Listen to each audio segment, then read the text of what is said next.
turned into Carpet Street, the girl wondered at her own obstinacy. To what a pass it had brought her, she thought. She lifted first one foot and then the other, determined not to drag them. They felt now as if their texture had changed. Their bones, it seemed, were covered by sponge and burning wires. A clock in a jeweller's window gave the time as 23 minutes to 5. She knew by the consequential scurry of its second hand that it was alive. It was surrounded by other clocks that made mad, dead statements of divergent times, as if, she thought, to set before her the stages of that day's fruitless pilgrimage. 9 o'clock, the first agent. 9:36, the beginning of the wait for auditions at the Unicorn. 5 minutes past 12, the first dismissal. Thank you, miss, thank you, dear. Leave your name and address. Next, please. No record of her flight from the smell of restaurants, but it must have been about 10 to 2, a time registered by a gilt carriage clock in the corner, that she had climbed the stairs to Garnet Marks' agency on the 3rd floor. 3 o'clock exactly at the Achilles, where the auditions had already closed, and the next hour in and out of film agencies. Leave your picture if you like, dear. Let you know if there's anything. Always the same. As punctual as time itself. The clocks receded, wobbled, enlarged themselves, and at the same time spread before their dials a tenuous veil. Beneath the arm of a bronze nude that brandished an active, swinging dial, she caught sight of a face. Her own. She groped in her bag, and presently, in front of the mirrored face, a hand appeared and made a gesture at its own mouth with the stub of a lipstick. There was a coolness on her forehead. Something pressed heavily against it. She discovered that this was the shop window. Behind the looking-glass was a man who peered at her from the shop's interior. She steadied herself with her hand against the window, lifted her suitcase, and turned away. The Vulcan Theatre was near the bottom of the street. Although she did not at first see its name above the entry, she had, during the past fortnight, discovered a sensitivity to theatres. She was aware of them at a distance. The way was downhill. Her knees trembled, and she resisted with difficulty an impulse to break into a shamble. Among the stream of faces that approached and sailed past, there were now some that, on seeing hers, sharpened into awareness and speculation. She attracted notice. The stage door was at the end of an alleyway. Puddles of water obstructed her passage, and she did not altogether avoid them. The surface of the wall was crenellated and damp. "She knows," a rather shrill, uncertain voice announced inside the theatre, "but she mustn't be told." The second voice spoke unintelligibly. The first voice repeated its statement with a change of emphasis. "She knows, but she mustn't be told." And, after a further interruption, added dismally, "Thank you very much." 5 women came out of the stage door, and it was shut behind them. She leant against the wall as they passed her. The first 2 muttered together and moved their shoulders petulantly. The third stared at her, and at once she bent her head. The fourth passed by quickly with compressed lips. She kept her head averted and heard, but did not see, the last girl halt beside her. "Well, for God's sake!" She looked up and saw, for the second time that day, a too large face, overpainted, with lips that twisted downwards, tinted lids, and thickly mascaraed lashes.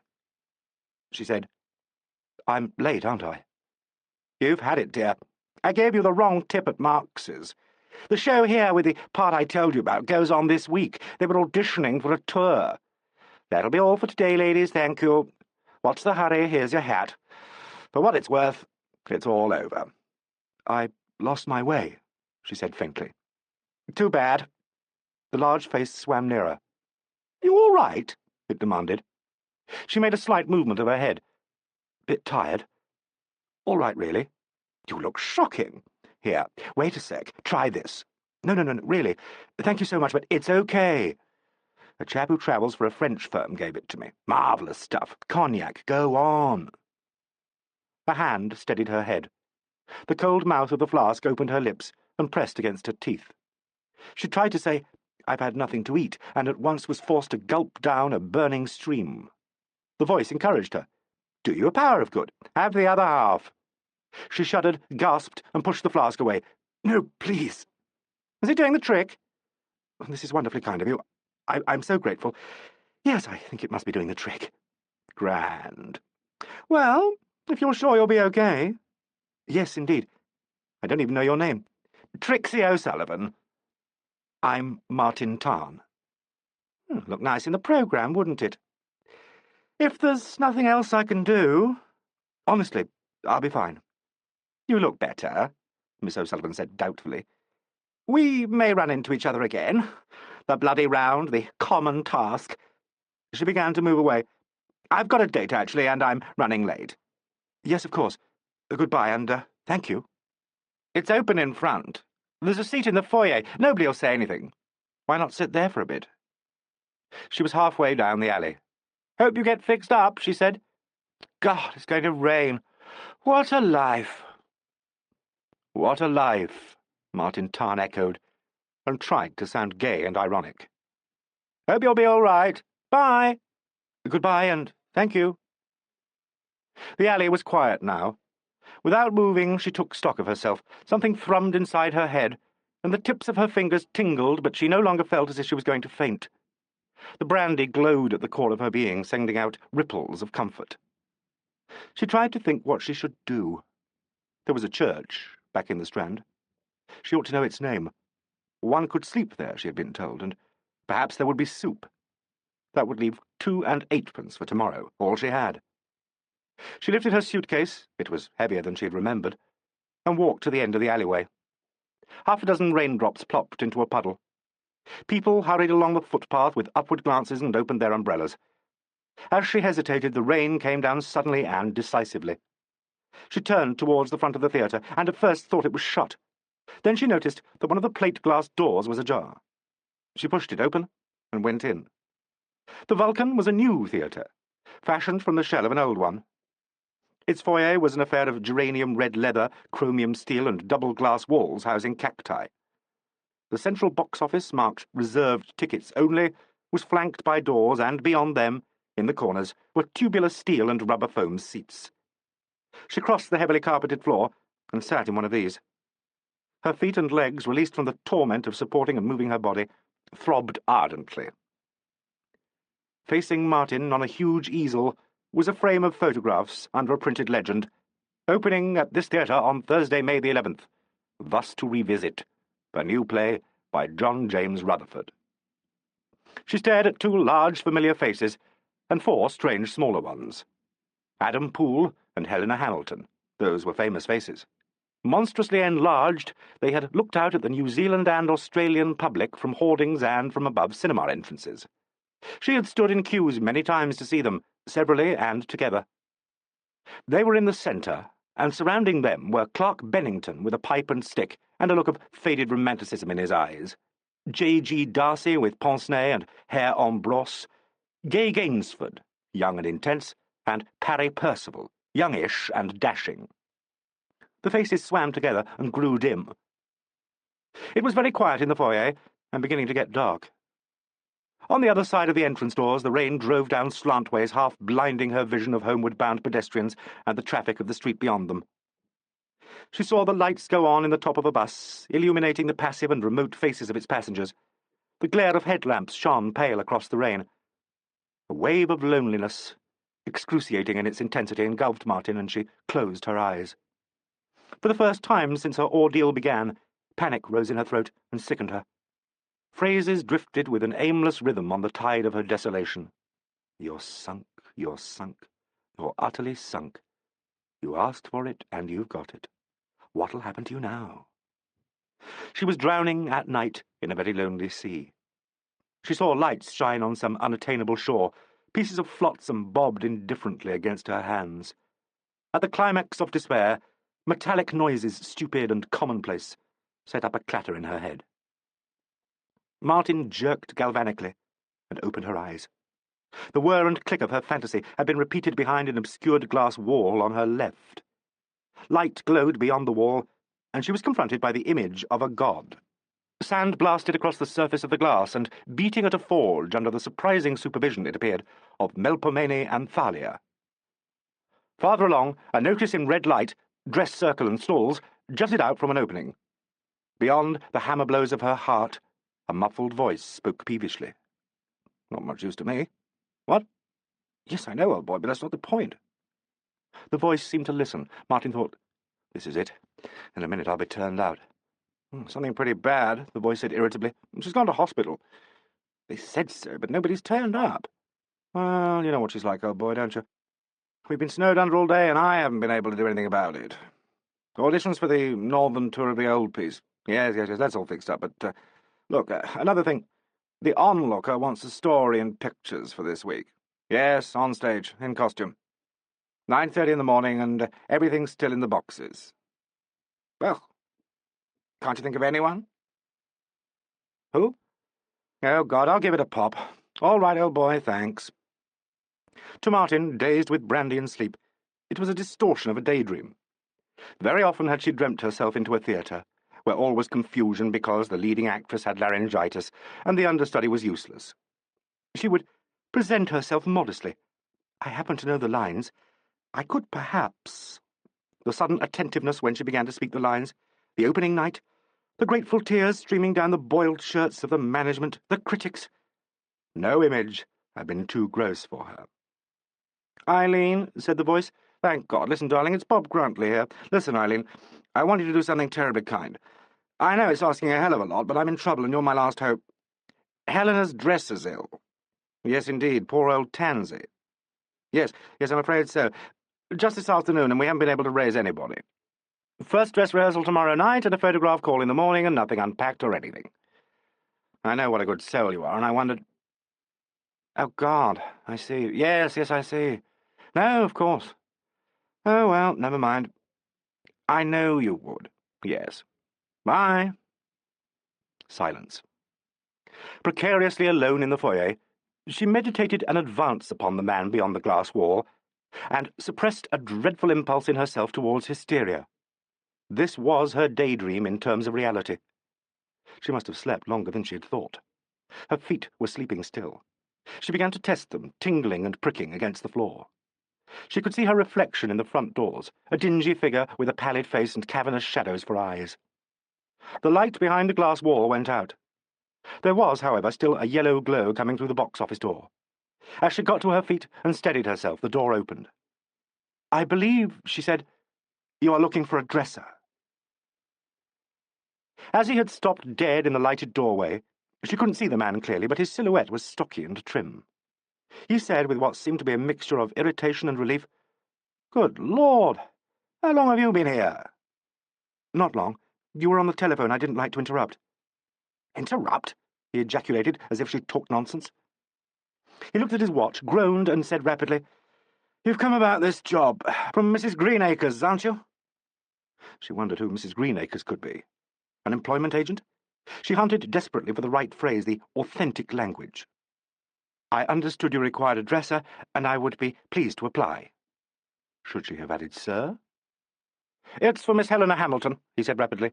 "Her own dresser, who's been with her for years, for a long time, has been taken ill.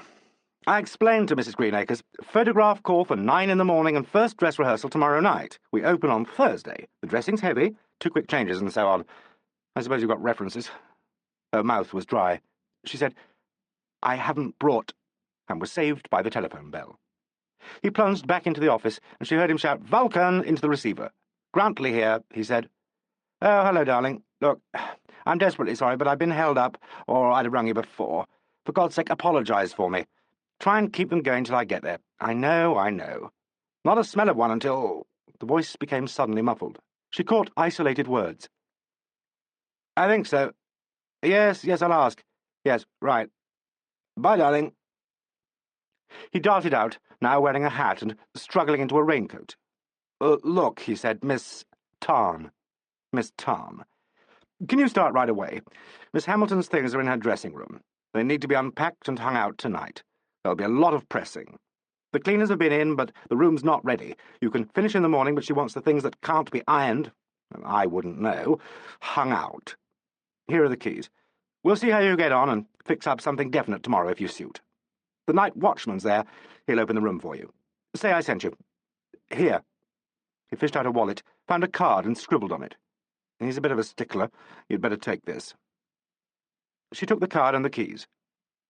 "Tonight," she said. "Now?" "Well, can you?"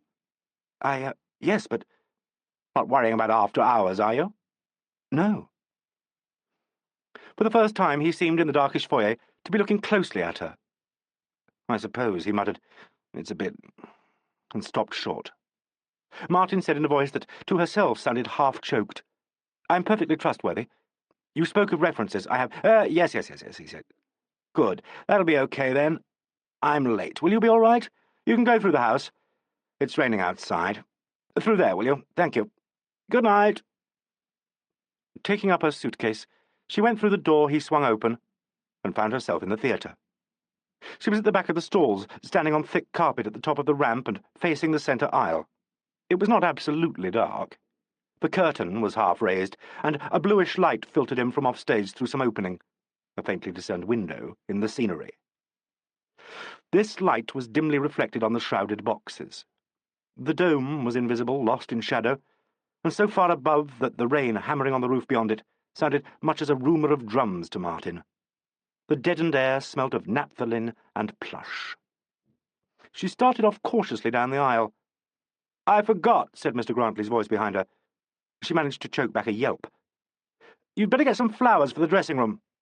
She likes roses. Here's another card. I don't think I've— Florian's at the corner!" he shouted. "Show them the card." The door swung to behind him, and a moment later she heard a more remote slam. She waited for a little while longer to accustom herself to the dark. The shadows melted, and the shape of the auditorium filtered through them like an image on a film in the darkroom. She thought it beautiful. The curve of the circle, the fan-like shell that enclosed it, the elegance of the proscenium and modesty of the ornament, all these seemed good to Martin, and her growing sight of them refreshed her. Though this encouragement had an unreal, rather dreamlike character, yet it did actually dispel something of her physical exhaustion, so that it was with renewed heart that she climbed a little curved flight of steps on the prompt side of the proscenium, pushed open the pass door at the top, and arrived backstage. She was on her own ground. A single blue working light, thick with dust, revealed a baize letter rack and hinted at the batten and canvas backs of scenery fading upwards into yawning blackness.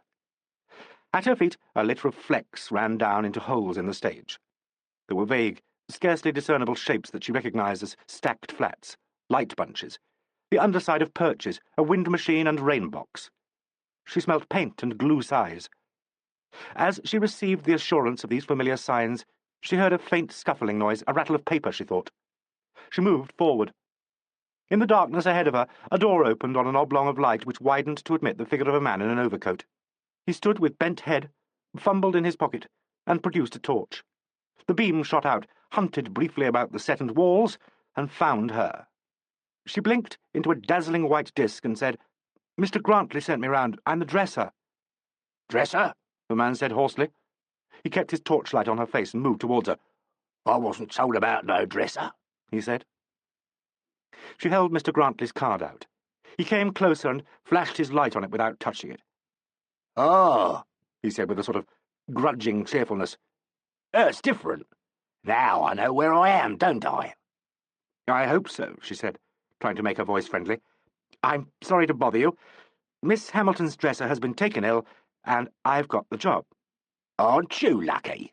he said with obvious relish, and added, "Not but what she isn't a lady when she takes the fit for it." He was eating something. The movement of his jaws, the succulent noises he made in the faint odour of food were an outrage. She could have screamed her hunger at him, her mouth filled with saliva. "He says to open the star room," he said. "Come on through while I get the keys. I was having me bit of supper." She followed him into a tiny room choked with junk. A kettle stuttered on a gas ring by a sink clotted with dregs of calcimine paint and tea leaves. His supper was laid out on a newspaper, bread and an open tin of jam. He explained that he was about to make a cup of tea and suggested she should wait while he did so. She leant against the door and watched him. The fragrance of freshly brewed tea rose above the reek of stale size and dust. She thought, if he drinks it now, I'll have to go out. "Like a drop of char?" he said. His back was turned to her. "Very much." He rinsed out a stained cup under the tap. Martin said loudly, "I've got a tin of meat in my case. I was saving it. If you'd like to share it and could spare some of your bread." He swung round, and for the first time she saw his face. He was dark and thin, and his eyes were brightly impertinent. Their expression changed as he stared at her. "Hello, hello," he said.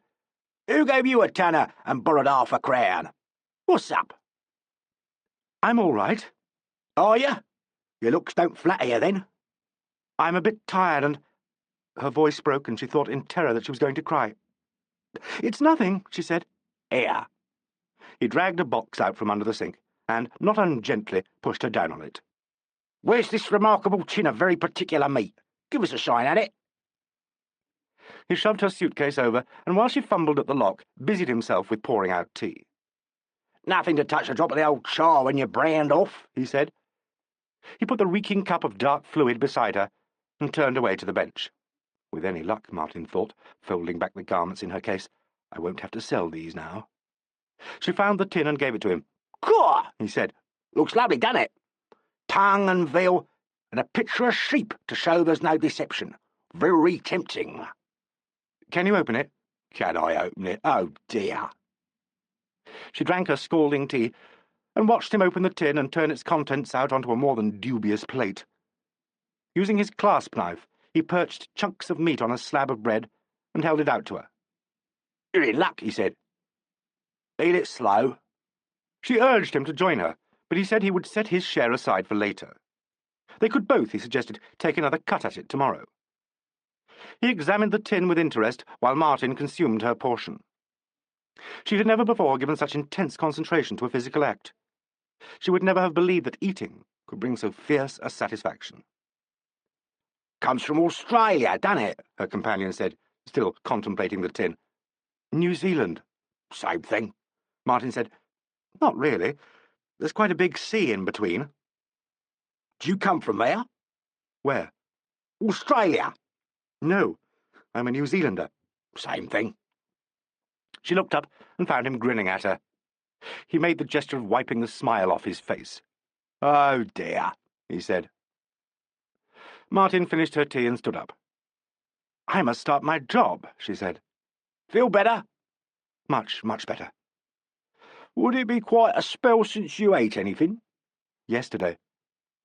I never fancied drinking on an empty stomach myself. Her face burnt against the palms of her hands. But I know.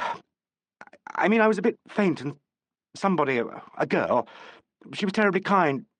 Does your mother know you're out? He asked ironically, and took a key from a collection hung on nails behind the door. If you must work, he said. Please. Personally escorted tour about to commence. Follow in single file and don't talk to the guide, I thank you.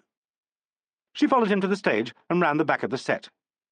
He warned her of obstructions by bobbing his torchlight on them and, when she stumbled against a muffled table, took her hand. She was disquieted by the grip of his fingers, calloused and wooden, and by the warmth of his palm, which was unexpectedly soft.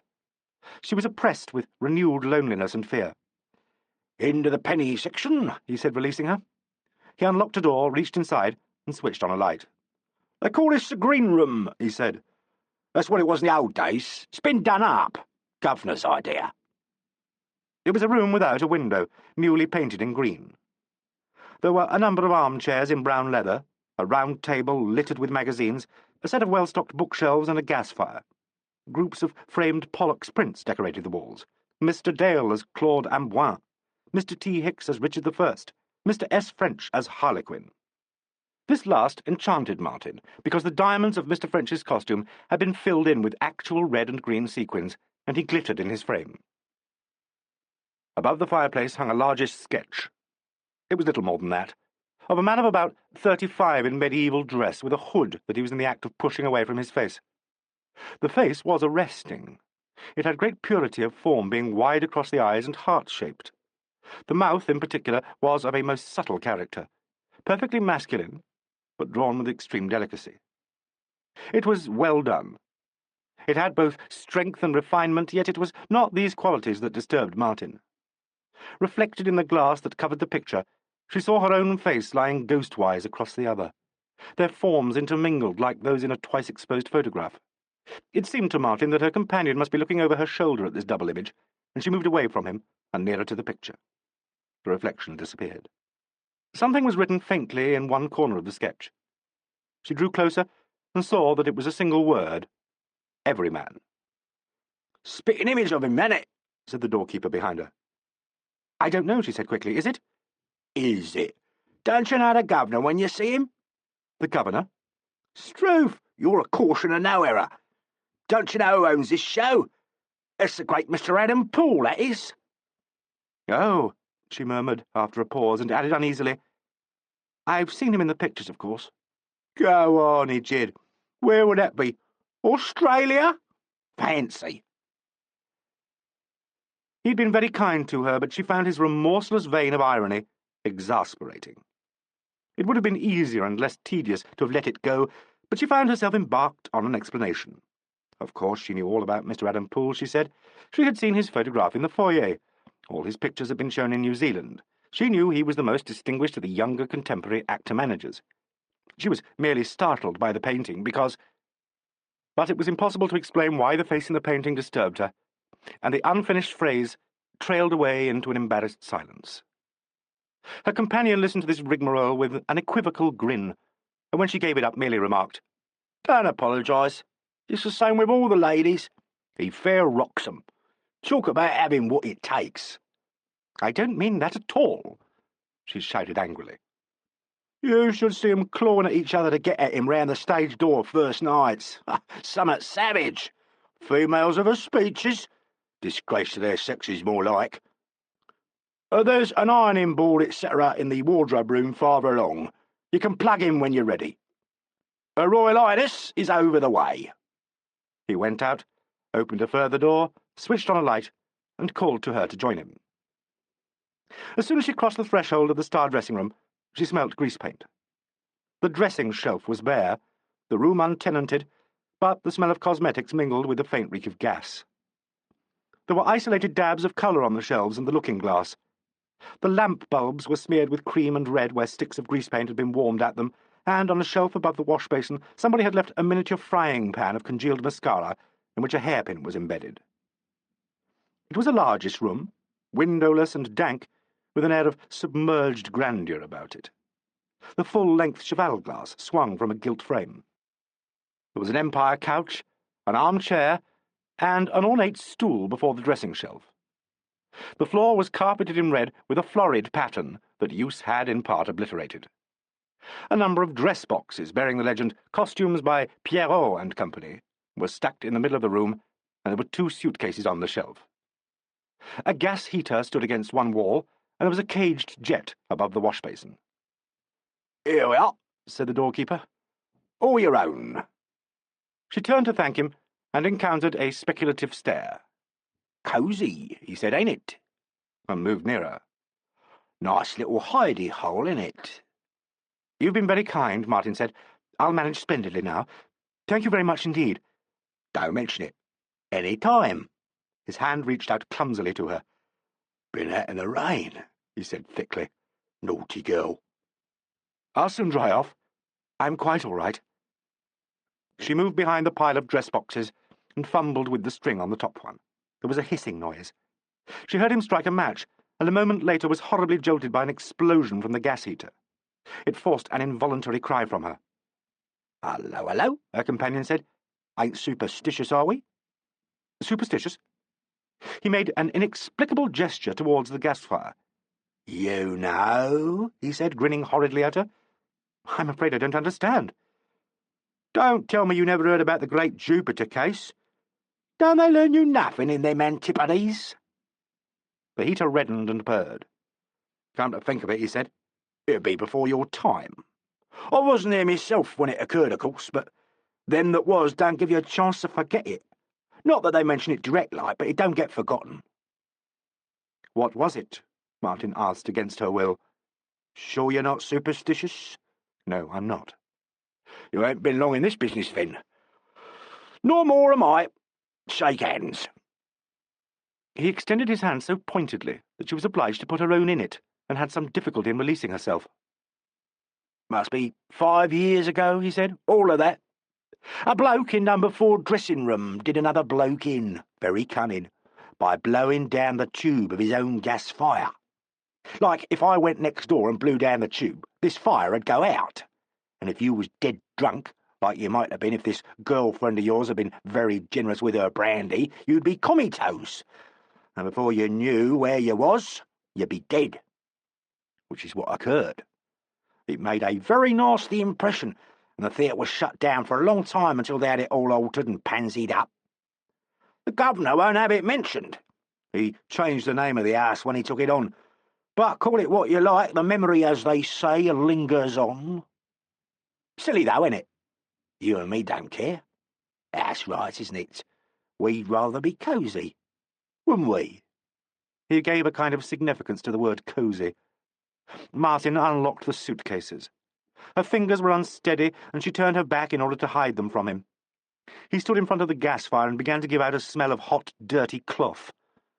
She took sheets from the suitcase, hung them under the clothes pegs round the walls, and began to unpack the boxes. Her feet throbbed cruelly, and with a surreptitious manipulation, she shuffled them out of her wet shoes. "That's the ticket," he said. "Dry 'em off, shall we?" He advanced upon her and squatted to gather up the shoes. His hand, large and prehensile with a life of its own, darted out and closed over her foot. "How about your stockings?" Martin felt not only frightened but humiliated and ridiculous, wobbling dead-tired on one foot. It was as if she were half caught in some particularly degrading kind of stocks. She said, "Look here, you're a good chap. You've been terribly kind. Let me get on with the job." His grip slackened. He looked up at her without embarrassment, his thin London face sharp with curiosity. "OK," he said. "No offence meant. Call it a day, eh?" "Call it a day." "You're the boss," he said, and got to his feet. He put her shoes down in front of the gas fire and went to the door. "Live far from here?" he asked. A feeling of intense desolation swept through her, and left her without the heart to prevaricate. "I don't know," she said. "I've got to find somewhere. There's a woman's hostel near Paddington, I think." "Broke?" "I'll be all right now I've got this job." His hand was in his pocket. "Here," he said. No, please." "Come off it, we're pals, haven't we?" "No, really, I'm terribly grateful, but I'd rather not. I'm all right." "You're the boss," he said again, and after a pause, "I can't get the idea, honest I can't, the way you speak and behave and all. What's the story? Hard luck or what?" "There's no story, really." "Just what you say yourself. No questions asked." He opened the door and moved into the passage. "Mind," he said over his shoulder, "it's against the rules."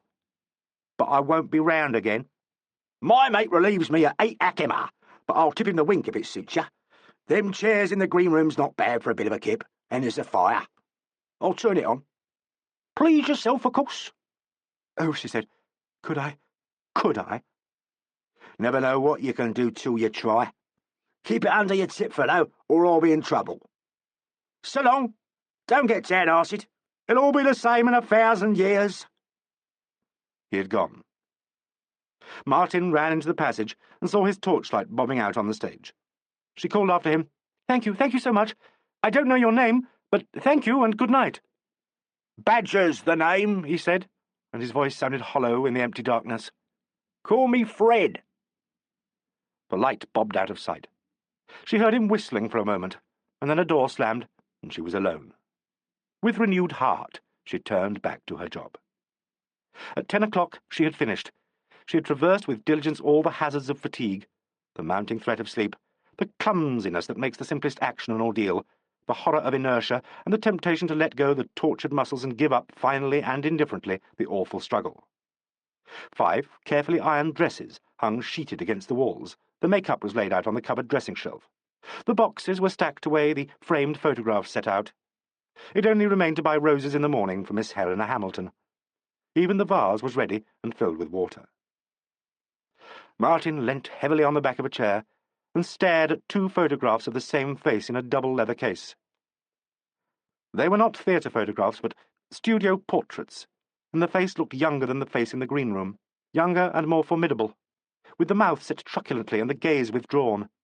But it had the same effect on Martin. Written at the bottom of each of these photographs in a small, incisive hand was, Helena from Adam, 1950. Perhaps, she thought, he's married to her. Hag-ridden by the fear that she had forgotten some important detail, she paused in the doorway and looked round the room.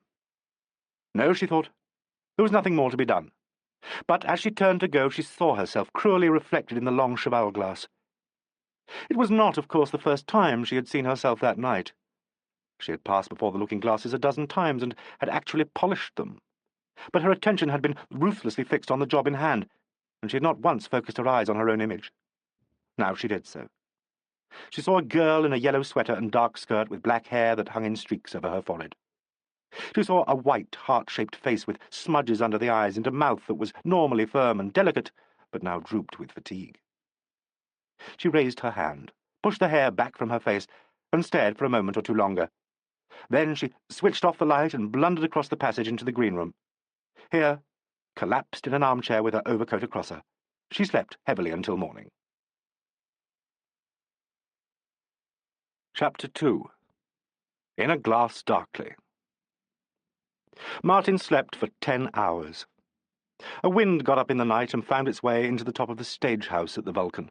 Up in the grid, old backcloths moved a little and, since the Vulcan was a hemp house, there was a soughing among the forest of ropes.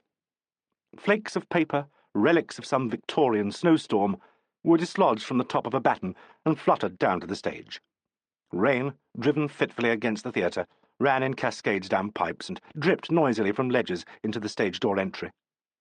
The theatre mice came out, explored the contents of paste pots in the sink room, and scuttled unsuccessfully about a covered plate of tongue and veal.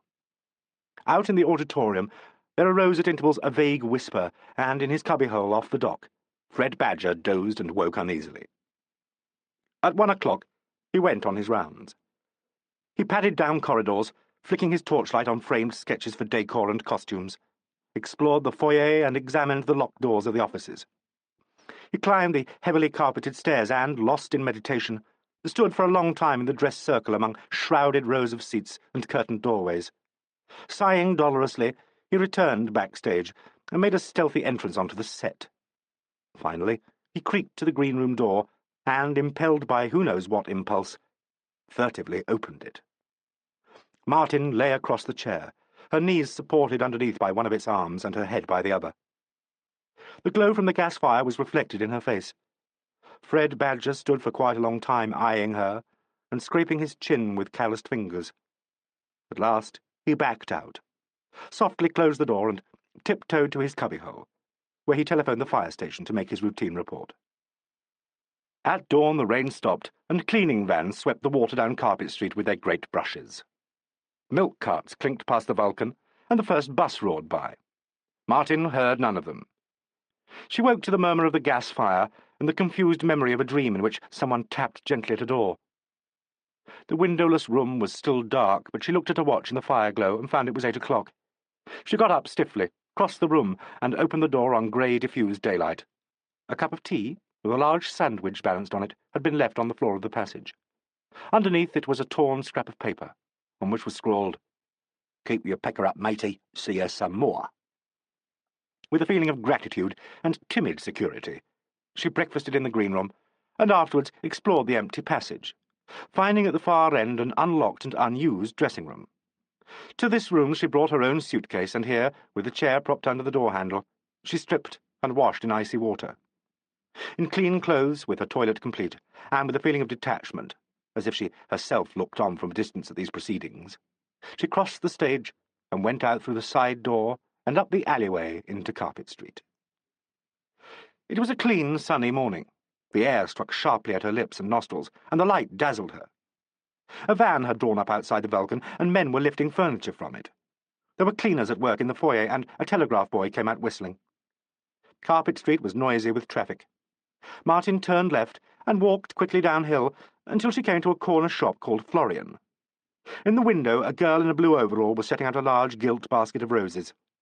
The door was still locked, but Martin, emboldened by fresh air and a sense of freedom and adventure, tapped on the window, and when the girl looked up, pointed to the roses and held up Mr. Grantley's card. The girl smiled and, leaving the window, came to let her in. Martin said, "I'm sorry to bother you, but Mr. Grantley at the Vulcan told me to get some roses for Miss Helena Hamilton. He didn't give me any money, and I'm afraid I haven't got any. Is this all very irregular and tiresome?" "That will be quite okay," the girl said in a friendly manner. "Mr. Grantley has an account." "Perhaps you know what sort of rose I should get," Martin suggested. She felt extraordinarily light and rather loquacious. "You see, I'm Miss Hamilton's dresser, but I'm new and I don't know what she likes. Red would be quite in order, I think. There are some lovely bloody warriors just in." She caught Martin's eye and giggled. "Well, they do think of the weirdest names, don't they? Look, aren't they lovelies?" She held up a group of roses with drops of water clinging to their half-opened petals. "Gorgeous," she said, "aren't they? Such a colour." Martin, appalled at the price, took a dozen. The girl looked curiously at her and said, "Miss Hamilton's dresser. Fancy. Aren't you lucky?" And she was vividly reminded of Fred Badger. "I feel terribly lucky this morning," she said, and was going away when the girl, turning pink under her makeup, said, "Pardon my asking, but I don't suppose you could get me Miss Hamilton's autograph. I'd be ever so thrilled." "I haven't even seen her yet, but I'll do my best." "You are a dux. Thanks a million." Of course, the girl added, "I'm a real fan. I never miss any of her pictures, and I do think Adam Poole, pardon me, Mr. Poole, is simply marvellous. I mean to say, I just think he's marvellous. They're so marvellous together. I suppose he's crazy about her in real life, isn't he? I always say they couldn't act together like that, you know, so gorgeously, unless they had a pretty hot clue on the side. Don't you agree?" Martin said she hadn't had a chance of forming an opinion as yet, and left the florist in pensive contemplation of the remaining bloody warriors. When she got back to the theatre, its character had completely changed. It was alive and noisy. The dock doors were open, and sunlight lay in incongruous patches on painted canvas and stacked furniture. Up in the grid there was a sound of hammering. A backcloth hung diagonally in mid-air and descended in jerks, while a man in shirt-sleeves shouted, "Down on your long! Now you're short! Now bodily! Righto! Dead it! Now find your number 2. A chandelier lay in a heap in the middle of the stage, and above it was suspended a baton of spotlights within reach of an elderly mechanist who fitted pink and straw-coloured mediums into their frames. Near the stage door, a group of men stared at a small empire desk, from which a stagehand had removed a cloth wrapping. A tall young man in spectacles, wearing a red pullover and corduroy trousers, said irritably, "It's too bloody shishy. Without a shadow of doubt he'll hate its guts." He glanced at Martin and added, "Put them in her room, dear, will you?" She hurried to the dressing-room passage and found that here, too, there was life and movement. A vacuum cleaner hummed in the green room. A bald man in overalls was tacking cards on the doors. Somewhere down the passage, an unseen person sang cheerfully, and the door next to Miss Hamilton's was open. These signs of preparation awakened in Martin a sense of urgency. In a sudden fluster, she unwrapped her roses and thrust them into the vase. The stalks were too long, and she had nothing to cut them with.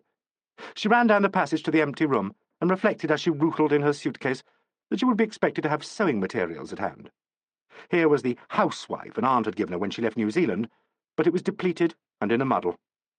She ran back with it, sawed at the rose stems with her nail scissors, and when someone in the next room tapped on the wall, inadvertently jammed the points into her hand. "And how," a disembodied voice inquired, "is La Belle Tansy this morning?" Sucking her left hand and arranging roses with her right, Martin wondered how she should respond to this advance. She called out tentatively, "I'm afraid it's not, Miss Tansy." "What's that?" the voice said vaguely, and a moment later she heard the brisk sound of a clothes-brush at work. The roses were done at last. She stood with the ends of the stalks in her hand and wondered why she had become so nervous. "Here we go again," a voice said in the doorway. She spun round to face a small man in an alpaca coat with a dinner jacket in his hands. He stared at her with his jaw dropped. "Pardon me," he said. "I thought you was Miss Tansy." Martin explained. "Well," he said, "that'll be her heart, that will.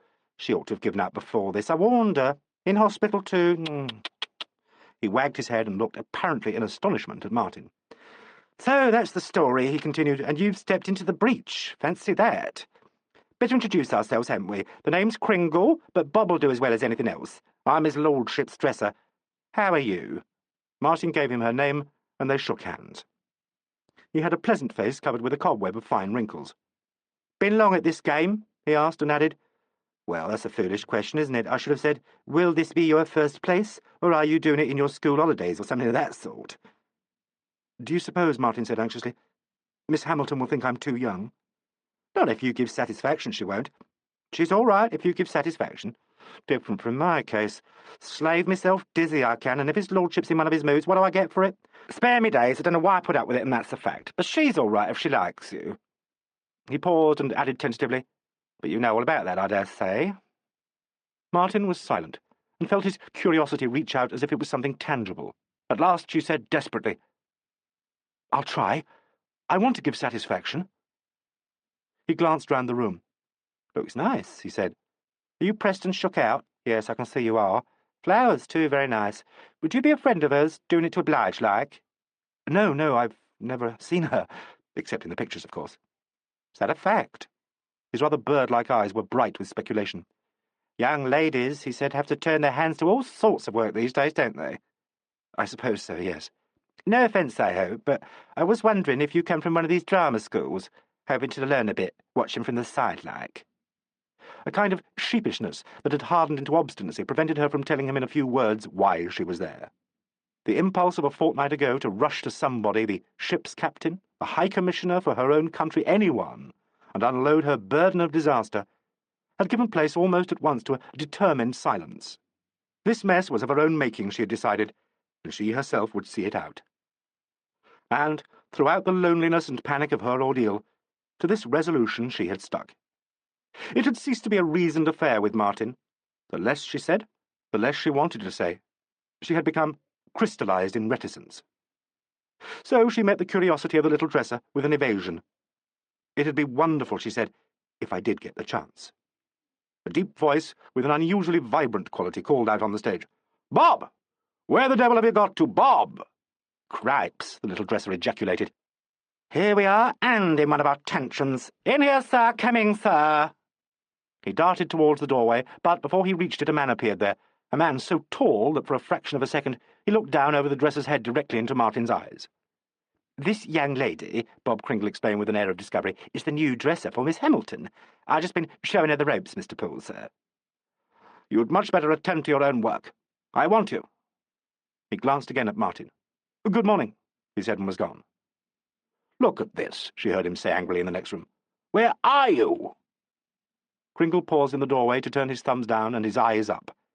Here we are, sir. What's the little trouble? He said pacifically, and disappeared. Martin thought, the picture in the green room is more like him than the photographs.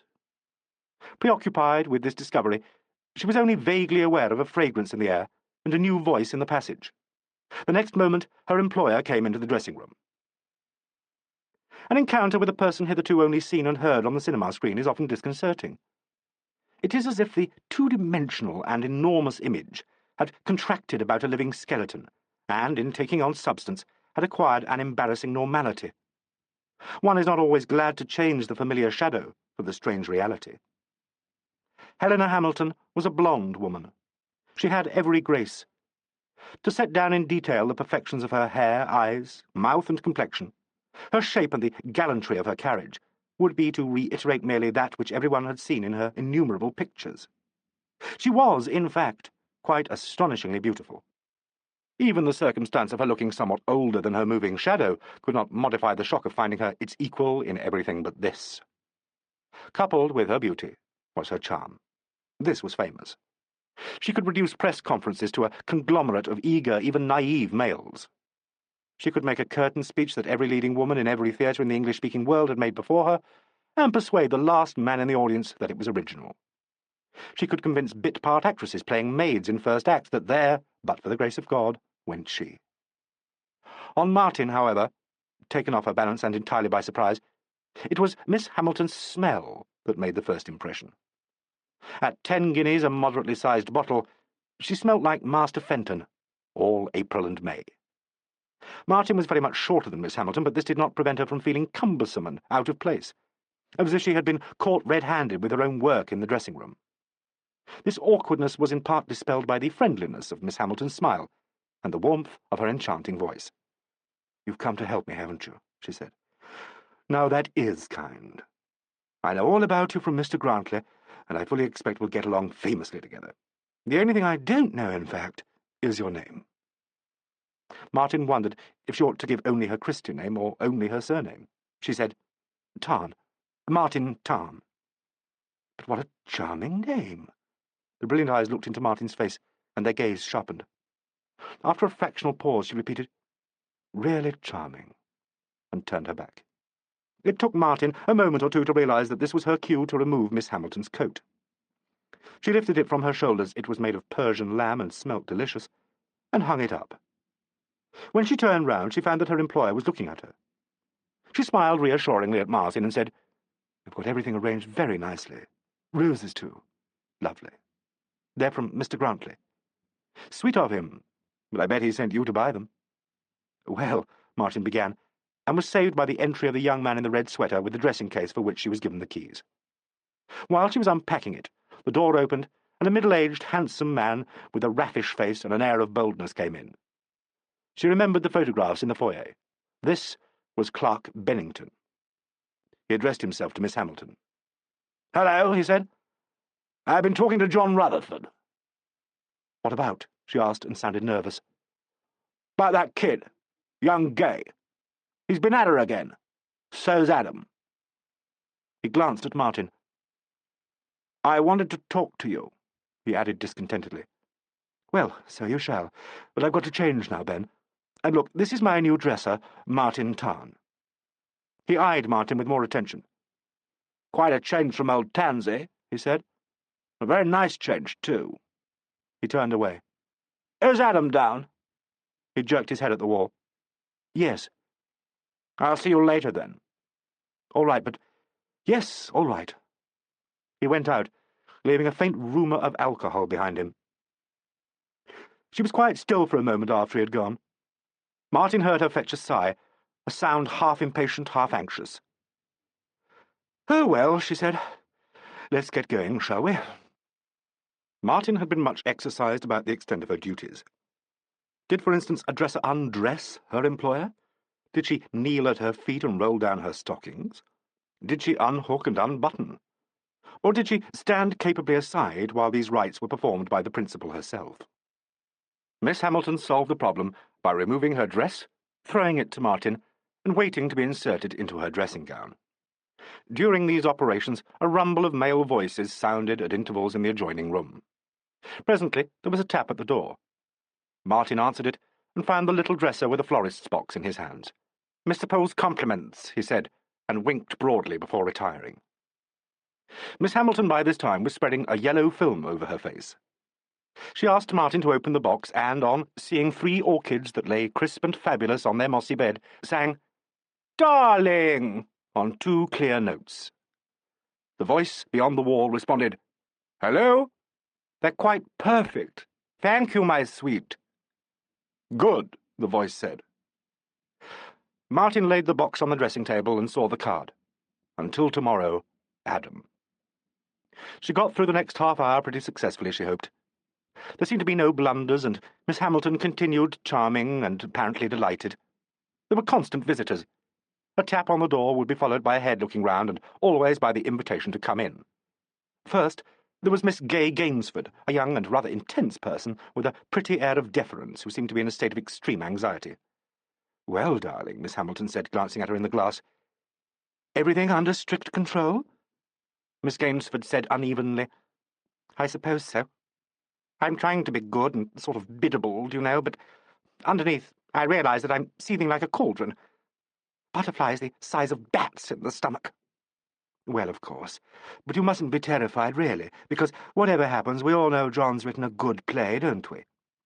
"I suppose we do." "We do indeed. And, Gay, you're going to make a great personal success in this part.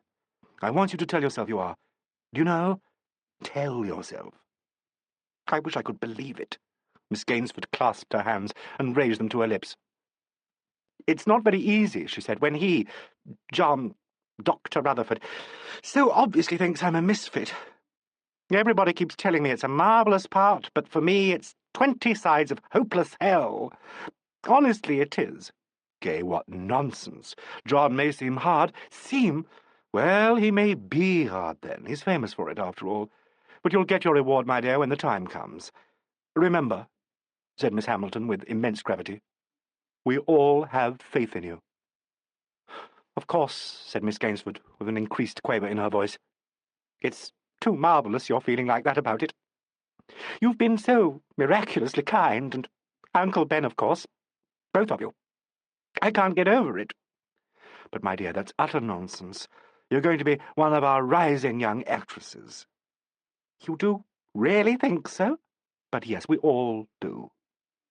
Her voice lost a little colour and then freshened. We all do, she repeated firmly, and turned back to her glass.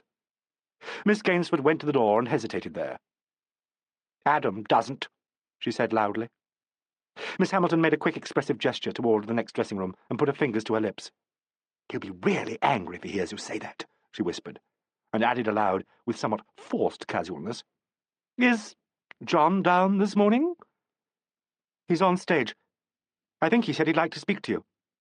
I want to see him particularly. Will you tell him, darling? Of course, Auntie Ella, Miss Gainsford said rather miserably, and added, I'm sorry, I forgot. Of course, Ella, darling. With a wan smile, she was gone. Oh, dear, Miss Hamilton sighed, and, catching Martin's eye in the looking-glass, made a rueful face. If only, she began and stopped unaccountably, her gaze still fixed on Martin's image. Never mind, she said. There was a noisy footfall in the passage, followed by a bang on the door and, with scarcely a pause for permission, by the entry of a large, florid, and angry-looking man wearing a sweater, a leather waistcoat, a muffler, and a very old duffel coat. Good morning, John, darling, said Miss Hamilton gaily, and extended her hand. The newcomer planted a smacking kiss on it, and fixed Martin with a china blue and bulging pair of eyes. Martin turned away from this embarrassing regard. What have we here? He demanded. His voice was loud and rumbling. My new dresser. Dr. Rutherford? Martin. Stay me with flagons, said Dr. Rutherford. He turned on Miss Hamilton. That fool of a wench Gainsford said you wanted me, he said. What's up? John, what have you been saying to that child? Nothing. Nothing to what I could, and, mark you, what I ought to say to her. I merely asked if, for the sake of my sanity, she'd be good enough to play the central scene without a goddamn simper on her fat and wholly unsuitable dial. You're frightening her. She's terrifying me. She may be your niece, Ella. She's not my niece. She's Ben's niece. If she was the Pope's niece, she'd still be a goddamn pain in the neck. I wrote this part for an intelligent actress who could be made to look reasonably like Adam. What do you give me? A moronic amateur who looks like nothing on God's earth. She's extremely pretty. Lollipops. Adam's too damn easy on her. The only hope lies in shaking her up, or kicking her out. I'd do that myself if I had my way. It ought to have been done a month back. Even now. Oh, my dear John, we open in 2 days, you might remember. An actress worth her salt would memorize it in an hour. I told her, I do beg you, she said, to leave her to Adam. After all, he is the producer, John, and he's very wise. Dr. Rutherford pulled out of some submerged pocket a metal box. From this he extracted a pinch of snuff, which he took with loud and uncouth noises. In a moment, he said, you'll be telling me the author ought to keep out of the theatre. That's utter nonsense.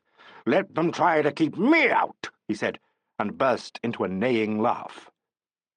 Miss Hamilton slightly opened her mouth, hardened her upper lip, and with the closest attention painted it a purplish red.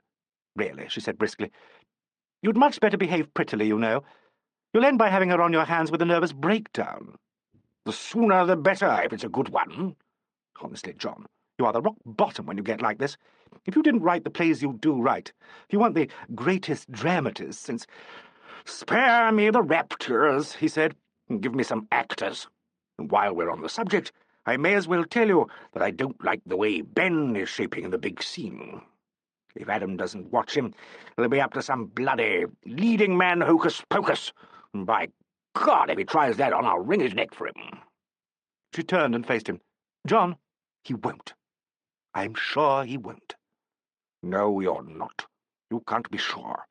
Nor can I. But if there's any sign of it tonight and Adam doesn't tackle him, I will. I'll tickle his catastrophe, by God I will. As for that Mongolian monstrosity, that discard from the waxworks, Mr. Parry Percival, what devil, will you answer me, what inverted sadist foisted it on my play? "Now look here, John," Miss Hamilton began with some warmth and was shouted down.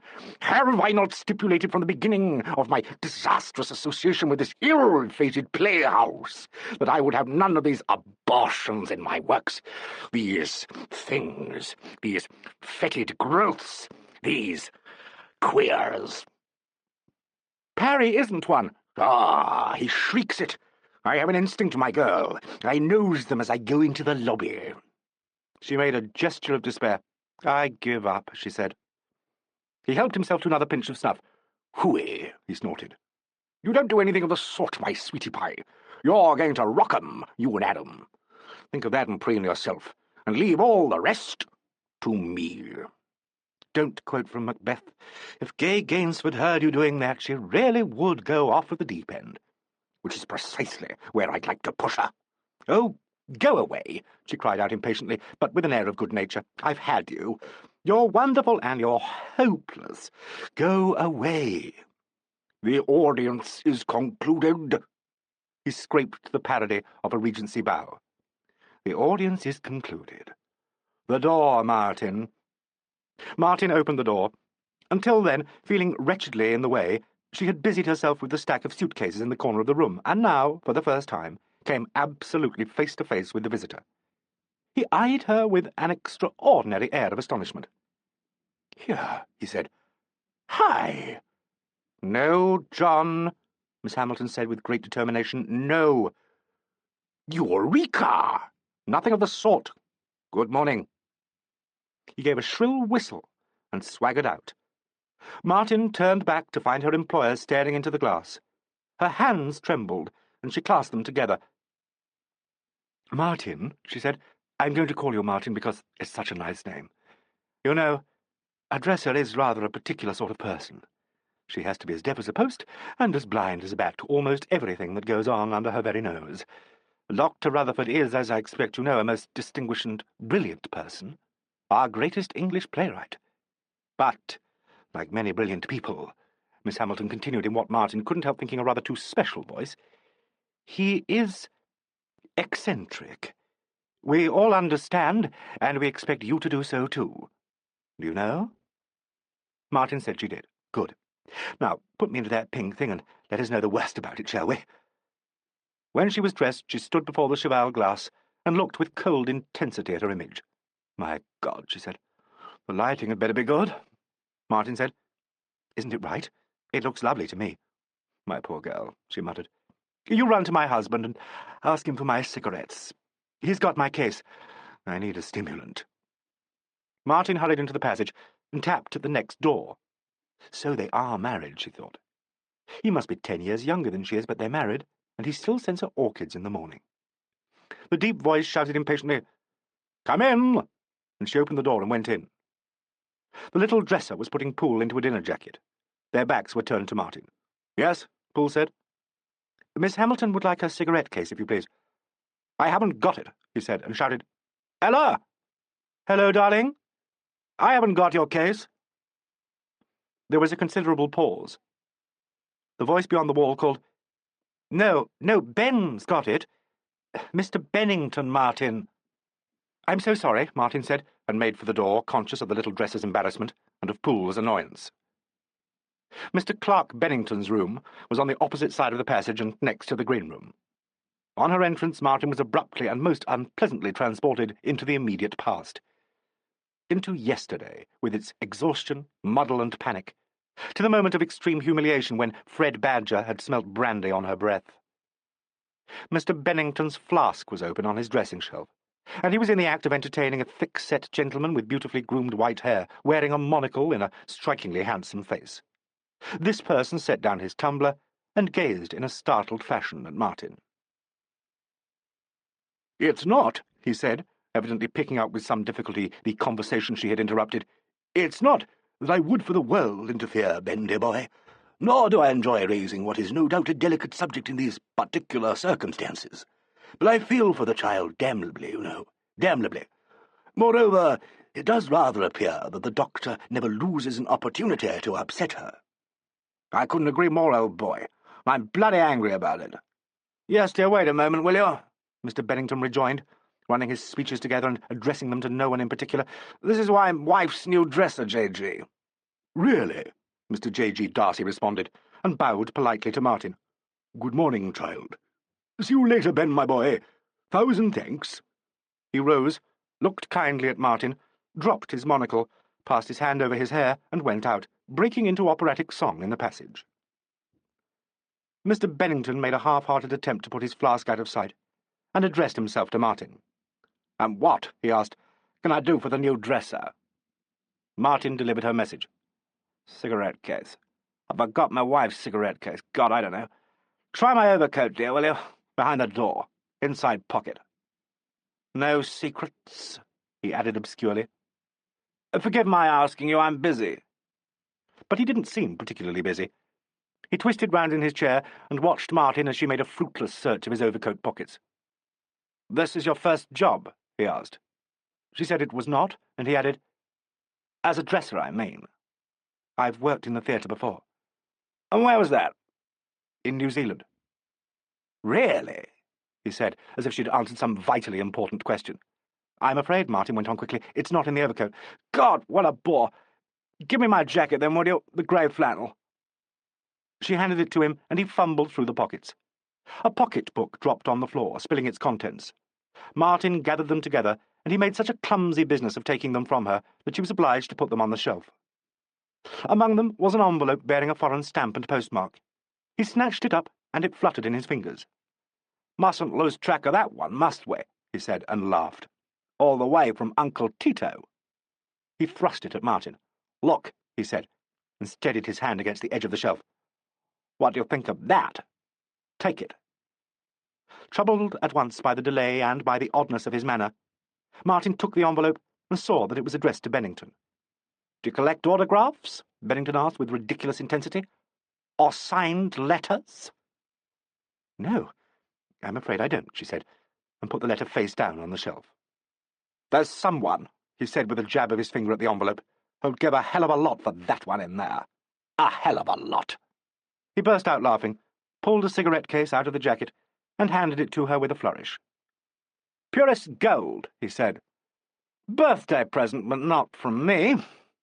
I'm her husband, you know. What the hell? Are you leaving me? Don't go." Martin made her escape, and ran back to Miss Hamilton's room, where she found her in conference with Adam Poole and a young man of romantic appearance, whom she recognised as the original of the last of the photographs in the foyer, Mr. Parry Percival. The instinct that makes us aware of a conversation in which we ourselves have, in our absence, been involved, warned Martin that they had been talking about her, and had broken off on her entrance. After a moment's silence, Mr. Percival, with far too elaborate a nonchalance, said, "Yes, well, there you have it." And it was obvious that there was a kind of double significance in this remark. Miss Hamilton said, "My poor Martin, where have you been?" with a lightness that was not quite cordial. "I'm sorry," Martin said. "Mr. Bennington had trouble in finding the case." She hesitated for a moment and added, "Madam." "That," Miss Hamilton rejoined, looking at Adam Poole, "rings dismally true. Would you believe it, darling? I became so furious with him for taking it that, most reluctantly, I gave him one for himself. He lost it instantly, of course, and now swears he didn't, and mine is his. If you follow me." "With considerable difficulty," Poole said. "I do." Parry Percival laughed gracefully. He had a winning, if not altogether authentic, air of ingenuousness, and at the moment seemed to be hovering on the edge of some indiscretion. "I'm afraid," he said ruefully to Miss Hamilton, "I'm rather in disgrace myself." "With me, or with Adam?" "I hope not with either of you. With Ben." He glanced apologetically at Poole, who did not look at him. "Because of the part, I mean. I suppose I spoke out of turn, but I really did think I could play it. Still do, for a matter of that, but there it is." It was obvious that he was speaking at Poole. Martin saw Miss Hamilton look from one man to the other before she said lightly, "I think you could too, Parry. But as you say, there it is. Ben has got a flair, you know." Percival laughed. "He has indeed," he said. "He has had it for 20 years. Sorry, I shouldn't have said that. Honestly, I am sorry." Poole said, I dislike post-mortems on casting, Perry. I know, I do apologise. Percival turned ingratiatingly, and the strong light caught his face sideways. Martin saw with astonishment that under the thin film of grease paint there was a system of incipient lines, and she realised that he was not, after all, a young man. I know, he repeated. I'm being naughty. Poole said, "We open on Thursday. The whole thing was thrashed out weeks ago. Any discussion now is completely fruitless." "That," said Miss Hamilton, "is what I have been trying to tell the doctor." "John, I heard him bellowing in here," Poole said. "Where's he gone? I want a word with him. And with you, Parry, by the way. It's about that scene at the window in the second act. You're not making your exit line. You must top Ben there. It's most important." "Look, old boy," Mr. Percival said with agonised intensity, "I know. It's just another of those things. Have you seen what Ben does? Have you seen that business with my handkerchief? He won't take his hands off me. The whole exit gets messed up." "I'll see what can be done." "John," said Miss Hamilton, "is worried about it too, Adam." Poole said, "Then he should talk to me." "You know what the doctor is." "We all do," said Parry Percival. "And the public, I fear, is beginning to find out. God, there I go again." Poole looked at him. "You'll get along better, I think, Parry, if you deny yourself these cracks against the rest of the company. Rutherford has written a serious play. It would be a pity if any of us should lose faith in it." Percival reddened and made towards the door. End of Disc 1. Disc 2. "I'm just being a nuisance," he said. "I'll take myself off and be photographed like a good boy." He made an insinuating movement of his shoulders towards Miss Hamilton, and fluttered his hand at her dress. "Marvellous," he said. "A triumph, if the bit-part actor may be allowed to say so." The door shut crisply behind him, and Miss Hamilton said, "Darling, aren't you rather high and grand with poor Parry?" "I don't think so. He's behaving like an ass. He couldn't play the part. He was born to be a feed." "He'd look it." "If all goes well, Ben will be it." "If all goes well. Adam, I'm terrified. Are you dressed, Ella? The cameras are ready." "Shoes, please, Martin," said Miss Hamilton. "Yes, darling. I'm right." Martin fastened her shoes and then opened the door. Miss Hamilton swept out, lifting her skirts with great elegance. Martin waited for Poole to follow, but he said, "You're meant to be on stage. Take makeup under glass, and whatever Miss Hamilton may need for her hair." She thanked him, and, in a flurry, gathered the things together.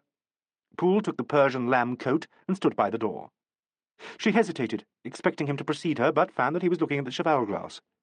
When she followed his gaze, it was to be confronted by their images, side by side in the glass.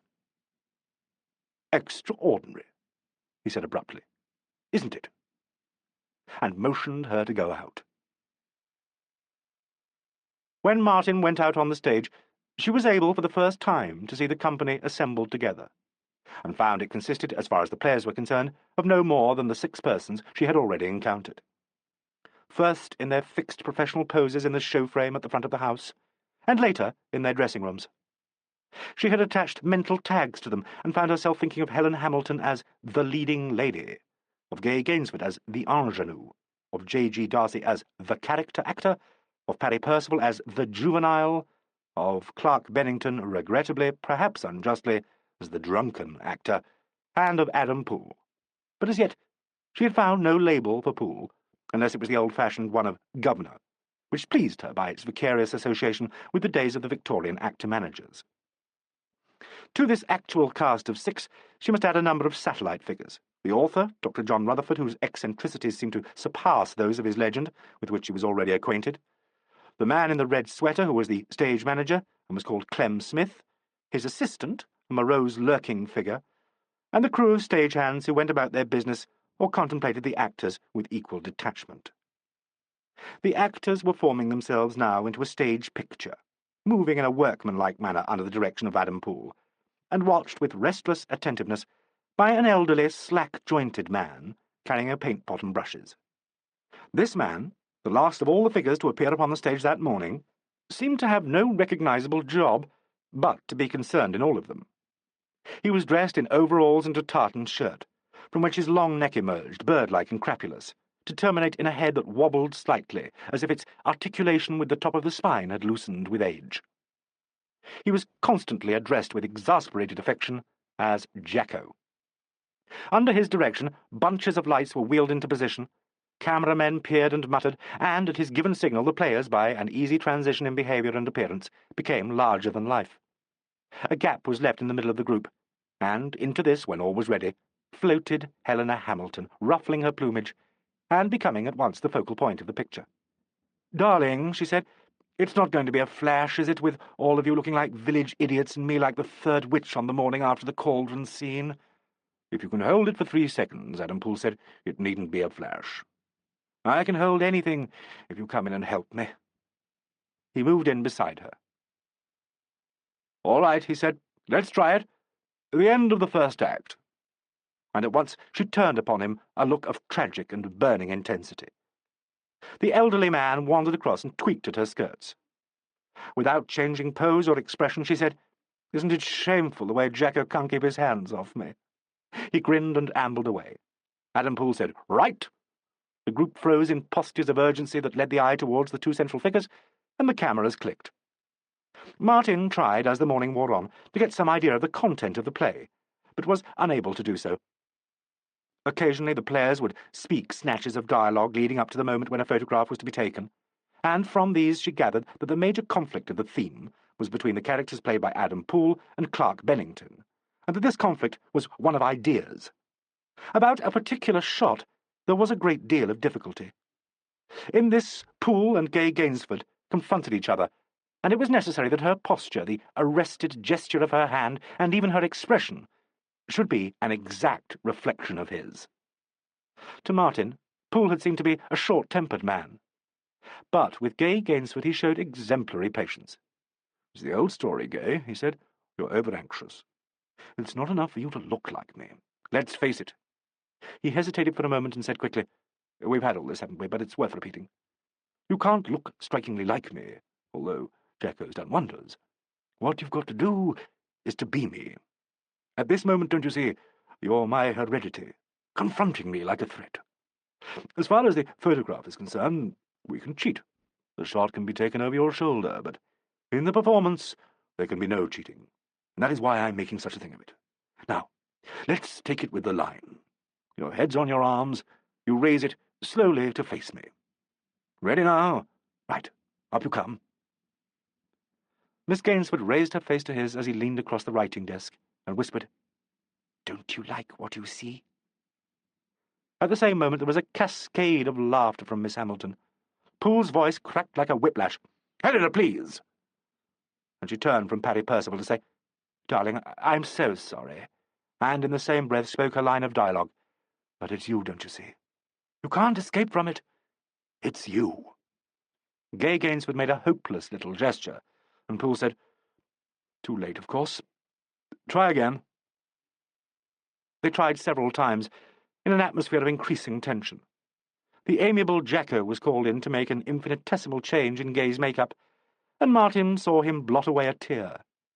At this juncture, a disembodied voice roared from the back of the circle, "Sister, have comfort! All of us have cause to wail the dimming of our shining star." Poole glanced into the auditorium. "Do shut up like a good chap, John," he said. "Pour all your tears. I am your sorrow's nurse, and I will pamper it with lamentations." The man called Jacko burst out laughing and was instantly dismissed to the dressing-rooms by Poole. There followed a quarter of an hour of mounting hysteria on the part of Gay Gainsford and of implacable persistence from Adam Poole. He said suddenly, "All right, we'll cheat. Shift the camera." The remaining photographs were taken without a great deal of trouble. Miss Gainsford, looking utterly miserable, went off to her dressing-room. The man called Jacko reappeared and ambled across to Miss Hamilton. There was an adjustment in make-up while Martin held up the mirror. "Maybe it's lucky," he said. "You don't have to look like somebody else. Are you being nice or beastly, Jacko?" He put a cigarette between her lips and lit it. "The dresses are good," he said. He had a very slight foreign accent. "You think so, do you?" "Naturally. I designed them for you." "Next time," she said gently. You'd better write the play as well. He was a phenomenally ugly man, but a smile of extraordinary sweetness broke across his face. All these agonies, he murmured, and on Thursday night everyone will be kissing everyone else, and at the Combined Arts Ball we are in triumph, and on Friday morning you will be purring over your notices. And you must not be unkind about the play. It is a good play. He grinned again, more broadly. His teeth were enormous and uneven. Even the little niece of the great husband cannot entirely destroy it. Jacko, you may say what you like. It is not intelligent casting. Please, Jacko. All right, all right. I remind you instead of the Combined Arts Ball, and that no one has decided in what costume we go. Nobody has any ideas. Jacko, you must invent something marvellous. And in 2 days I must also create out of air 8 marvellous costumes. Darling Jacko, how beastly we are to you. But you know you love performing your little wonders. I suggest, then, that we are characters from Chekhov, as they would be in Hollywood. You absurdly gorgeous, and the little niece still grimly ingenue. Adam, perhaps as Vanya, as if he were played by Boris Karloff, and so on. Where shall I get my absurdly gorgeous dress? I paint the design on canvas and cut it out, and if I were introduced to your dresser, I would persuade her to sew it up. He took the glass from Martin and said, No one makes any introductions in this theatre, so we introduce ourselves to each other. I am Jacques Doré, and you are the little chick whom the stork has brought too late, or dropped into the wrong nest. Really, he said, rolling his eyes at Miss Hamilton, it is the most remarkable coincidence, if it is a coincidence. I am dropping bricks, he added. I am a very privileged person, but one day I drop an outsized brick, and away I go. He made a circle of his thumb and forefinger, and looked through it, as though it were a quizzing glass, at Martin. All the same, he said, it is a pity you are a little dresser, and not a little actress. Between the photograph call and the dress rehearsal, which was timed for 7 o'clock, a state of uneven ferment prevailed at the Vulcan. During the rare occasions on which she had time to reflect, Martin anticipated a sort of personal 0 hour, a moment when she would have to take stock, to come to a decision. She had 2 and 4pence, and no place of abode, and she had no idea when she would be paid or how much she would get. This moment of reckoning, however, she continually postponed. The problem of food was answered for the moment by the announcement that it would be provided for everyone whose work kept them in the theatre throughout the day. As Miss Hamilton had discovered a number of minor alterations to be made in her dresses, Martin was of this company. Having by this time realized the position of extraordinary ubiquity held by Jacko, she was not surprised to find him cooking a mysterious but savoury mess over the gas ring in Fred Badger's sink room. This concoction was served in enamel mugs at odd intervals to anyone who asked for it, and Martin found herself eating her share in company with Bob Kringle, Mr. Poole's dresser. From him she learnt more about Mr. Jacques Doré. He was responsible for the decor and dressing of all Poole's productions. His official status was that of assistant to Mr. Poole, but in actual fact he seemed to be a kind of superior odd-job man. General Dog's Body, Kringle gossiped. That's what Mr. Jacko is. Poole's luck, people call him, and if the governor was superstitious about anything, which he is not, it would be about Mr. Jacko. The lady's the same, can't do without him. As a matter of fact, it's on her account he sticks it out. You might say he's a property, a kind of pet, if you like to put it that way. Joined up with her and his nibs when they was in Canada, and the governor still doing the child wonder at his posh college. He's a Canadian Frenchie, Mr. Jacko is. 20 years ago that must have been, only don't say I said so. It's what they call dog-luck devotion, and that's no error. To her, not to his nibs. Do you mean Mr. Bennington? Martin ventured. Clark Bennington, the distinguished character actor, that's right, said Kringle dryly. Evidently he was not inclined to elaborate this theme. He entertained Martin instead with a lively account of the eccentricities of Dr. John Rutherford. My oath, he said, what a daisy. Did you hear him chie-hike him from the front this morning? Typical. We'd done 3 of his pieces up to date, and never a dull moment. Rows and ructions, ructions and rows from the word go. The governor puts up with it on account he likes the pieces, and what a time he has with him, oh dear. There's something shocking the way the doctor cuts up. Dynamite. This time it's the little lady and his nibs, and Mr. Parry Profile Percival he's got it in for. Can't do nothing to please him. You should hear him at rehearsals. "You're bastardising my play," he yells. "Get the hell out of it," he shrieks. You've never seen such an exhibition shocking. Then when the governor shuts him up, he has an attack of the willies or what have you, and keeps out of the theatre for a couple of days. Never longer, though, which is very unfortunate for all concerned. To Martin, held as she was in a sort of emotional suspension, the lives and events enclosed within the stage walls and curtain of the Vulcan Theatre assumed a greater reality than her own immediate problem. Her existence since 5 o'clock the previous afternoon, when she had walked into the theatre, had much of the character and substance of a dream, with all the shifting values, the passages of confusion, and extreme clarity which make up the texture of a dream.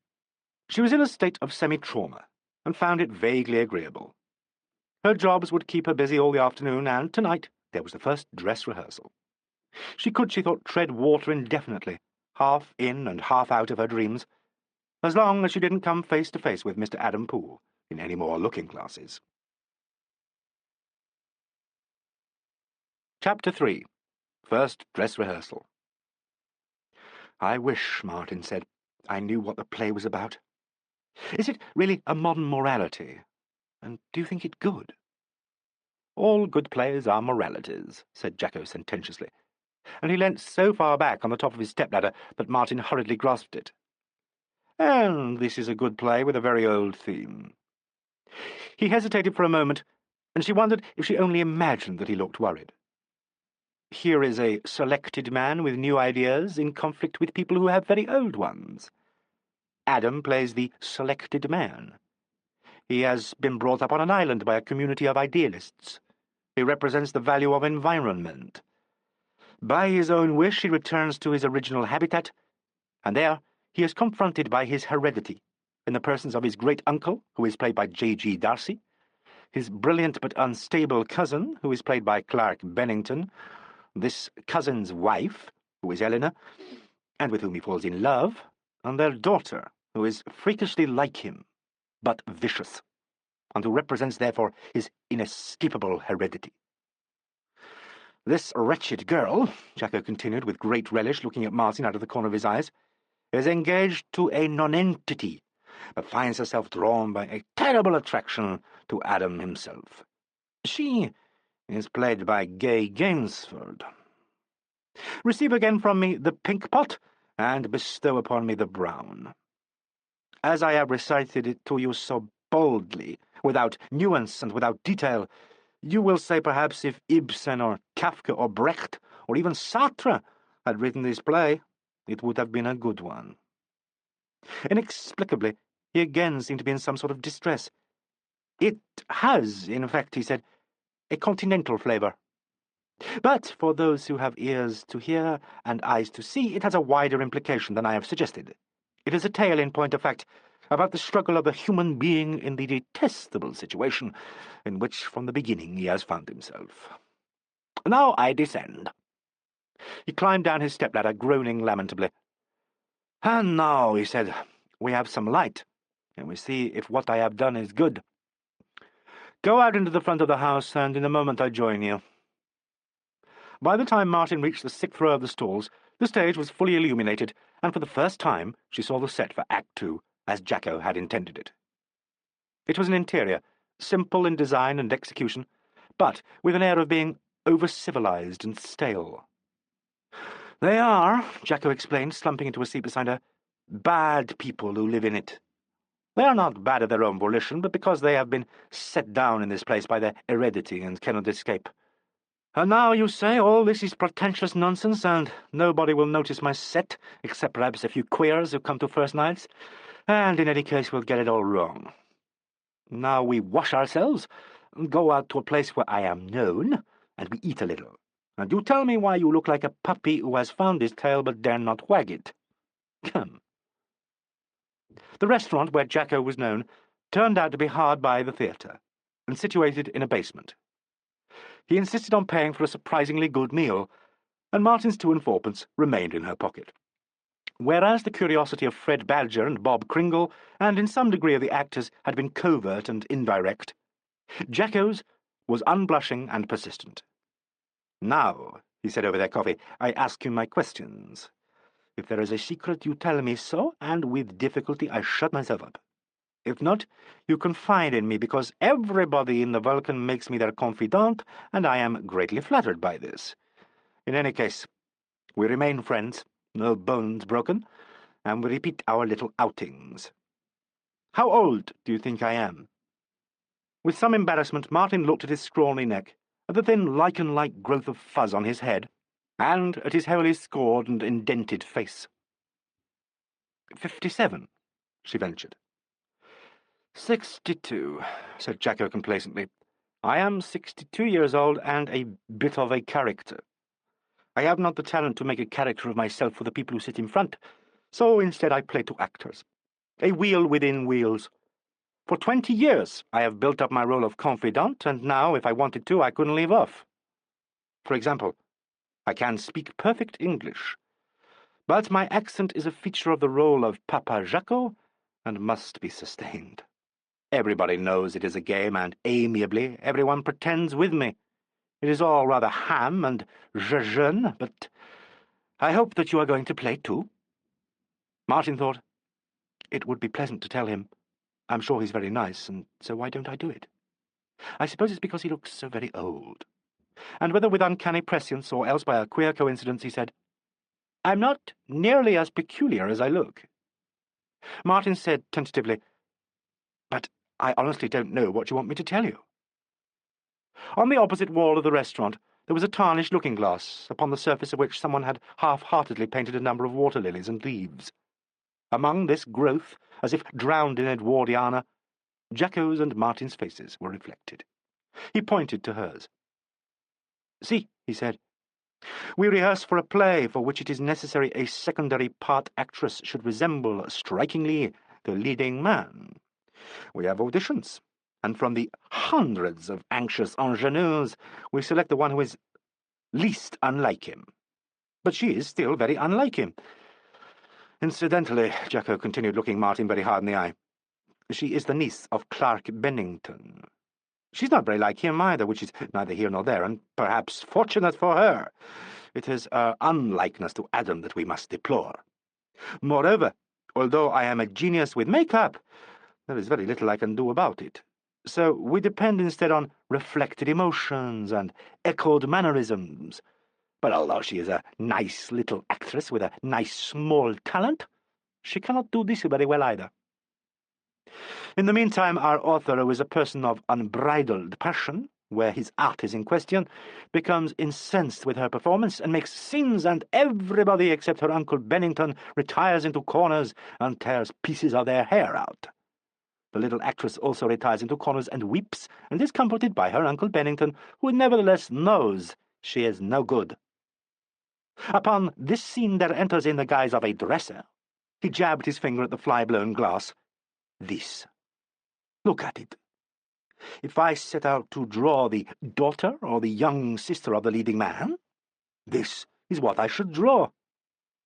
Everybody has a look at her and retires again into corners to ask, what is it about? Because obviously she is not a dresser. Is she perhaps? And there are many excited speculations. A niece for a niece, we ask ourselves? And there is some mention of Adam's extreme youth, you must excuse me, and the wrong side of the rosebush, and everybody says it cannot be an accident, and waits to see, except Papa Jacko, whose curiosity will not permit him to wait. Martin cried out, I've never seen him before, except in films in New Zealand. He knows nothing about me at all, nothing. I came here from New Zealand a fortnight ago, and I've been looking for a job ever since. I came to the Vulcan looking for a job. That's all there is about it. Did you come looking for the job of dresser to Miss Hamilton? For any job, she said desperately. I heard by accident about the dresser. But it was not to be a dresser that you came all the way from New Zealand, and yet it was to work in the theatre, and so perhaps, after all, you hoped to be an actress. Yes, Martin said, throwing up her hands. All right. I hope to be an actress. But please, let's forget all about it. You can't imagine how thankful I am to be a dresser. And if you think I'm secretly hoping Miss Gainsford will get laryngitis or break her leg, you couldn't be more mistaken. I don't believe in fairy tales. What humbugs you all are. Who? She demanded indignantly. All you Anglo-Saxons. You humbug even yourselves. Conceive for the moment the mise en scène, the situation, the coincidence, and you have the cheek to tell me again that you came 13,000 miles to be an actress and yet do not wish to play this part? Are you a good actress? Don't, Martin said, don't. I've got a job and I'm in a sort of trance. It makes everything very simple, and I don't want to come out of it. Jacko grinned fiendishly. Just a little touch of laryngitis? He suggested. Martin got up. Thank you very much for my nice dinner, she said. I ought to be getting on with my job. Little hypocrite. Or perhaps, after all, you know already, you are a very bad actress. Without answering, she walked out ahead of him, and they returned in silence to the Vulcan. Time to begin at 7, the dress rehearsal actually started at 8:10. Miss Hamilton had no changes in the first act and told Martin she might watch from the front. She went out and sat at the back of the stalls near the other dressers. Suddenly, the lights went up along the fringe of the curtain. Martin's flesh began to creep. Throughout the auditorium, other little flames sprang up, illuminating from below, like miniature footlights, the faces of the watchers in front. A remote voice said, "Okay, take it away." A band of gold appeared below the fringe of the curtain, widened, and grew to a lighted stage. Parry Percival spoke the opening line of Dr. Rutherford's new play. Martin liked the first act. It concerned itself with a group of figures Jacko had already described: the old man, his son's wife, their daughter, and her fiancé. They were creatures of convention. The wife alone possessed of some inclination to reach out beyond her enclosed and aimless existence.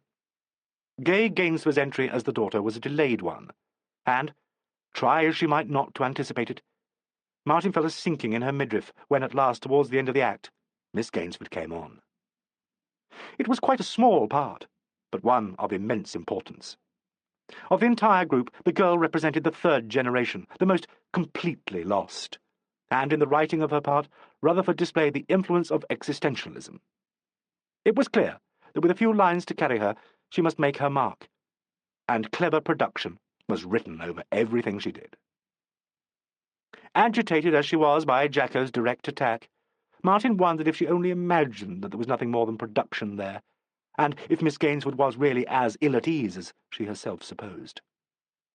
A specific gesture had been introduced and was evidently important, a sudden thrust of her fingers through her short hair, and she twice used a phrase, "That was not what I meant," where in the context it was evidently intended to plant a barb of attention in the minds of the audience. When this moment came, Martin sensed uneasiness among the actors. She glanced at Poole and saw him make the specific gesture he had given Miss Gainsford, a quick thrust of his fingers through his hair. At this juncture, the voice in the circle ejaculated, "Boo!" "Quiet," said Poole. Miss Gainsford hesitated, looked wretchedly into the auditorium, and lost her words. She was twice prompted before she went on again. Bennington crossed the stage, put his arm about her shoulder, and glared into the circle. The prompter once more threw out a line, Miss Gainsford repeated it, and they were off again. Poole got up and went backstage through the pass door. The secretary leant forward and shakily lit one cigarette from the butt of another. For the life of her, Martin couldn't resist glancing at Jacko. He was slumped back in his stall with his arms folded, deliberately imperturbable, she felt, putting on an act. The light from the stage caught his emu-like head, and as if conscious of her attention, he rolled his eyes round at her. She hastily looked back at the stage. With Gay Gainsford's exit, Martin could have sworn a wave of relaxation blessed the actors. The dialogue began to move forward compactly with a firm upward curve towards some well-designed climax. There was an increase in tempo corresponding with the rising suspense. Martin's blood tingled and her heart thumped. Through which door would the entrance be made? The players began a complex circling movement accompanied by a sharp crescendo in the dialogue. Up and up it soared. Now, she thought, now!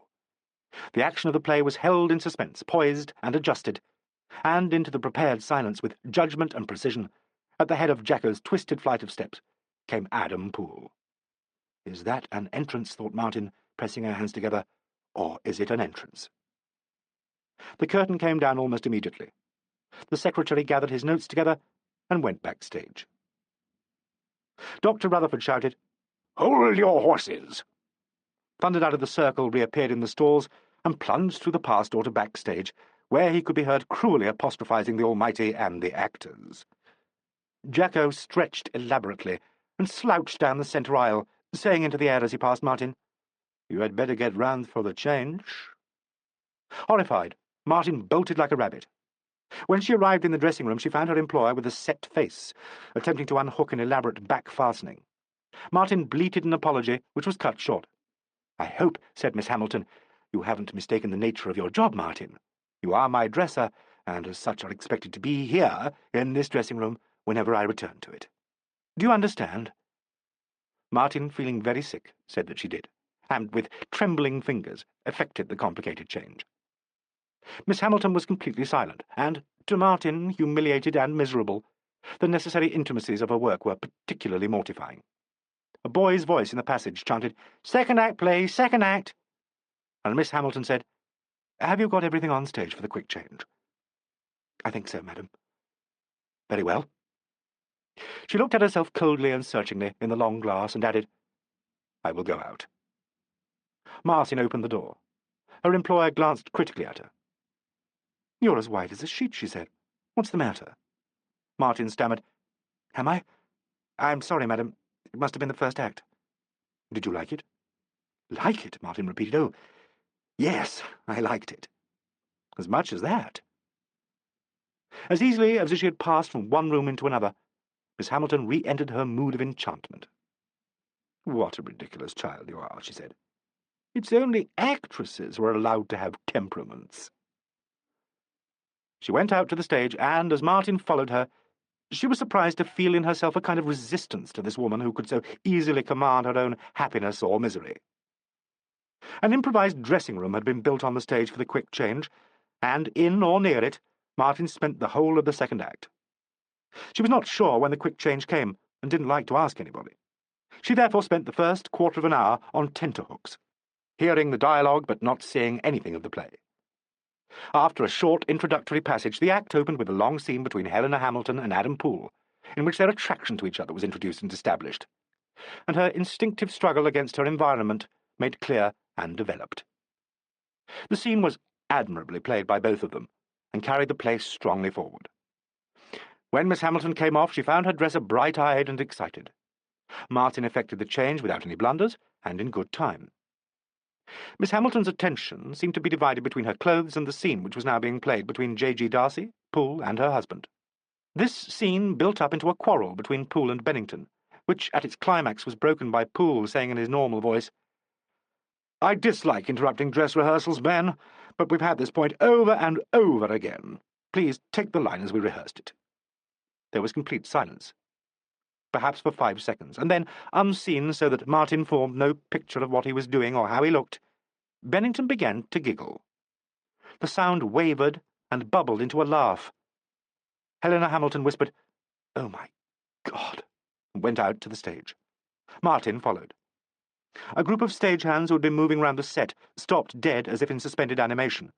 Parry Percival, waiting off stage, turned with a look of elaborate concern to Miss Hamilton and mimed bewilderment. Bennington's laughter broke down into ungainly speech.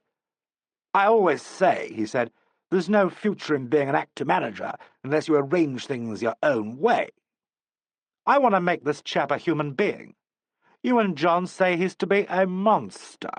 All right, dear boy, I won't offend again. He shall be less human than Caliban, and far less sympathetic." Evidently Poole was standing inside the entrance nearest to the dressing-room, because Martin heard Bennington cross the stage, and when he spoke again he was quite close to her, and had lowered his voice. "You're grabbing everything, aren't you?" the voice wavered. "On and off stage, as you might say.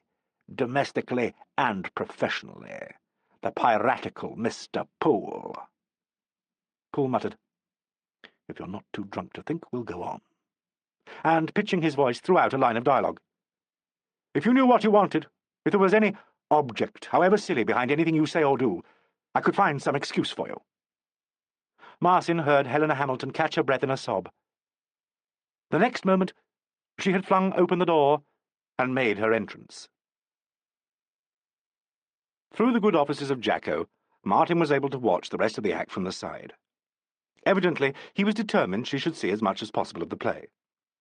He sent her round a list, scribbled in an elaborate hand, of the warnings and cues for Miss Hamilton's entrances and exits, and times when she changed her dress.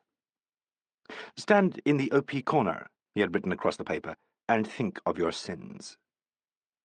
She wouldn't have dared to follow his advice if Miss Hamilton, on her first exit, had not said with a sort of irritated good nature, "You needn't wait in the dressing-room perpetually. Just be ready for me, that's all." So she stood in the shadows of the OP corner and saw the one big scene between Adam Poole and Gay Gainsford. The author's intention was clear enough. In this girl, the impure flower of her heredity, the most hopelessly lost of all the group, he sought to show the obverse side of the character Poole presented. She was his twisted shadow, a spiritual incubus. In everything she said and did, the audience must see a distortion of Poole himself, until at the end they faced each other across the desk, as in the scene that had been photographed, and Helena Hamilton re-entered to speak the line of climax. "But it's you, don't you see? You can't escape it. It's you." And the curtain came down. Gay Gainsford was not good enough. It was not only that she didn't resemble Poole closely, her performance was too anxious, too careful a reproduction of mannerisms without a flame to light them. Martin burnt in her shadowy corner. The transparent covering in which, like a sea creature, she had spent her 24 hours' respite, now shriveled away, and she was exposed to the inexorable hunger of an unsatisfied player. She didn't see Bennington until he put his hand on her arm as the curtain came down, and he startled her so much that she cried out and backed away from him. "So, you think you could do it, dear, do you?" he said. Martin stammered. I'm sorry. Miss Hamilton will want me," and dodged past him towards the improvised dressing-room. He followed, and with a conventionally showy movement barred her entrance. Wait a minute, he said. "I want to talk to you." She stood there, afraid of him, conscious of his smell of grease paint and alcohol, and thinking him a ridiculous as well as an alarming person. "I'm so angry," he said conversationally. "Just literally so angry. But I'm afraid you're going to find me quite a difficult man. And now we've got that ironed out, perhaps you'll tell me who the bloody hell you are." "You know who I am," Martin said desperately. "Please, let me go in. My wife's dresser?" He took her chin in his hand and twisted her face to the light. Poole came round the back of the set. Martin thought, he'll be sick of the sight of me, always getting myself into stupid little scenes. Bennington's hand felt wet and hot round her chin. "My wife's dresser," he repeated. "And my wife's lover's little byblow. That the story?" The edge of Poole's hand dropped on his arm. "Can you go?" he said to Martin, and twisted Bennington away from the door. Martin slipped through, and he shut it behind her. She heard him say, "You're an offensive fellow in your cups, Ben. We'll have this out after rehearsal. Get along and change for the third act." There was a moment's pause. The door opened, and he looked in. "Are you all right?" he asked. "Perfectly, thank you," Martin said, and in an agony of embarrassment added, "I'm sorry to be a nuisance, sir." "Oh, don't be an ass," he said with great ill-humour. The next moment he had gone. Miss Hamilton, looking desperately worried, came in to change for the third act. The dress rehearsal ended at midnight in an atmosphere of acute tension. Because she had not yet been paid, Martin proposed to sleep again in the green room. So easily do our standards adjust themselves to our circumstances that, whereas on her first night at the Vulcan the green room had been a blessed haven, her hours of precarious security had bred a longing for a bed and ordered cleanliness, and she began to dread the night. In groups and singly, the actors and stage staff drifted away. Their voices died out in the alley and passages, and she saw with dismay that Fred Badger had emerged from the door of his cubbyhole and now eyed her speculatively. Desolation and fear possessed Martin. With a show of preoccupation, she hurried away to Miss Hamilton's dressing-room, which she had already set in order. Here she would find a moment's respite.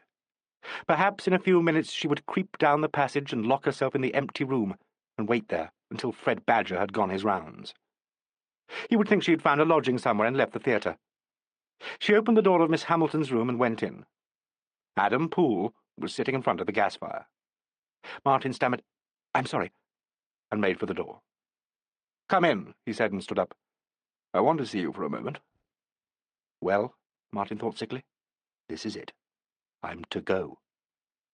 He twisted the chair round and ordered rather than invited her to sit in it. As she did so, she thought, I won't be able to sleep here tonight. When he's sacked me, I'll get my suitcase and ask my way to the nearest women's hostel. I'll walk alone through the streets, and when I get there, the hostel will be shut. He had turned his back to her and seemed to be examining something on the dressing shelf. "I would very much rather have disregarded this business," he said irritably, "but I suppose I can't. For one thing, someone should apologize to you for Bennington's behaviour. He is not likely to do it for himself." It really didn't matter. Of course it mattered, he said sharply. It was insufferable, for both of us. She was too distressed to recognize as one of pleasure the small shock this last phrase gave her. "You realize, of course, how this nonsense started," he was saying. "You've seen something of the play. You've seen me. It's not a matter for congratulation, I dare say, but you're like enough to be my daughter. You're a New Zealander, I understand. How old are you?" 19, sir. You needn't bother to pepper your replies with this sir business. It's not in character, and it's entirely unconvincing.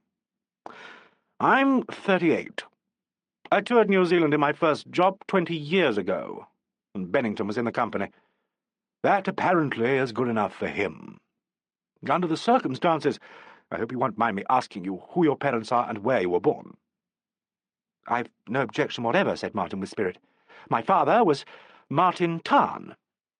He was the son and grandson of a high-country run-holder, a sheep farmer, in the South Island. He was killed on Crete." He turned and looked directly at her for the first time since she'd come into the room. "I see. And your mother?" "She's the daughter of a run-holder in the same district." "Do you mind telling me her maiden name, if you please?" Martin said, "I don't see what good this will do." "Don't you, indeed? Don't you, after all, resent the sort of conjecture that's brewing among these people?" "I certainly haven't the smallest desire to be thought your daughter." "And I couldn't agree more. Good Lord," he said. "This is a fat-headed way for us to talk. Why don't you want to tell me your mother's maiden name? What was the matter with it?" "She always thought it sounded silly. It was Paula Poole Passington." He brought the palm of his hand down crisply on the back of her chair. "And why in the world," he asked, "couldn't you say so at once?" Martin was silent. "Paula Poole Passington," he repeated. "All right. An old cousin of my father's, Cousin Paula, married someone called Passington and disappeared. I suppose to New Zealand. Why didn't she look me up when I went out there?" "I believe she didn't care for theatricals," said Martin. "She was my grandmother. The connection is really quite distant." "You might at least have mentioned it." "I preferred not to." "Too proud?" "If you like," she said desperately. "Why did you come to England?" "To earn my living." "As a dresser?" She was silent. "Well," he said. "As best I could." "As an actress?" "Oh, for God's sake," he added, "it's damnably late, and I'll be obliged if you'll behave reasonably. I may tell you I've spoken to Jacko. Don't you think you're making an ass of yourself? All this mystery act?" Martin got up and faced him. "I'm sorry," she said. "It's a silly business, but it's not an act.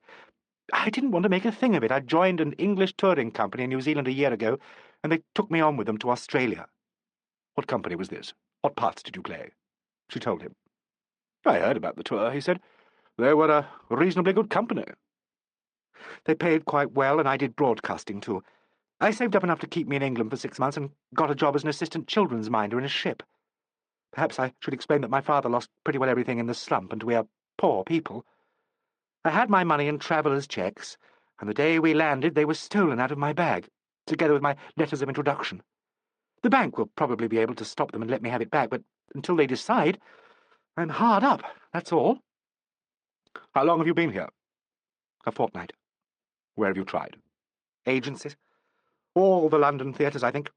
"This one last. Why?" "One of them had to be last. Did you know of this connection, as you call it? Yes, my mother knew of it. And the resemblance? We saw your pictures. People sometimes said—" They looked at each other warily, with guarded interest. "And you deliberately fought shy of this theatre because you knew I was playing here?" "Yes." "Did you know about this piece? The girl's part?" Martin was beginning to be very tired. A weariness of spirit and body seeped up through her being in a sluggish tide. She was near to tears, and thrust her hand nervously through her short hair. He made some kind of ejaculation, and she said at once, I didn't mean to do that." "But you knew about the part when you came here?" "There's a lot of gossip at the agencies when you're waiting. A girl I stood next to in the queue at Garnet Marks's told me they wanted someone at the Vulcan who could be made up to look like you. She'd got it all muddled up with yesterday's auditions for the touring company in another piece." "So you thought you'd try?" "Yes. I was a bit desperate by then. I thought I'd try." "Without, I suppose, mentioning this famous connection?" "Yes." "And finding there was nothing for you in the piece, you applied for the job of dresser?" "Yes."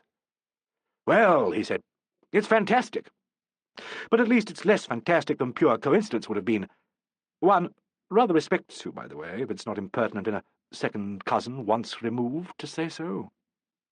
"Thank you," she said vaguely. "Question is, what are we going to do about it?" Martin turned away to the ranks of dresses, and with businesslike movements of her trembling hands, tweaked at the sheets that covered them. She said briskly, "I realise, of course, that I'll have to go. Perhaps Miss Hamilton—" "You think you ought to go?" his voice said behind her. "I suppose you're right. It's an awkward business." "I'm sorry." "But I'd like to— It's difficult to suggest." "I'll be perfectly all right," she said with savage brightness. "Please don't give it another thought." "Why, by the way, are you still in the theatre?" "I was going to sleep here," Martin said loudly. "I did last night. The night watchman knows."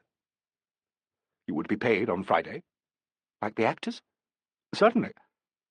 How much is there in the exchequer between now and Friday?" Martin was silent, and he said with a complete change of voice, "My manners, you will already have been told, are notoriously offensive. But I don't believe I was going to say anything that would have offended you. I've got 2 and 4pence." He opened the door and shouted, "Jacko!" into the echoing darkness. She heard the green-room door creak, and in a moment or two Jacko came in. He carried a board with a half-finished drawing pinned to it. This he exhibited to Poole. "Crazy, isn't it?" he said. "Helena's costume for the ball.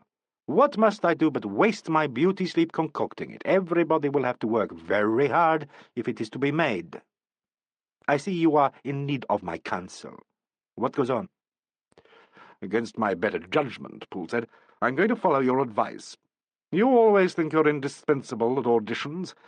Give me some light out there, and then sit in front." "It is past midnight. This child has worked and worried herself into a complete bouleversement. She is as pale as a Pierrot." Poole looked at her. "Are you all right?" he asked her. "It won't take 10 minutes." "I don't understand, but I'm all right." "There you are, Jacko," Poole said, and sounded pleased. "It's over to you." Jacko took her by the shoulders and gently pushed her down on the chair. "Attention," he said. "We make a bargain. I live not so far from here in an apartment house kept by a well-disposed French couple. An entirely respectable house, you understand, with no funny business. At the top one finds an attic room, as it might be in a tale for children, and so small it is but twice the size of its nice little bed. The rental is low, within the compass of a silly girl who gets herself into equivocal situations. At my recommendation, she will be accommodated in the attic, which is included in my portion of the house, and will pay me the rent at the end of the week. But in exchange for my good offices, she does for us a little service. Again, no funny business." "Oh, dear," Martin said. She leant towards the dressing shelf and propped her face in her hand. "It sounds so wonderful," she said, and tried to steady her voice. "A nice little bed." "All right, Jacko," Poole said. She heard the door open and shut. "I want you to relax for a few minutes," his voice went on. "Relax all over like a cat. Don't think of anything in particular. You're going to sleep sound tonight. All will be well. The gas fire hummed. The smell of roses and cosmetics filled the warm room. Do you smoke? Poole asked. Sometimes. Here you are. She drew in the smoke gratefully. He went into the passage, and she watched him light his own cigarette. Her thoughts drifted aimlessly about the bony structure of his head and face. Presently, a stronger light streamed down the passage. Jacko's voice called something from a great distance. Poole turned to her. "Come along," he said. On the stage, dust-thickened rays from pageant lamps settled in a pool of light about a desk and 2 chairs. It was like an island in a vague region of blueness. She found herself seated there at the desk, facing him across it. In response to a gesture of Poole's, she rested her arms on the desk and her face in her arms. "Listen," he said, "and don't move. You are in the hall of an old house, beautiful but decaying. You are the girl with the bad heredity. You are the creature who goes round and round in her great empty cage like a stoat filled with a wicked desire. The object of your desire is the man on the other side of the desk who is joined to you in blood, and of whose face and mind you are the ill reflection. In a moment you will raise your face to his. He will make a gesture, and you will make the same gesture. Then you will say, 'Don't you like what you see? It must be horrible and real. Don't move. Think of it. Then raise your head and speak.' There was a kind of voluptuousness in Martin's fatigue. Only the chair she sat on, and the desk that propped her arms and head prevented her, she felt, from slipping to the floor. Into this defencelessness Poole's suggestion entered like those of a mesmerist, and that perfection of duality for which actors pray and which they are so rarely granted now fully invested her.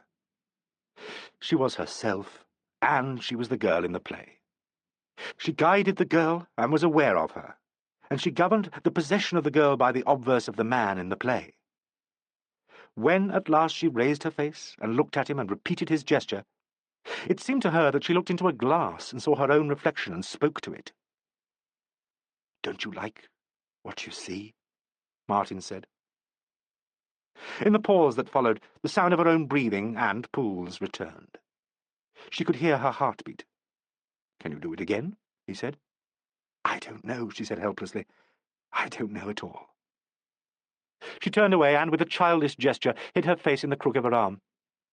In dismay and shame, she set loose the tears she had so long denied herself. "There now," he said, not so much as if to comfort her as to proclaim some private triumph of his own. Out in the dark auditorium, Jacko struck his hands together once.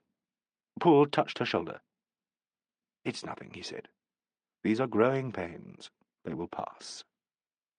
From the door in the set he said, "You can have the understudy. We'll make terms tomorrow. If you prefer it, the relationship can be forgotten. Good night." He left her alone, and presently Jacko returned to the stage, carrying her suitcase. "Now," he said, "we go home." Chapter 4. Second Dress Rehearsal. When Martin opened her eyes on the second morning of her adventure, it was with the sensation of having come to rest after a painful journey. She lay quiet and looked about her. It was a bright morning, and the sun came in at the attic window above her bed. The room had an air of great cleanliness and freshness. She remembered now that Jacko had told her he occasionally made use of it, and indeed, tiny as it was, it bore his eccentric imprint.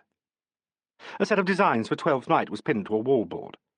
Ranged along the shelf were a number of figures, dressed in paper as the persons in this play, and on the wall, facing her bed, hung a mask of the Fool Feste, looking very like Jacko himself. There never was such a little room, Martin sighed, and began to plan how she would collect and stow away her modest belongings. She was filled with gratitude and with astonished humility.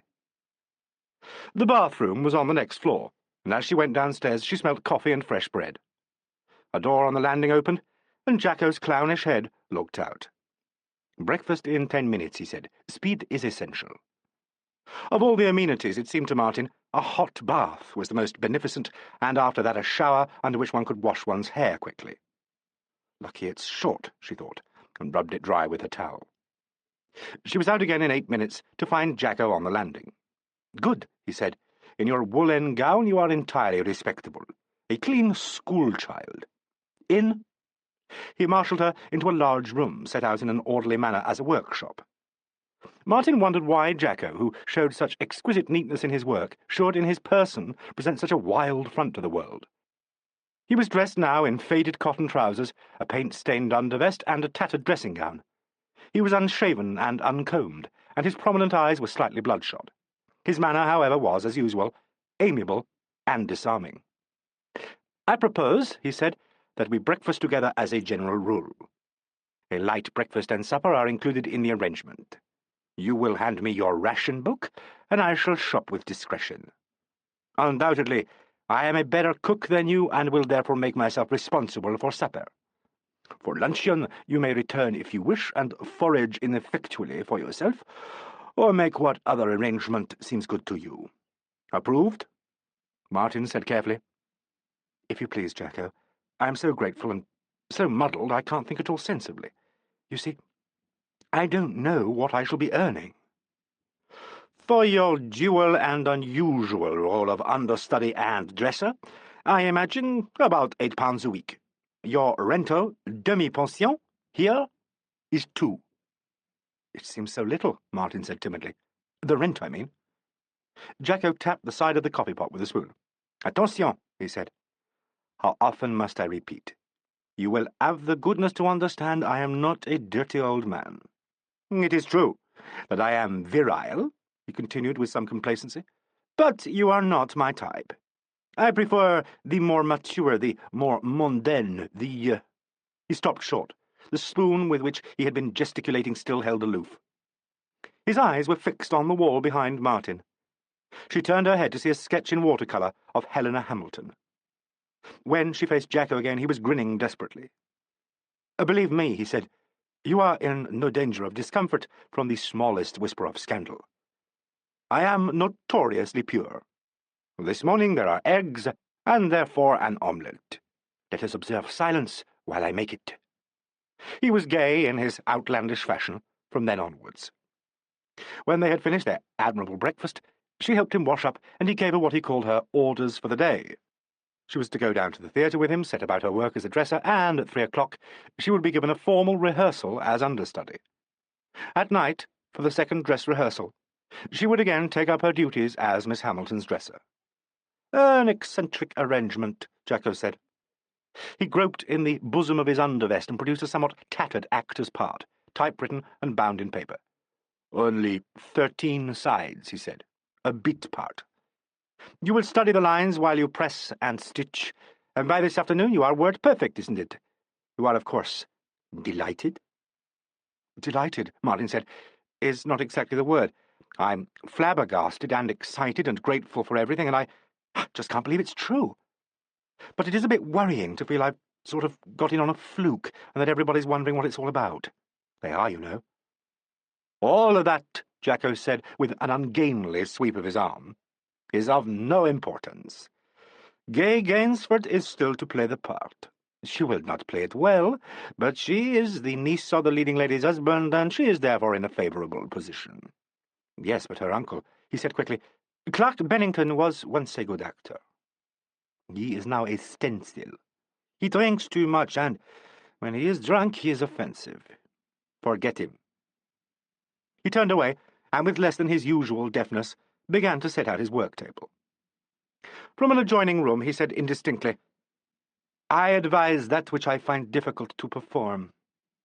Do not allow yourself to become ag-ridden by this man. It is a great mistake. I myself—" His voice was lost in the spurt of running water. Martin heard him shout, "Run off and learn your lines. I have a job in hand." With a feeling of unease, she returned to her room. But when she opened her part and began to read the lines, this feeling retreated until it hung like a very small cloud over the hinterland of her mind. The foreground was occupied entirely by the exercise of memorizing, and in a few minutes she had almost, but not quite, forgotten her anxiety. She was given her moves that afternoon by the stage manager, and at 3 o'clock rehearsed her scenes with the other 2 understudies. The remaining parts were read from the script. Jacko pottered about backstage, intent on one of his odd jobs. Otherwise the theatre seemed to be deserted. Martin had memorized her lines, but inevitably lost them from time to time in her effort to associate them with physical movement. The uncompromising half-light of a working stage, the mechanical pacing to and fro of understudies, the half-muted lines raised to concert pitch only for cues, and the dead sound of voices in an empty house. All these workaday circumstances, although she was familiar enough with them, after all, laid a weight upon her. She lost her belief in the magic of the previous night. She was oppressed by this anticlimax, and could scarcely summon up the resources of her young experience to meet it. The positions and moves had been planned with a vivid understanding of the text, and seemed to spring out of it. She learnt them readily enough. Rather to her surprise, and she thought that of the other understudies, they were finally taken through her scenes at concert pitch, so that by the end of the rehearsal the visual and oral aspects of her part had fused into a whole. She had got her routine, but it was no more than a routine. She spoke and paused and moved and spoke, and there was no reality at all, she felt, in anything she did. Clem Smith, the stage manager, said nothing about interpretation, but, huddled in his overcoat, merely set the moves and then crouched over the script. She was not even a failure. She was just another colourless understudy, and nothing had happened. When it was over, Clem Smith shut the book and said, "Thank you, ladies and gentlemen. 11 in the morning, if you please." He lit a cigarette and went down into the auditorium and out through the front of the house. Left alone on the stage, Martin struggled with an acute attack of deflation. She tried to call herself to order. This in itself was a humiliating, if salutary, exercise. If, she thought savagely, she had been a Victorian young lady, she would at this juncture have locked herself away with a plush-bound journal and, after shedding some mortified tears, forced a confession out of herself. As it was, she set her jaw and worked it out there and then. The truth was, she told herself, she had been at her old tricks again. She had indulged in the most blatant kind of daydream. She had thought up a success story and dumped herself down in the middle of it, with half a dozen pageant lamps bathing her girlish form. Because she looked like Poole, and because last night she had had a mild success with one line by playing it off her nerves, she had actually had the gall to imagine— Here Martin felt her scalp creep and her face burn. Come on, she thought, out with it. Very well, then. She had dreamed up a further rehearsal with Poole. She had seen herself responding eagerly to his production. She had heard him say regretfully that if things had been different. She had even— At this point, overtaken with self-loathing, Martin performed the childish exercise while throwing her part across the stage, stamping violently and thrusting her fingers through her hair. "Damn and blast and hell," said Martin, pitching her voice to the back row of the gallery. Not quite as bad as all that. Adam Poole came out of the shadowed pit and down the centre aisle of the stalls. He rested his hands on the rail of the orchestral well. Martin gaped at him. "You've got the mechanics," he said. "Walk through it again by yourself before tomorrow. Then you can begin to think about the girl. Get the layout of the house into your head. Know your environment. What has she been doing all day before the play opens? What has she been thinking about? Why does she say the things she says and do the things she does? Listen to the other chap's lines. Come down here for 5 minutes and we'll see what you think about acting." Martin went down into the house. Of all her experiences during these 3 days at the Vulcan Theatre, she was to remember this most vividly. It was a curious interview. They sat side by side as if waiting for the rise of curtain. Their voices were deadened by the plush stalls. Jacko could be heard moving about behind the set, and in some distant room backstage, somebody in desultory fashion hammered and sawed. At first, Martin was ill at ease, unable to dismiss or to reconcile the jumble of distracted notions that beset her. But Poole was talking about theatre, and about problems of the actor. He talked well, without particular emphasis, but with penetration and authority. Soon she listened with single hearing, and with all her attention to what he had to say. Her nervousness and uncertainty were gone, and presently she was able to speak of matters that had exercised her in her own brief experience of the stage. Their conversation was adult and fruitful. It didn't even occur to her that they were getting on rather well together. Jacko came out on the stage. He shielded his eyes with his hand and peered into the auditorium. "Madame?" he said. "Hello? What is it?" "It is Helena on the telephone to inquire why you have not rung her at 4, the time now being 5:30. Will you take it in the office?" "Good Lord," he ejaculated, and got up. Martin moved into the aisle to let him out. He said, "All right, Miss Tarn. Work along the lines we've been talking about, and you should be able to cope with the job. We take our understudies seriously at the Vulcan, and like to feel they're an integral part of the company. You'll rehearse again tomorrow morning, and—" He stopped unaccountably, and after a moment said hurriedly, "You're all right, aren't you? I mean, you feel quite happy about this arrangement?" "Yes," she said, "very happy." "Good." He hesitated again for a second, and then said, "I must go," and was off down the aisle to the front of the house. He called out, "I'll be in the office for some time, Jacko, if anyone wants me." A door banged. There was a long silence. Jacko advanced to the footlights. "Where are you?" he asked. "Here," said Martin. "I see you, or a piece of you. Where is the rest? Reassemble yourself. There is work to be done." The work turned out to be the sewing together of a fantastic garment created and tacked up by Jacko himself. It had a flamboyant design, stencilled in black and yellow, of double-headed eagles, and was made in part of scenic canvas. There was an electric sewing machine in the wardrobe room, which was next to Mr. J.G. Darcy's at the end of the passage. Here Jacko sat Martin down, and here for the next hour she laboured under his exacting direction, while he himself crawled about the floor, cutting out further garments for the combined arts ball. At 6:30 he went out, saying he would return with food. Martin laboured on. Sometimes she repeated the lines of her part, her voice drowned by the clatter of the machine. Sometimes, when engaged in handwork, it would seem in the silent room that she had entered into a new existence, as if she had at that moment been born and was a stranger to her former self. And, since this was rather a frightening sensation, though not new to Martin, she must rouse herself and make a conscious effort to dispel it. On one of these occasions, when she had just switched off the machine, she felt something of the impulse that had guided her first attempt at the scene with Poole. Wishing to retain and strengthen this experience, she set aside her work and rested her head on her arms as the scene required. She waited in this posture, summoning her resources, and, when she was ready, raised her head to confront her opposite. Gay Gainsford stood on the other side of the table, watching her.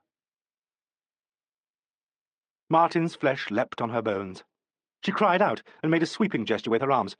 A pair of scissors clattered to the floor. "I'm sorry I startled you," said Miss Gainsford. "I came in quietly.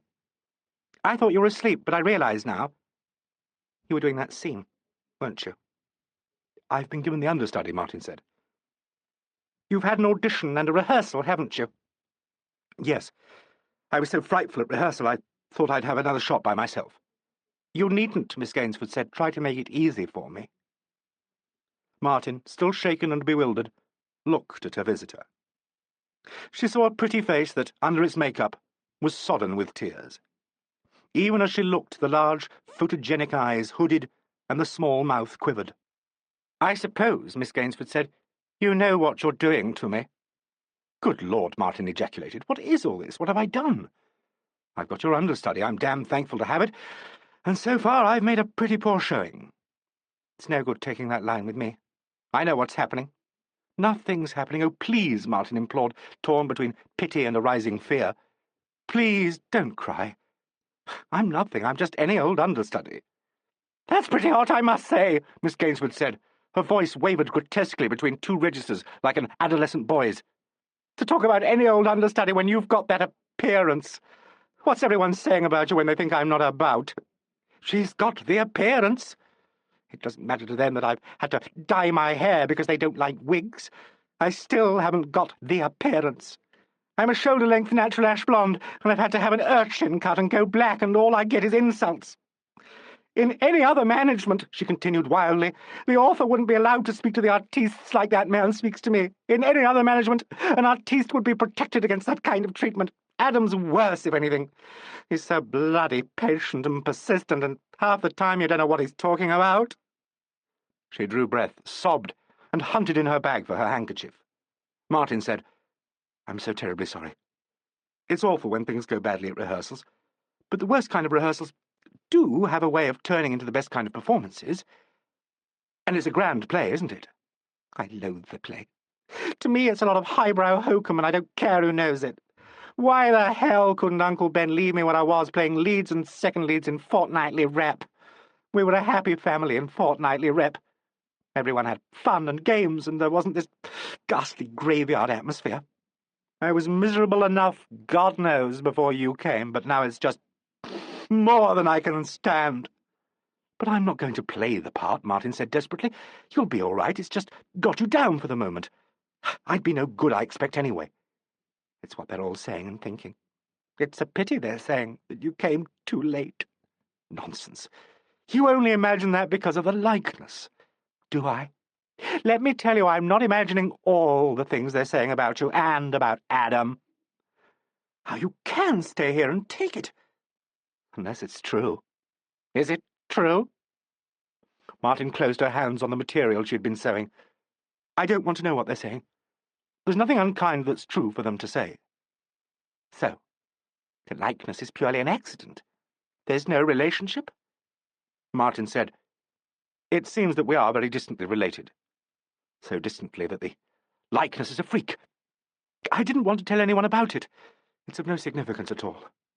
I haven't used it to get into the theatre. I don't know how and why you got in, but I wish to God you'd get out. How you can hang on knowing what they think if it isn't true. You can't have any pride or decency. It's so cruel, it's so damnably cruel." Martin looked at the pretty, tear-blubbered face, and thought in terror that if it had been that of Atropos, it could have scarcely offered a more dangerous threat. "Don't," she cried out. "Please don't say that. I need this job so desperately. Honestly. You're making a thing of all this. I'm not hurting you." "Yes, you are. You're driving me completely frantic. I'm nervously and emotionally exhausted," Miss Gainsford sobbed with an air of quoting somebody else. "It just needed you to send me over the borderline. Uncle Ben keeps on and on and on about it until I think I'll go mad. This is a beastly unlucky theatre anyway. Everyone knows there's something wrong about it, and then you come in like a Jonah into the rock bottom." "If," Miss Gainsford went on, developing a command of histrionic climax of which Martin would scarcely have suspected her capable, "if you have any pity at all, any humanity, you'll spare me this awful ordeal. But this is all nonsense. You're making a song about nothing." "I won't be taken in by it," Martin said, and recognized defeat in her own voice.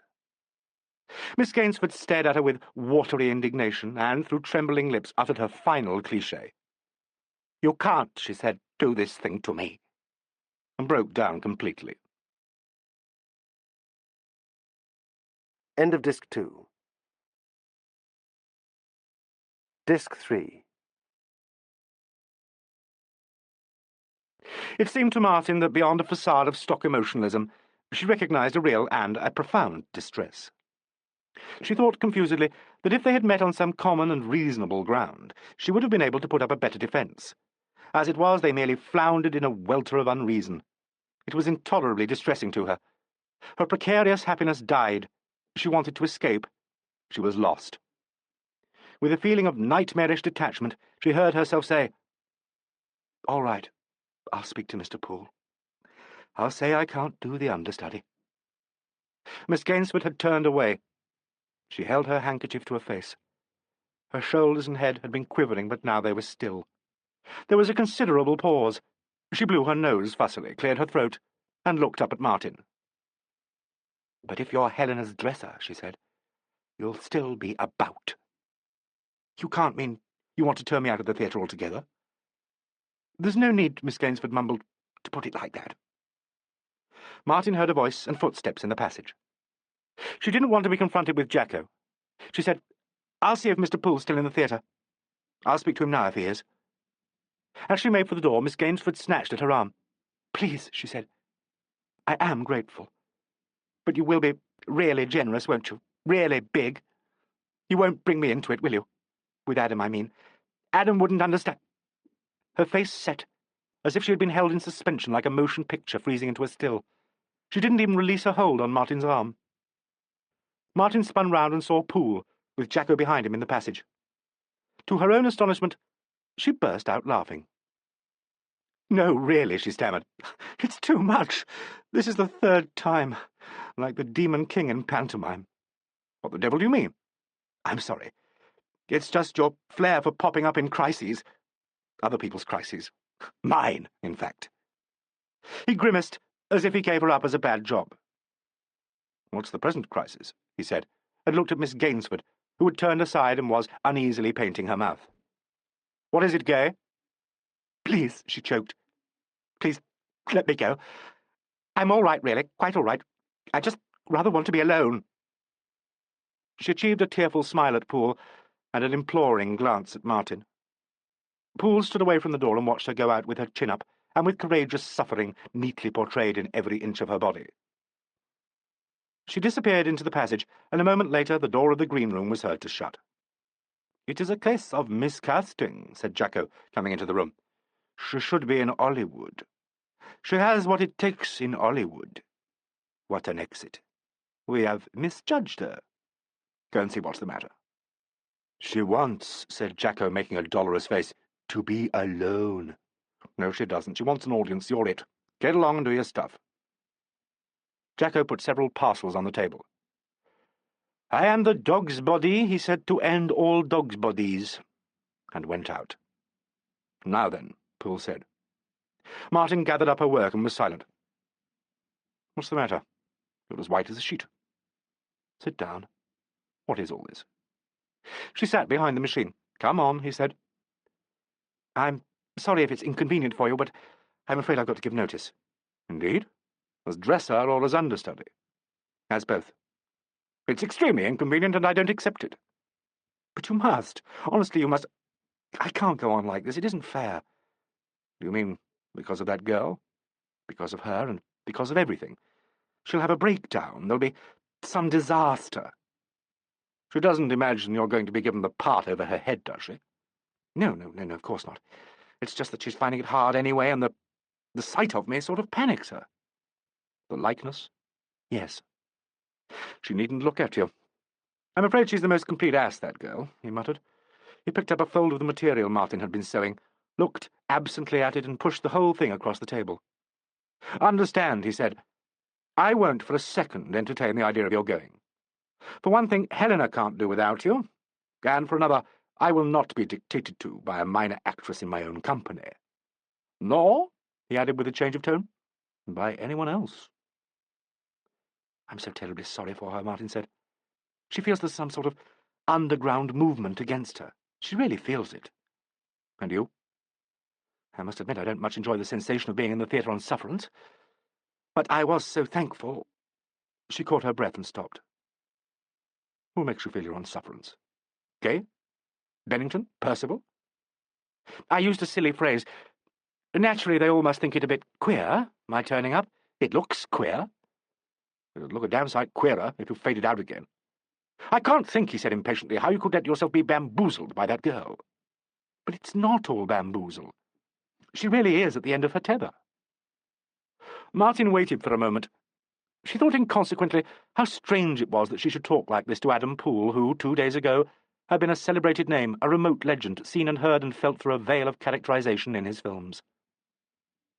"Oh, well," she thought, and said aloud, "I'm thinking of the show. It's such a good play. She mustn't be allowed to fail. I'm thinking about that." He came nearer and looked at her with a sort of incredulity. "Good Lord," he said, "I believe you are. Do you mean to say you haven't considered your own chance if she did crack up? Where's your wishful thinking?" Martin slapped her palm down on the table. "But of course I have. Of course I've done my bit of wishful thinking, but don't you see—" He reached across the table and, for a brief moment, his hand closed over hers. "I think I do," he said. "I'm beginning, it seems, to get a taste of your quality. How do you suppose the show would get on if you had to play?" "That's unfair," Martin cried. "Well," he said, "don't run out on me. That'd be unfair, if you like. No dresser, no understudy. A damn shabby trick. As for this background music, I know where it arises. It's a more complex business than you may suppose. I shall attend to it." He moved behind her chair and rested his hand on its back. "Well," he said, "shall we clap hands and a bargain? How say you?" Martin said slowly, "I don't see how I can do anything but say yes." "There's my girl." His hand brushed across her head, and he moved away. "Though I must say," Martin added, "you do well to quote Petruchio. And Henry V, if it comes to that. A brace of autocratic male animals. Therefore it must follow, you are Kate in two places. And shrewd Kate, French Kate, kind Kate but never cursed Kate, you will rehearse at 11 tomorrow, hold or cut bowstrings. Agreed? I am content. Damned if you look it, however. All right, I'll have a word with that girl. Good day to you, Kate." "Good day, sir," said Martin. That night, the second dress rehearsal went through as for performance, without, as far as Martin knew, any interruption during the action. She stayed throughout in one or the other of Miss Hamilton's dressing rooms, and on the occasions when she was in transit, contrived to be out of the way of any players. In the second act, her duties kept her in the improvised dressing room on the stage, and she heard a good deal of the dialogue. There is perhaps nothing that gives one so strong a sense of theatre from the inside as the sound of invisible players in action. The disembodied and remote voices, projected at an unseen mark, the uncanny quiet off stage, the smells and the feeling that the walls and the dust listen, the sense of a simmering expectancy. All these together make a corporate life so that the theatre itself seems to breathe and pulse and give out a warmth. This warmth communicated itself to Martin and, in spite of all her misgivings, she glowed and thought to herself, "This is my place. This is where I belong." Much of the effect of the girl's part in this act depended not so much on what she said, which was little, but on mime, and on that integrity of approach which is made manifest in the smallest gesture, the least movement. Listening to Miss Gainsford's slight, uncoloured voice, Martin thought, but perhaps if one watched her it would be better. Perhaps something is happening that cannot be heard, only seen. Miss Hamilton, when she came off for her changes, spoke of nothing but the business in hand, and said little enough about that. She was indrawn and formal in her dealings with her dresser. Martin wondered uneasily how much Poole had told her of their interviews, whether she had any strong views or prejudices about her husband's niece, or shared his resentment that Martin herself had been cast as an understudy. The heat radiated by the strong lights of the dressing rooms intensified their characteristic smells. With businesslike precision, Miss Hamilton would aim an atomizer at her person and spray herself rhythmically with scent, while Martin, standing on a chair, waited to slip a dress over her head. After the end of the second act, when she was about this business in the star-room, Poole came in. "That went very nicely, Ella," he said. Martin paused with the dress in her hands. Miss Hamilton extended her whitened arms and, with a very beautiful movement, turned to him. "Oh, darling," she said, "did it really?" Martin thought she had never seen anyone more lovely than her employer was then. Hers was the kind of beauty that declared itself when most simply arrayed. The white cloth that protected her hair added a Holbein-like emphasis to the bones and subtly turning planes of her face. There was a sort of naivety and warmth in her posture, a touching intimacy. Martin saw Poole take the hands that were extended to him, and she turned her head away, not liking, with the voluminous dress in her arms, to climb down from her station on the chair. She felt suddenly desolate and shrunken within herself. "Was it really right?" Miss Hamilton said. "You were, at least. But otherwise? Much as one would expect. Where's John?" "In the circle, under oath not to come down until I say so." "Pray God he keep his oath," she quoted somberly. "Hello, Kate," Poole said. "Kate?" Miss Hamilton asked. "Why Kate?" "I suspect her," said Poole, "of being a shrew. Get on with your job, Kate. What are you doing up there?" Miss Hamilton said, "Really, darling," and moved away to the chair. Martin slipped the dress over her head, jumped down, and began to fasten it. She did this to a running accompaniment from Poole. He whispered to himself anxiously, as if he were Martin, muttered and grunted, as if Miss Hamilton complained that the dress was tight, and thus kept up a preposterous dialogue, matching his words to their actions. This was done so quaintly and with so little effort that Martin had much ado to keep a straight face, and Miss Hamilton was moved to exasperated laughter. When she was dressed, she took him by the arms. "Since when, my sweet, Have you become a dressing-room comedian? Oh, God, you're only jig-maker. Last act, please, last act, said the call boy in the passage. Come on, she said, and they went out together. When the curtain was up, Martin returned to the improvised dressing-room on the stage, and there, having for the moment no duties, she listened to the invisible play and tried to discipline her most unruly heart. Bennington's last exit was followed in the play by his suicide off-stage. Jacko, who had, it seemed, a passion for even the simplest of off-stage stunts, had come round from the front of the house to supervise the gunshot. He stood near the entry into the dressing-room passage with a stagehand who carried an effects gun. This was fired at the appropriate moment, and, as they were stationed not far from Martin in her canvas room, she leapt at the report, which was nerve-shatteringly successful. The acrid smell of the discharge drifted into her roofless shelter. Evidently, Bennington was standing nearby. His voice, carefully lowered to a murmur, sounded just beyond the canvas wall. "And that," he said, "takes me right off, thank God. Give me a cigarette, Jacko, will you?" There was a pause. The stagehand moved away. A match scraped, and Bennington said, "Come to my room and have a drink." "Thank you, Ben, not now," Jacko whispered. "The curtain comes down in 5 minutes." "Followed by a delicious post-mortem conducted by the great producer and the talented author. Entrancing prospect. How did I go, Jacko?" "No actor," Jacko returned, "cares to be told how he goes in anything but terms of extravagant praise. You know how clever you always are. You are quite as clever tonight as you have always been. Moreover, you showed some discretion." Martin heard Bennington chuckle. "There's still tomorrow," he said. "I reserve my fire, old boy. I bide my time." There was a pause. Martin heard one of them fetch a long sigh. Jacko, evidently, because Bennington, as if in answer to it, said, "Oh, nonsense." After a moment he added, "The kid's all right." And when Jacko didn't answer, "Don't you think so?"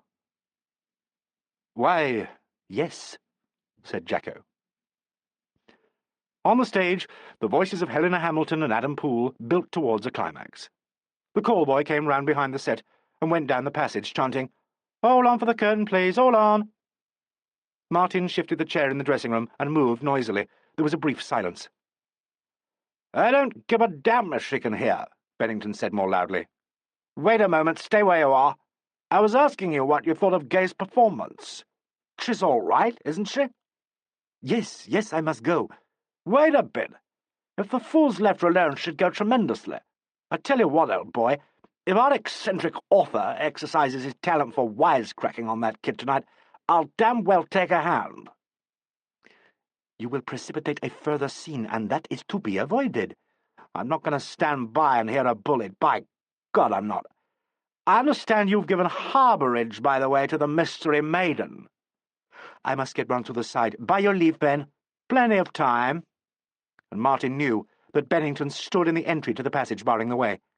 "I'm talking," he said, "about this understudy-cum-dresser, Miss X." "You are prolific in cryptic titles. Call her what you like, it's a peculiar business. What is she?" "You may as well tell me, you know, some ancient indiscretion of Adam's adolescence come home to roost." "Be quiet, Ben." "For twopence I'd ask Adam himself. And that's not the only question I'd like to ask him. Do you think I relish my position?" "They are getting near the tag. It is almost over." "Why do you suppose I drink a bit? What would you do in my place?" "Think before I speak," said Jacko, "for one thing." A buzzer sounded. "That's the curtain," said Jacko. "Look out." Martin heard a kind of scuffle, followed by an oath from Bennington. There were steps in the passage. The curtain fell with a giant whisper. A gust of air swept through the region backstage. "All on," said the stage manager distantly. Martin heard the players go on and the curtain rise and fall again. Poole, on the stage, said, "And that's all of that. All right, everyone, settle down and I'll take the notes. John will be round in a moment. I'll wait for you, Ella." Miss Hamilton came into the improvised room. Martin removed her dress and put her into her gown. "I'll take my makeup off out there," she said. "Bring the things, Martin, will you? Grease, towels, and my cigarettes." Martin had them ready. She followed Miss Hamilton out and for the first time that night went onto the set. Poole, wearing a dark dressing gown, stood with his back to the curtain. The other 5 members of the cast sat, relaxed but attentive, about the stage. Jacko and Clem Smith waited by the prompt corner with papers and pencils. Martin held a looking-glass before Miss Hamilton, who said, "Adam, darling, you don't mind, do you? I mustn't miss a word, but I do rather want to get on," and began to remove her makeup. Upon this scene, Dr. John James Rutherford erupted. His arrival was prefaced in his usual manner by slammed doors, blundering footsteps, and loud ejaculations. He then appeared in the central entrance, flame-headed, unshaven, overcoated, and grasping a sheaf of papers. "Roast me," he said, "in sulphur. Wash me in steep-down gulfs of liquid fire, ere I again endure the loathy torment of a dress rehearsal. What have I done, ye gods, that I should—" "All right, John," Poole said. "Not yet. Sit down. On some heavy piece of furniture, and carefully." Clem Smith shouted, "Alf, the doctor's chair!" A large chair with broken springs was brought on, and placed with its back to the curtain. Dr. Rutherford hurled himself into it and produced his snuff-box. "I am a child to chiding," he said. "What goes on, chums?" Poole said, "I'm going to take my stuff. If anything I have to say repeats exactly any of your own notes, you might leave it out for the sake of saving time. If you've any objections, be a good chap, and save them till I've finished. Agreed?" "Can't we cut the flummery and get down to business?" "That's just what I'm suggesting." "Is it? I wasn't listening. Press on, then, my dear fellow. Press on." They settled down. Jacko gave Poole a block of notes, and he began to work through them. "Nothing much in Act 1, he said, "until we get to—" His voice went on evenly. He spoke of details in timing, of orchestration, and occasionally of stage management.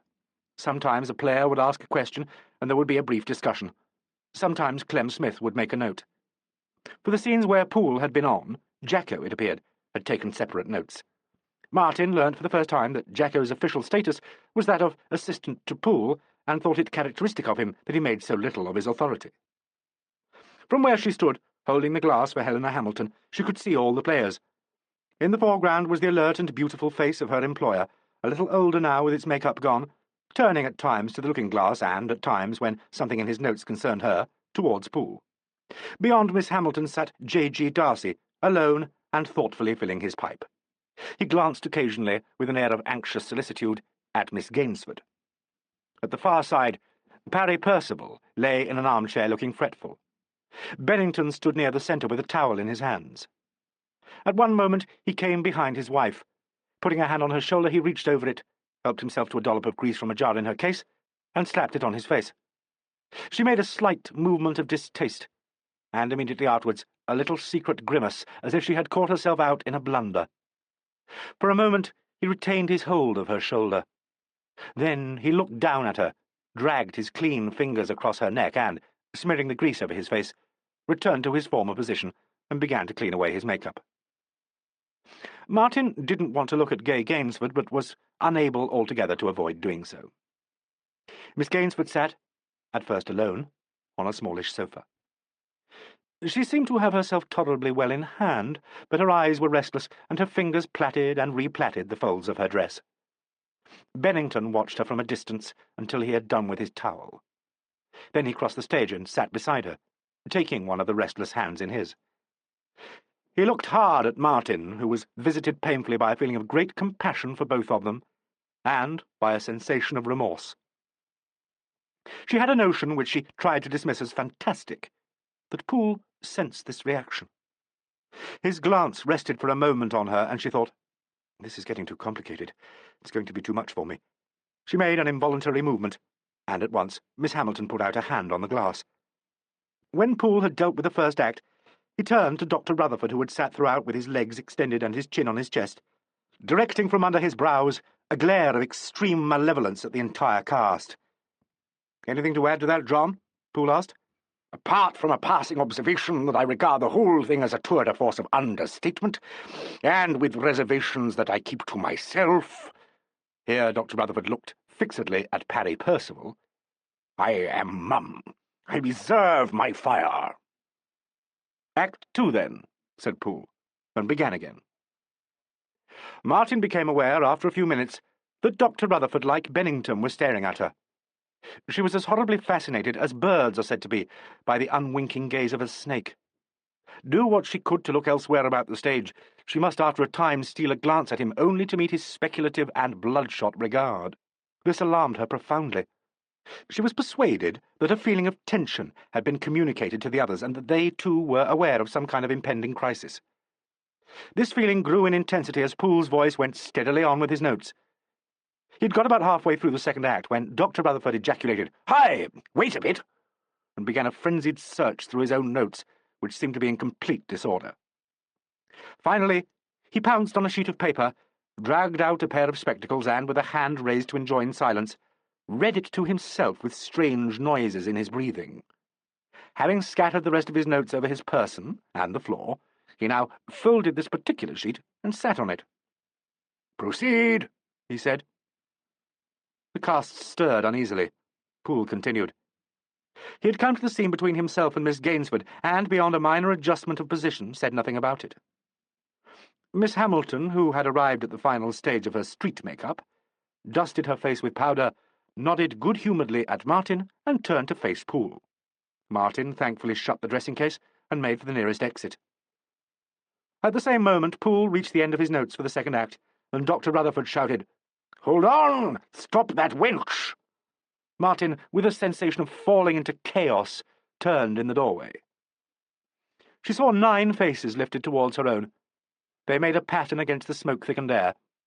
Her eyes travelled from one to the other and rested finally on Poole's. "It's all right," he said. "Go home." "No, you don't!" Dr. Rutherford shouted excitedly. "Indeed she does," said Poole. "Run away home, Kate. Good night to you." Martin heard the storm break as she fled down the passage. Chapter 5. Opening Night. From noon until 6:30 on the opening night of Dr. Rutherford's new play, the persons most concerned in its birth were absent from their theatre. Left to itself, the Vulcan was possessed only by an immense expectancy. It waited. In the auditorium, rows of seats, stripped of their dustcloths, stared at the curtain. The curtain itself presented its reverse side to Jacko's set, closing it in with a stuffy air of secrecy. The stage was dark. Battalions of dead lamps, focused at crazy angles, overhung it with the promise of light. Cue sheets fixed to the switchboard awaited the electrician. The prompt script was on its shelf. The properties were ranged on trestle tables. Everything abided its time in the dark theatre. To enter into this silent house was to feel as if one surprised a poised and expectant presence. This air of suspense made itself felt to the occasional intruders. To the boy who, from time to time, came through from the office with telegrams for the dressing-rooms, to the girl from Florian's, and the young man from the wig-maker's, and to the piano-tuner who, for an hour, twanged and hammered in the cupboard well, and to Martin Tarn, who, alone in the ironing-room, set about the final pressing of the dresses under her care. The offices were already active, and behind their sandblasted glass walls, typewriters clattered, and telephone bells rang incessantly. The blacked-out box plan lay across Bob Grantley's desk, and stacked along the wall were rectangular parcels of programmes, fresh from the printer. And at 2:00, the queues for the early doors began to form up in Carpet Street. It was at 2:00 that Helena Hamilton, after an hour's massage, went to bed.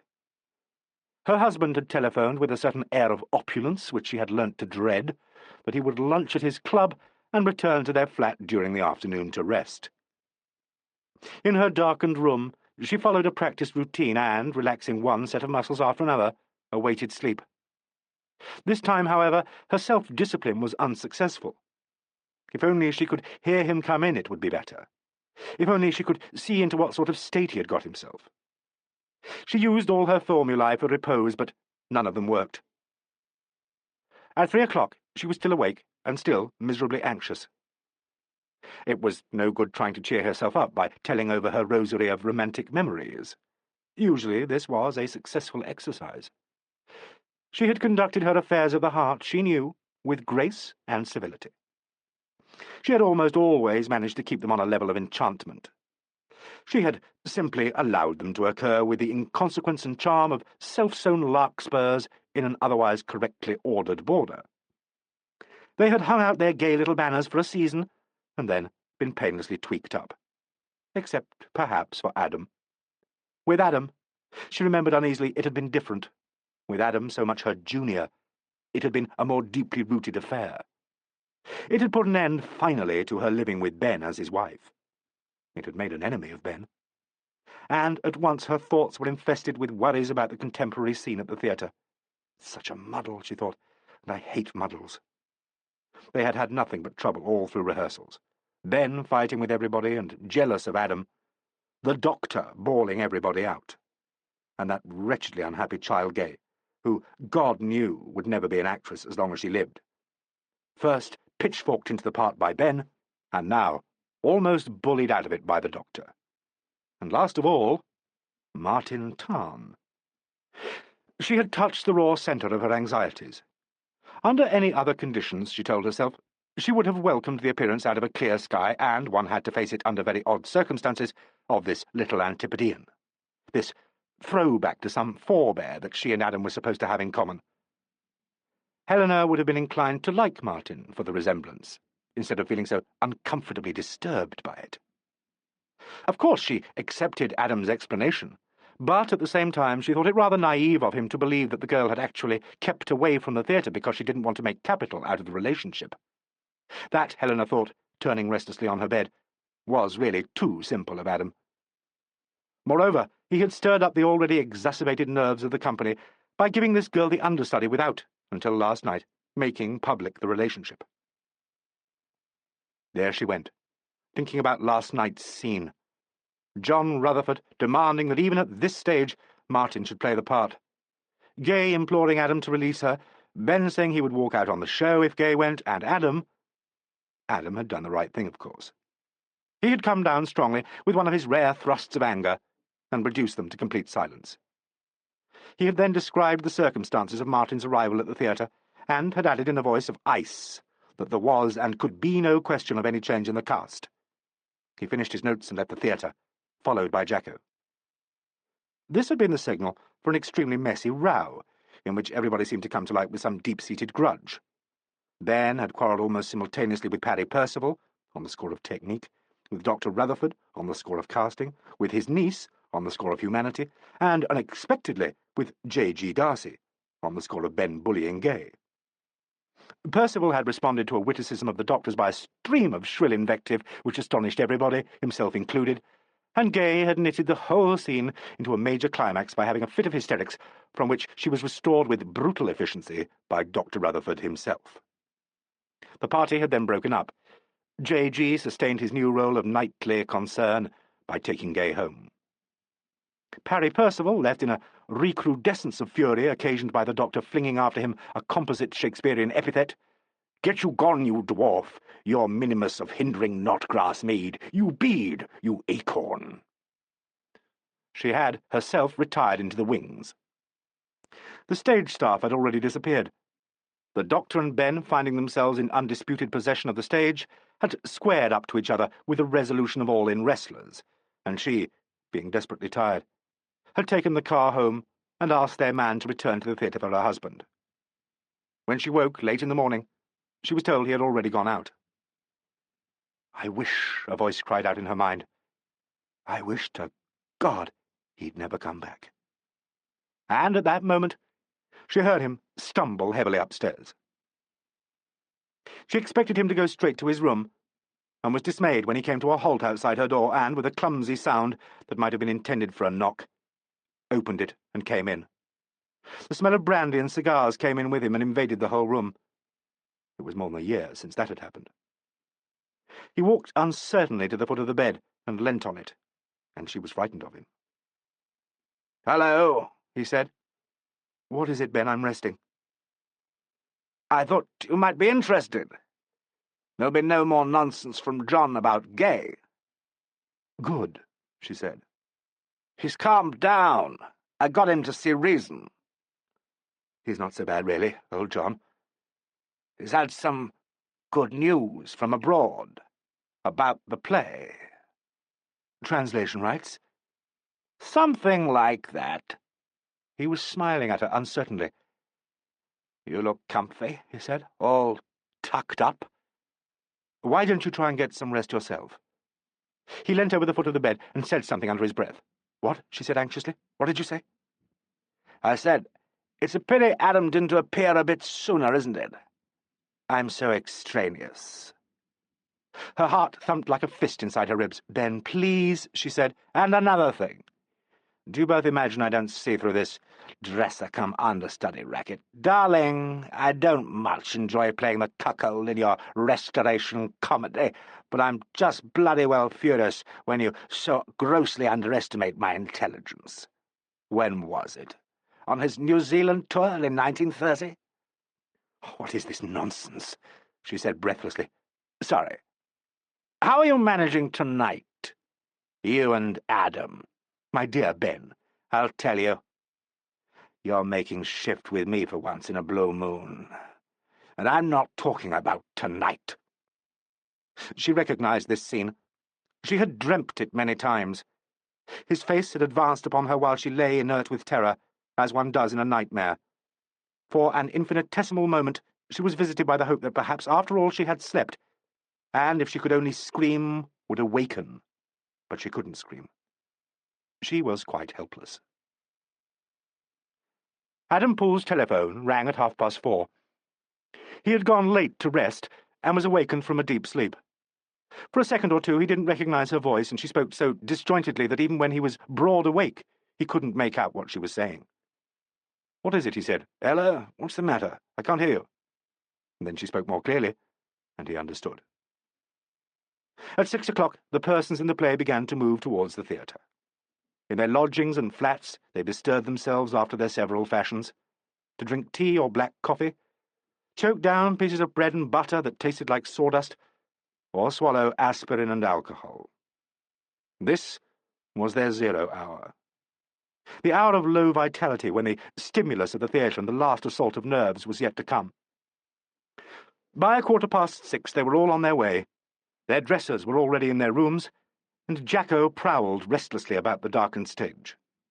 Dr. John James Rutherford, clad in an evening suit and a boiled shirt garnished with snuff, both of which dated from some distant period when he still attended the annual dinners of the BMA, plunged into the office and made such a nuisance of himself that Bob Grantley implored him to go away.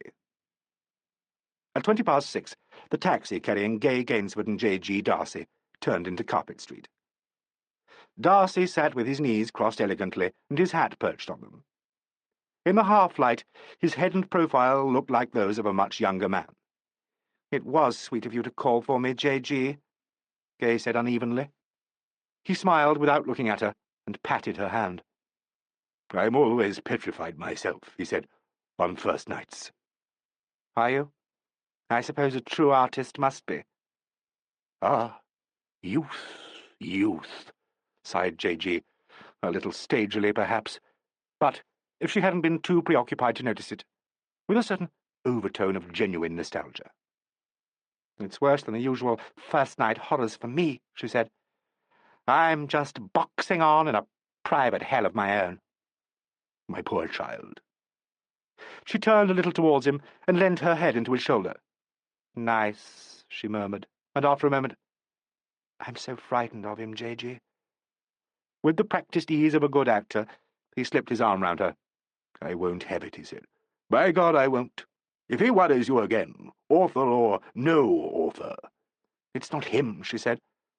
"Not the doctor. Oh, I know he's simply filthy to work with, and he does fuss me dreadfully, but it's not the doctor really who's responsible for all my misery."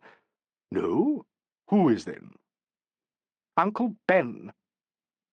She made a small wailing noise that was muffled by his coat. He bent his head attentively to listen. "J.G., I'm just plain terrified of Uncle Ben." Parry Percival always enjoyed his arrival at the theatre when there was a gallery queue to be penetrated. One raised one's hat and said, "Pardon me, thanks so much," to the gratified ladies. One heard them murmur one's name. It was a heartening little fillip to one's self-esteem. On this occasion the stimulant didn't work with its normal magic. He was too worried to relish it wholeheartedly. Ben, he thought hotly, was insufferable. Every device by which a second leading man could make a bit-part actor look foolish had been brought into play during rehearsals. Ben had upstaged him, had flurried him by introducing new business, had topped his lines, and, even while he was seething with impotent fury, had reduced him to nervous giggles by looking sideways at him. It was the technique with which a schoolmaster could torture a small boy, and it revived in Parry hideous memories of his childhood. Only partially restored by the evidence of prestige afforded by the gallery queue, he walked down the stage-door alley and into the theatre. He was at once engulfed in its warmth and expectancy. He passed into the dressing-room passage. Helena Hamilton's door was half open and the lights were on. He tapped, looked in, and was greeted by the smell of grease paint, powder, wet white, and flowers. The gas fire groaned comfortably. Martin, who was spreading towels, turned and found herself confronted by his deceptively boyish face. "Early at work?" he fluted. Martin wished him good evening. "Helena not down yet?" "Not yet." He hung about the dressing-room, fingering photographs and eyeing Martin. "I hear you come from down under," he said. "I nearly accepted an engagement to go out there last year, but I didn't really like the people, so I turned it down. Adam played it in the year dot, I believe. Well, more years ago than he would care to remember, I dare say. 20, if we're going to let our back hair down. Before you were born, I dare say." "Yes," Martin agreed, "just before." Her answer appeared to give him extraordinary satisfaction. "Just before," he repeated, "really?" And Martin thought, "I mustn't let myself be worried by this."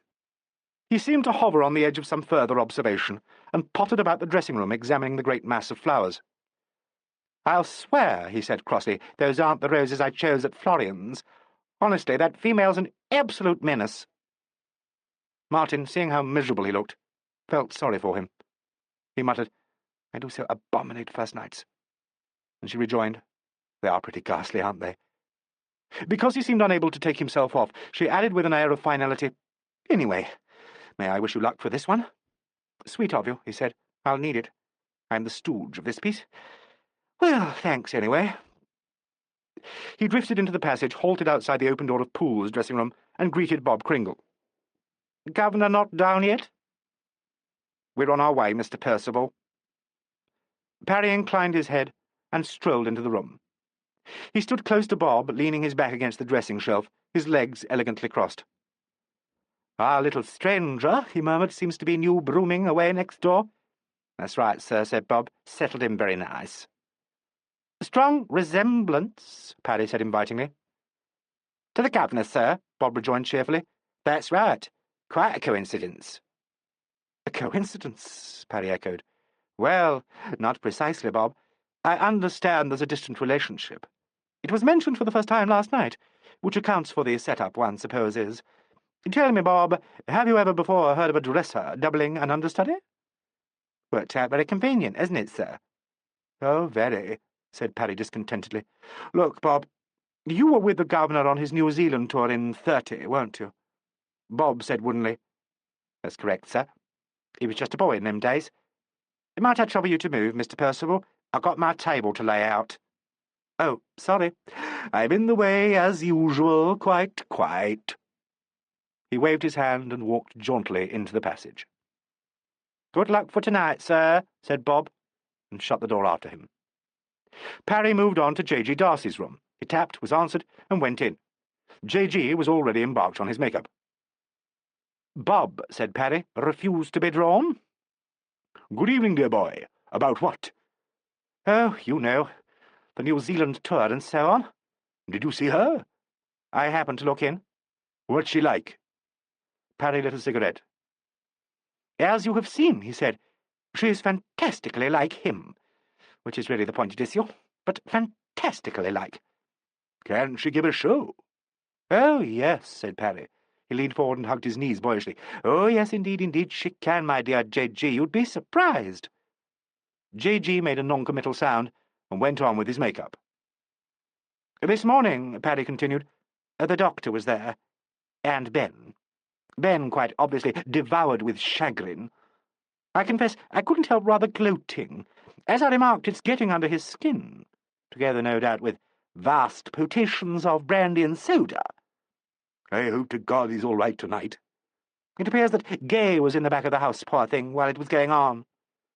"She didn't tell me that," J.G. said anxiously, and, catching Parry's sharpened glance, he added, "I didn't really hear anything about it." It was a repetition of last night. Really, one feels quite dizzy. Gay rushed weeping to Adam and again implored him to let her throw in the part. The doctor, of course, was all for it. Adam was charming, but Uncle Ben produced another temperament. He and the doctor left simultaneously in a silence more ominous, I assure you, than last night's dogfight. "Ben's not down yet." "Not yet," J.G. said, and repeated, "I hope to God he's all right." For a moment the two men were united in a common anxiety. J.G. said, "Christ, I wish I didn't get nervous on first nights." Clark Bennington's dresser, a thin, melancholy man, put him into his gown and hovered expressionless behind him. "I shan't need you before the change," said Bennington. "See if you can help Mr. Darcy." The man went out. Bennington knew he had guessed the reason for his dismissal. He wondered why he could never bring himself to have a drink in front of his dresser. After all, there was nothing in taking a nip before the show. Adam, of course, chose to make a great thing of never touching it. And at the thought of Adam Poole he felt resentment and fear stir at the back of his mind. He got his flask out of his overcoat pocket and poured a stiff shot of brandy. The thing to do, he told himself, is to wipe this afternoon clean out. Forget it. Forget everything except my work. But he remembered unexpectedly the way, 15 years ago, he used to prepare himself for a first night. He used to make a difficult and intensive approach to his initial entrance, so that when he walked out on the stage he was already possessed by a life that had been created in the dressing-room. Took a lot of concentration. Stanislavski and all that. Hard going. But in those days it had seemed worth the effort. Helena had encouraged him. He had a notion she and Adam still went in for it.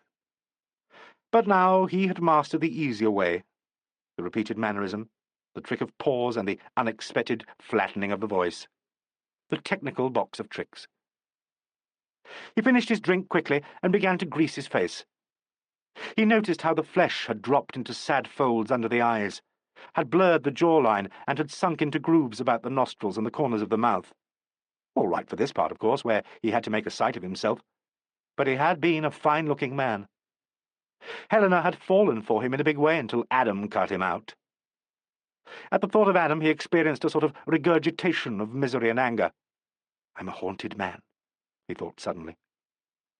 He had let himself get into a state he knew because of this afternoon. Helena's face, gaping with terror like a fish almost, kept rising up in his mind and wouldn't be dismissed. Things always worked like that with him. Remorse always turned into nightmare. It had been a bad week altogether. Rows with everybody, with John Rutherford in particular, and with Adam over that blasted little dresser.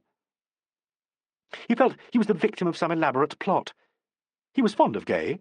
She was a nice, friendly little thing, his own flesh and blood. Until he had brought her into this piece, she had seemed to like him. Not a bad little artist either, and good enough, by God, for the artsy, craftsy part they had thrown at her. He thought of her scene with Poole and of her unhappiness in her failure, and how, in some damned cockeyed way, they all, including Gay, seemed to blame him for it. He supposed she thought he had bullied her into hanging on. Perhaps in a way he had, but he felt so much that he was the victim of a combined assault. Alone, he thought. I'm so desperately alone. And he could almost hear the word, as one would say it on the stage, making an echo, forlorn and hopeless and extremely effective. I'm giving myself the jim-jams, he thought. He wondered if Helena had told Adam about this afternoon. By God, that would rock Adam if she had. And at once a picture rose up to torture him. A picture of Helena weeping in Adam's arms and taking solace there. He saw his forehead grow red in the looking-glass and told himself he had better steady up. No good getting into one of his tempers with the first performance ahead of him, and everything so tricky with young Gay. There he was, coming back to that girl, that phony dresser. He poured out another drink and began his make-up.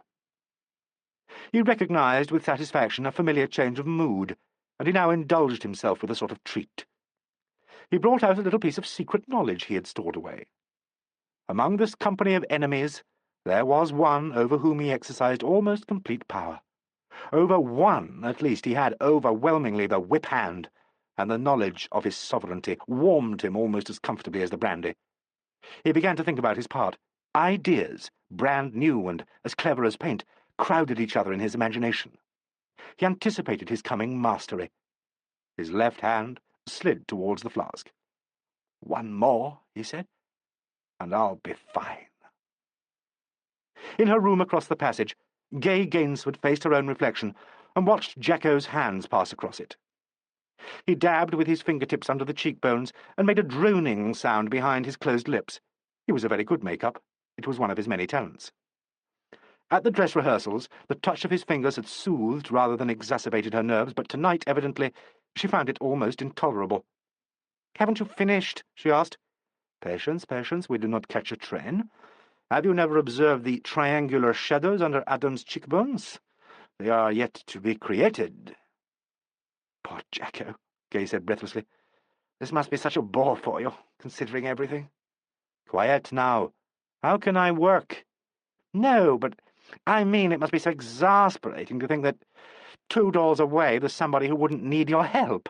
Just a straight make-up, wouldn't it be? No trouble. I adore making up. It is my most brilliant gift. But she's your find in a way, isn't she? You'd like her to have the part, wouldn't you?" He rested his hands on her shoulders. "Ne vous dérangez pas," he said. "Shut up, in fact. Tranquilize yourself, idiot girl." "But I want you to tell me." "Then I tell you. Yes, I would like to see this little freak play your part, because she is in fact a little freak. She has dropped into this theatre like an accident in somebody else's dream, and the effect is fantastic. But she is well content to remain off stage, and it is you who play, and we have faith in you and wish you well with all our hearts." "That's very nice of you," Gay said. "What a sour voice! It is true, and now reflect. Reflect upon the minuteness of Edmund Kean, upon Sarah's one leg, and upon Irving's too, upon ugly actresses who convince their audiences they are beautiful, and old actors who persuade them they are young. It's all in the mind, the spirit, and the preparation. What does Adam say? Think in, and then play out. Do so." "I can't," Gay said between her teeth.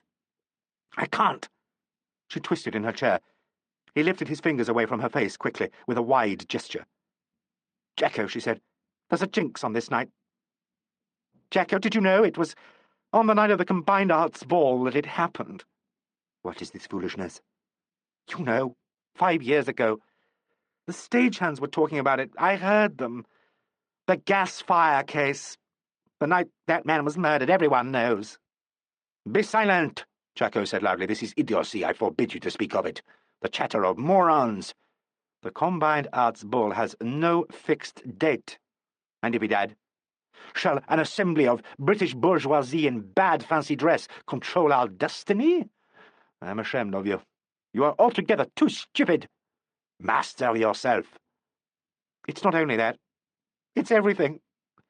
I can't face it." His fingers closed down on her shoulders. "Master yourself," he said. "You must. If you cry, I shall beat you and wipe your makeup across your face. I defy you to cry." He cleaned his hands, tipped her head forward, and began to massage the nape of her neck. "There are all sorts of things," he said, "that you must remember, and there's many more to forget. Forget the little freak and the troubles of today.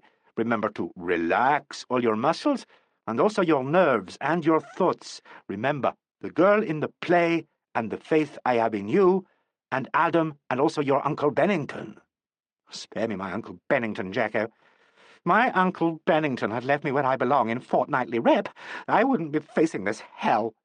I know what everyone thinks of Uncle Ben, and I agree with them. I never want to see him again. I hate him. He's made me go on with this. I wanted to throw the part in. It's not my part. I loathe it. No, I don't loathe it. That's not true. I loathe myself for letting everybody down. Oh, God, Jacko!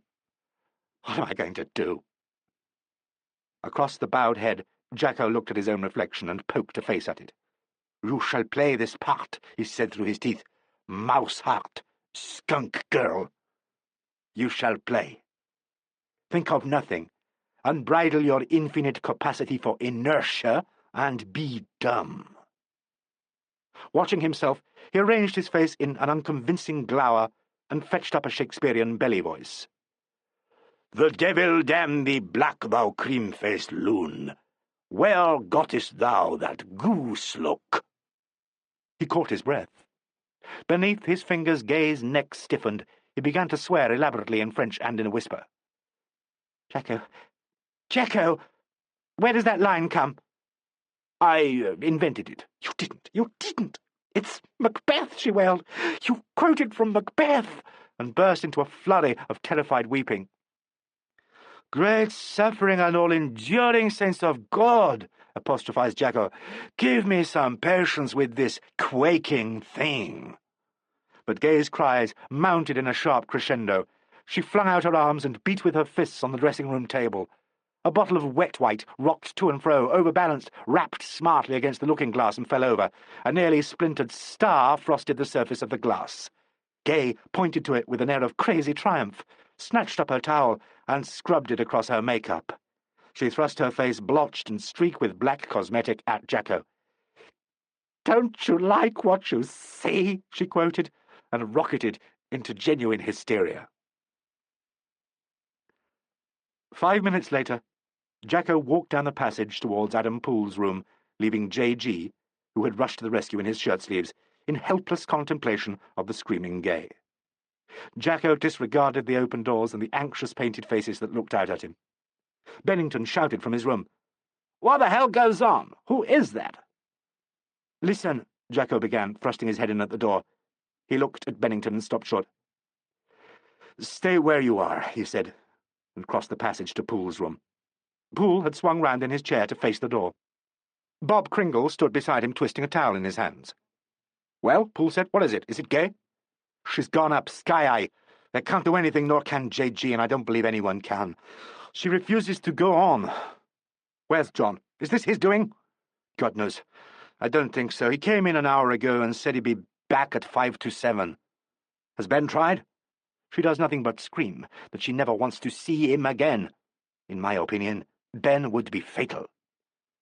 He must be able to hear all this. I told him to stay where he is." Poole looked sharply at Jacko and went out.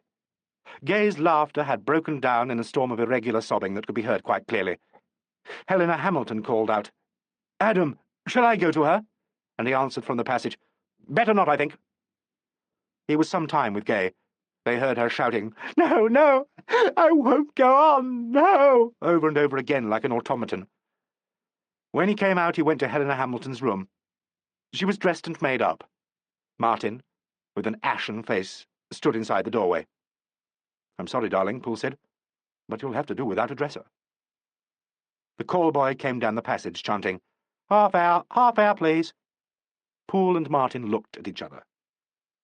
"You'll be all right," he said. Chapter 6. Performance. At 10 to 8, Martin stood by the entrance. She was dressed in Gay's clothes, and Jacko had made her up very lightly. They had all wished her luck, J.G., Paddy Percival, Helena Hamilton, Adam Poole, Clem Smith, and even the dressers and stagehands. There had been something real and touching in their way of doing this, so that, even in her terror, she had felt they were good and very kind.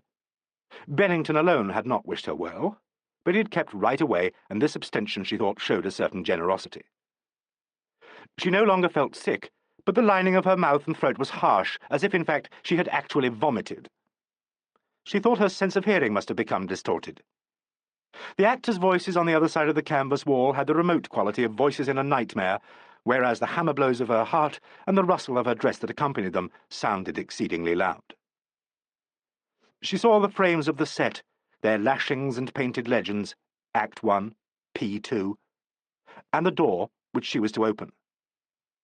She could look into the prompt corner where the ASM followed the lighted script with his finger, and where, high above him, the electrician leaned over his perch, watching the play. The stage lights were reflected into his face. Everything was monstrous in its preoccupation. Martin was alone. She tried to command the upsurge of panic in her heart, to practice an approach to her ordeal, to create, in place of these implacable realities, the reality of the house in the play, and that part of it in which now, out of sight of the audience, she must already have her being. This attempt went down before the clamour of her nerves. "I'm going to fail," she thought. Jacko came round the set.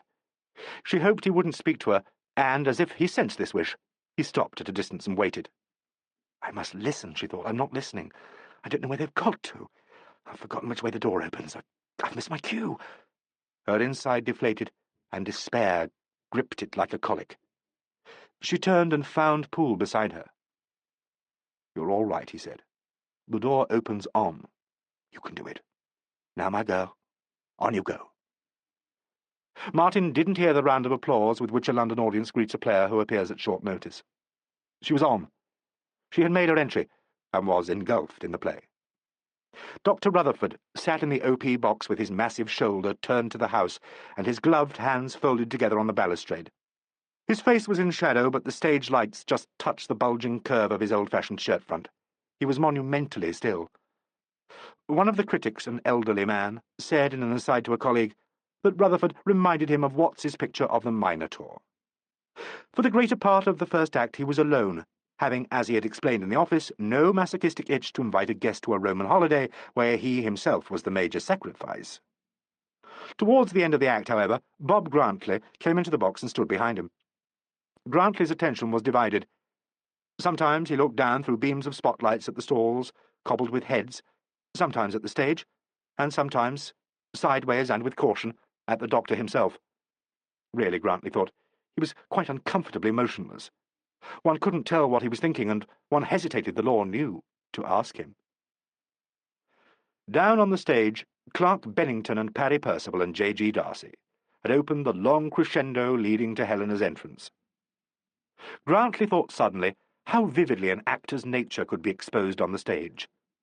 There was, for instance, a kind of bedrock niceness about old J.G., a youthfulness of spirit that declaimed itself through the superimposed makeup, the characterization, and J.G.'s indisputable middle age. And Bennington? And Percival? Grantley had begun to consider them in these terms when Percival, speaking one of his colourless lines, turned downstage. Bennington moved centre, looked at Darcy, and neatly sketched a parody of Percival's somewhat finicking movement. The theatre was filled with laughter. Percival turned quickly. Bennington smiled innocently at him, prolonging the laugh. Grantley looked apprehensively at the doctor. "Is that new?" he ventured in a whisper. "That business?" The doctor didn't answer, and Grantley wondered if he only imagined that the great hands on the balustrade had closed more tightly over each other. Helena Hamilton came on to a storm of applause, and with her entrance the action was roused to a new excitement, and was intensified with every word she uttered. The theatre grew warm with her presence, and with a sense of heightened suspense. Now they're all on, Grantley thought, except Adam and the girl. He drew a chair forward stealthily and sat behind Rutherford. "It's going enormously," he murmured to the massive shoulder. "Terrific, old boy." Because he was nervous, he added, "This brings the girl on, doesn't it?" For the first time, the doctor spoke. His lips scarcely moved. A submerged voice uttered within him. "Hence," it said, "heap of wrath, foul indigested lump." "Sorry, old boy," whispered Grantley, and began to wonder what hope in hell there was of persuading the distinguished author to have a drink in the office during the interval with a hand-picked number of important persons. He was still preoccupied with this problem when a side door in the set opened, and a dark girl with short hair walked out on the stage. Grantley joined in the kindly applause. The doctor remained immovable. The players swept up to their major climax. Adam came on, and 5 minutes later the curtain fell on the first act. The hands of the audience filled the house with a storm of rain. The storm swelled prodigiously, and persisted even after the lights had come up. "Ah, good girl," Bob Grantley stammered, filled with the sudden and excessive emotion of the theatre. "Good old Adam. Jolly good show." Greatly daring, he clapped the doctor on the shoulders. The doctor remained immovable. Grantley edged away to the back of the box. "I must get back," he said. "Look, John, there are 1 or 2 people coming to the office for a drink who would be—" The doctor turned massively in his seat and faced him. "No," he said, "thank you." "Well, but look, dear boy, it's just one of those things. You know how it is, John. You know how—" "Shut up," said the doctor without any particular malice. "I'm going backstage," he added. He rose and turned away from the audience. "I have no desire to swill tepid spirits with minor celebrities among the backsides of sandblasted gods. Thank you, however. See you later. He opened the pass door at the back of the box. "You're pleased, aren't you?" Grantley said. "You must be pleased." Must I? Must I, indeed? With the girl, at least, so far. The wench is a good wench, so far. I go to tell her so. By your leave, Robert. He lumbered through the pass door, and Grantley heard him plunge dangerously down the narrow stairway to the stage. Dr. Rutherford emerged in a kaleidoscopic world. A world where walls fell softly apart, landscapes ascended into darkness, and stairways turned and moved aside. A blue haze rose from the stage, which was itself in motion. Jacko's first set revolved bodily, giving way to a new and more distorted version of itself, which came to rest facing the curtain. Masking pieces were run forward to frame it in. The doctor started off for the dressing-room passage and was at once involved with moving flaps. "If you please, sir, stand aside there, please. Clear stage, by your leave." His bulky shape was screened and exposed again, and again plunged forward confusedly. Warning bells rang. The call boy began to chant, "Second act beginners, please. Second act." "Lights," Clem Smith said. The shifting world stood still. Circuit by circuit, the lights came on and bore down on the acting area. The last toggle line slapped home and was made fast, and the sweating stagehands walked disinterestedly off the set. Clem Smith, with his back to the curtain, made a final check. "Clear stage," he said, and looked at his watch. The curtain hand climbed an iron ladder. 6 minutes, said the ASM. He wrote it on his chart. Clem moved into the prompt corner. "Right," he said. "Actors, please." J.G. Darcy and Parry Percival walked onto the set and took up their positions. Helena Hamilton came out of her dressing-room. She stood with her hands clasped lightly at her waist at a little distance from the door by which she must enter. A figure emerged from the shadows near the passage and went up to her. "Miss Hamilton," Martin said nervously, "I'm not on for your quick change. I can do it." Helena turned. She looked at Martin for a moment with an odd fixedness. Then a smile of extraordinary charm broke across her face, and she took Martin's head lightly between her hands. "My dear child," she murmured, "my ridiculous child." She hesitated for a moment and then said briskly, "I've got a new dresser." "A new dresser?" "Jacko. He's most efficient." Poole came down the passage. She turned to him and linked her arm through his. "She's going to be splendid in her scene," she said, "isn't she?" Poole said, "Keep it up, Kate. All's well." And in the look he gave Helena Hamilton there was something of comradeship, something of compassion, and something perhaps of gratitude. Dr. Rutherford emerged from the passage and addressed himself to Martin. "Here," he said, "I've been looking for you, my pretty. You might be a lot worse, considering, but you haven't done anything yet. When you play this next scene, my puppet, these few precepts in thy—" "No, John," Poole and Helena Hamilton said together. "Not now." He glowered at them. Poole nodded to Martin, who had begun to move away, but had not got far before she heard Rutherford say, "Have you tackled that fellow? Did you see it? Where is he? By God, when I get at him." "Stand by," said Clem Smith. "Quiet, John," said Poole imperatively. "Back to your box, sir." The curtain rose on the second act. For the rest of her life, the physical events that were encompassed by the actual performance of the play were to be almost lost for Martin. Indeed, she could not be perfectly certain that they had happened at all. She might have been under hypnosis or some partial anaesthesia, for all the reality they afterwards retained. This odd condition, which was perhaps the result of some kind of physical compensation for the extreme assault on her nerves and emotion, persisted until she made her final exit in the last act. It happened some time before the curtain. The character she played was the first to relinquish its hold and to fade out of the picture. She came off and returned to her corner near the entry in the passage. The others were all on, the dressers and stage staff, drawn by the hazards of a first night, watched from the side, and Jacko was near the prompt corner. The passage and dressing-room seemed deserted, and Martin was quite alone. She began to emerge from her trance-like suspension. Parry Percival and J.G. Darcy came off and, in turn, spoke to her. Parry said incoherently, "Darling, you were perfectly splendid. I'm just so angry at the moment. I can't speak, but I do congratulate you." Martin saw that he actually trembled with an emotion that was, she must suppose, fury. Out of the dream from which she was not yet fully awakened, There came a memory of gargantuan laughter, and she thought she associated it with Bennington and with Percival. He said, "This settles it. I'm taking action. God, this settles it," and darted down the passage. Martin thought, still confusedly, that she should go to the dressing-room and tidy her makeup for the curtain call. But it was not her dressing-room, it was Gay's, and she felt uneasy about it. While she hesitated, J.G. Darcy came off. He put his hand on Martin's shoulder. "Well done, child," he said. "Very creditable performance." Martin thanked him, and, on an impulse, added, "Mr. Darcy, is Gay still here? Should I say something to her? I'd like to, but I know how she must feel, and I don't want to be clumsy." He waited for a moment, looking at her. "She's in the green room," he said. "Perhaps later. Not now, I think." "Nice of you." "I won't unless you say so, then." He made her a little bow.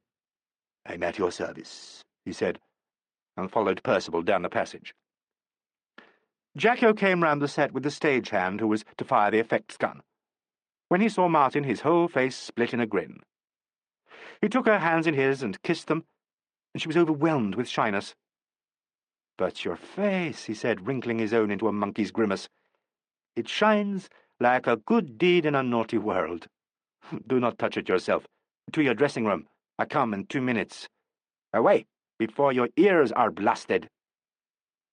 He moved downstage, applied his eye to a secret hole in the set through which he could watch the action, and held out his arm in warning to the stagehand, who then lifted the effects gun.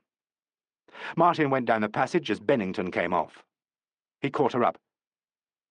"Miss Tom, wait a moment, will you?" Dreading another intolerable encounter, Martin faced him. His makeup had been designed to exhibit the brutality of the character, and did so all too successfully. The lips were painted a florid red. The pouches under the eyes and the sensual drag from the nostrils to the mouth had been carefully emphasized. He was sweating heavily through the grease paint, and his face glistened in the dull light of the passage. "I just wanted to say," he began, and at that moment the gun was fired, and Martin gave an involuntary cry. He went on talking. "When I see it," he was saying, "I suppose you aren't to be blamed for that. You saw your chance and took it. Gay and Adam tell me you offered to get out and were not allowed to go. That may be fair enough, I wouldn't know, but I'm not worrying about that." He spoke disjointedly. It was as if his thoughts were too disordered for any coherent expression. "I just wanted to tell you that you needn't suppose what I'm going to do. You needn't think, I mean—" He touched his shining face with the palm of his hand. Jacko came down the passage and took Martin by the elbow. "Quick," he said. "Into your room. You want powdering, Ben. Excuse me." Bennington went into his own room. Jacko thrust Martin into hers, and leaving the door open, followed Bennington. She heard him say, "Take care with your upper lip. It is dripping with sweat." He darted back to Martin, stood her near the dressing shelf, and, with an expression of the utmost concentration, effected a number of what he called running repairs to her makeup and her hair. They heard Percival and Darcy go past on their way to the stage. A humming noise caused by some distant dynamo made itself heard. The tap in the wash-basin dripped. The voices on the stage sounded intermittently. Martin looked at Gay's makeup box, at her dressing gown, and at the array of mascots on the shelf, and wished very heavily that Jacko would have done.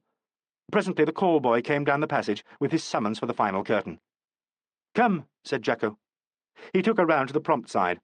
Here she found a group already waiting. Darcy and Percival, Clem Smith, the 2 dressers, and, at a distance, 1 or 2 stagehands. They all watched the final scene between Helena Hamilton and Adam Poole. In this scene, Rutherford tied up and stated finally the whole thesis of his play. The man was faced with his ultimate decision. Would he stay and attempt, with the woman, to establish a sane and enlightened formula for living in place of the one he himself had destroyed? Or would he go back to his island community and attempt a further development within himself, and in a less complex environment? As throughout the play, the conflict was set out in terms of human and personal relationships. It could be played like many another love scene, purely on those terms.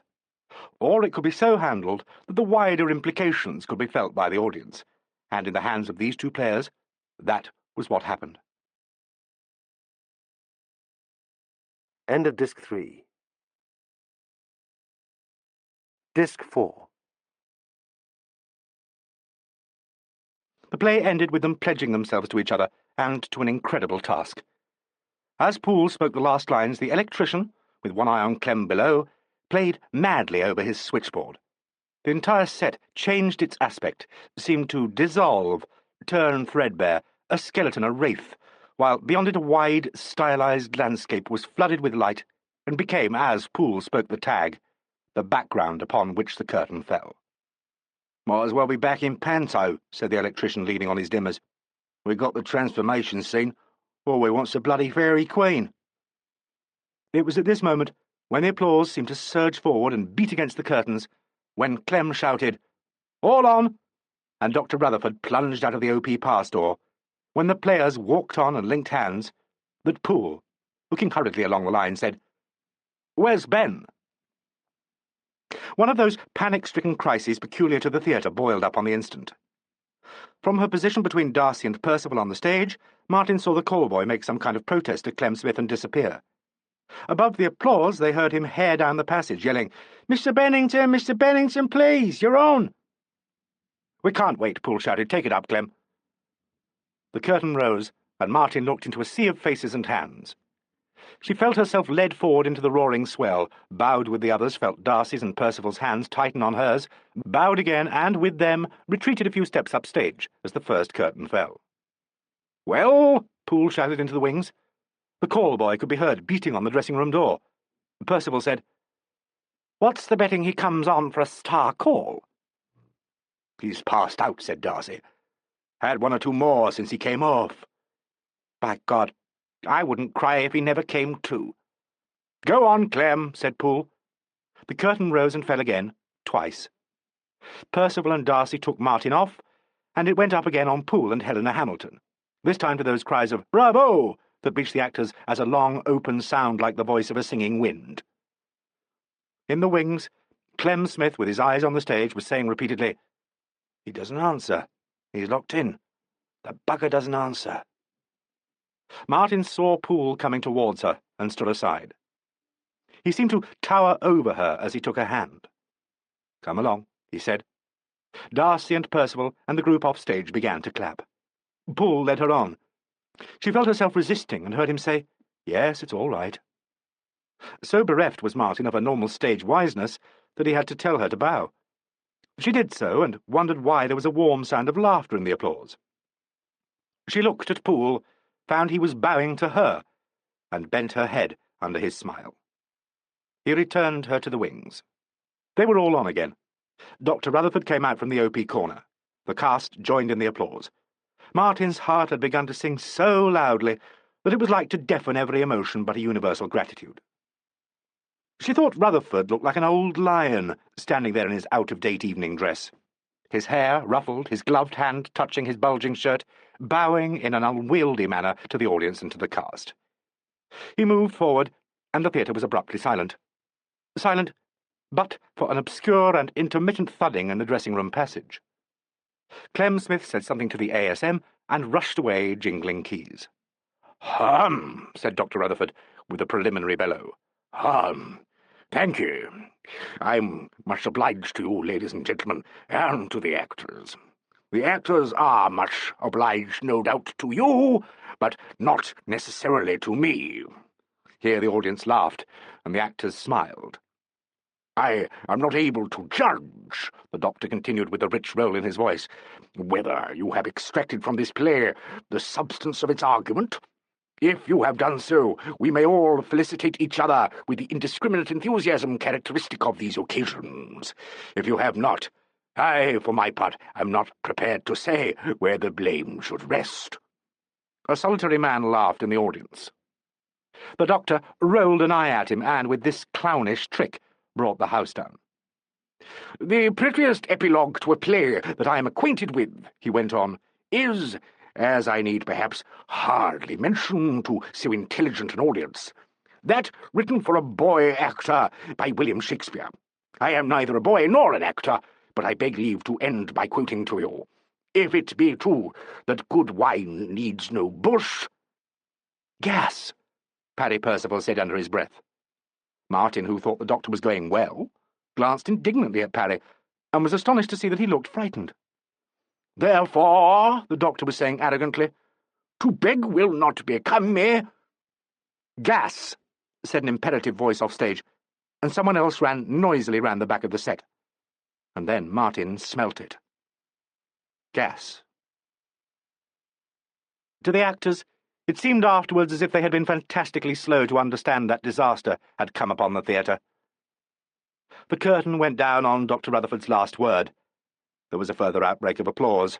Someone off stage shouted, "The King, for God's sake!" And at once the anthem rolled out disinterestedly in the well.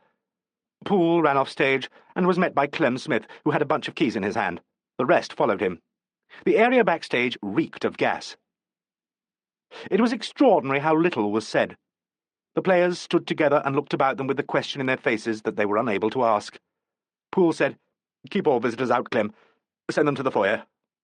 And at once the ASM spoke into the prompt telephone.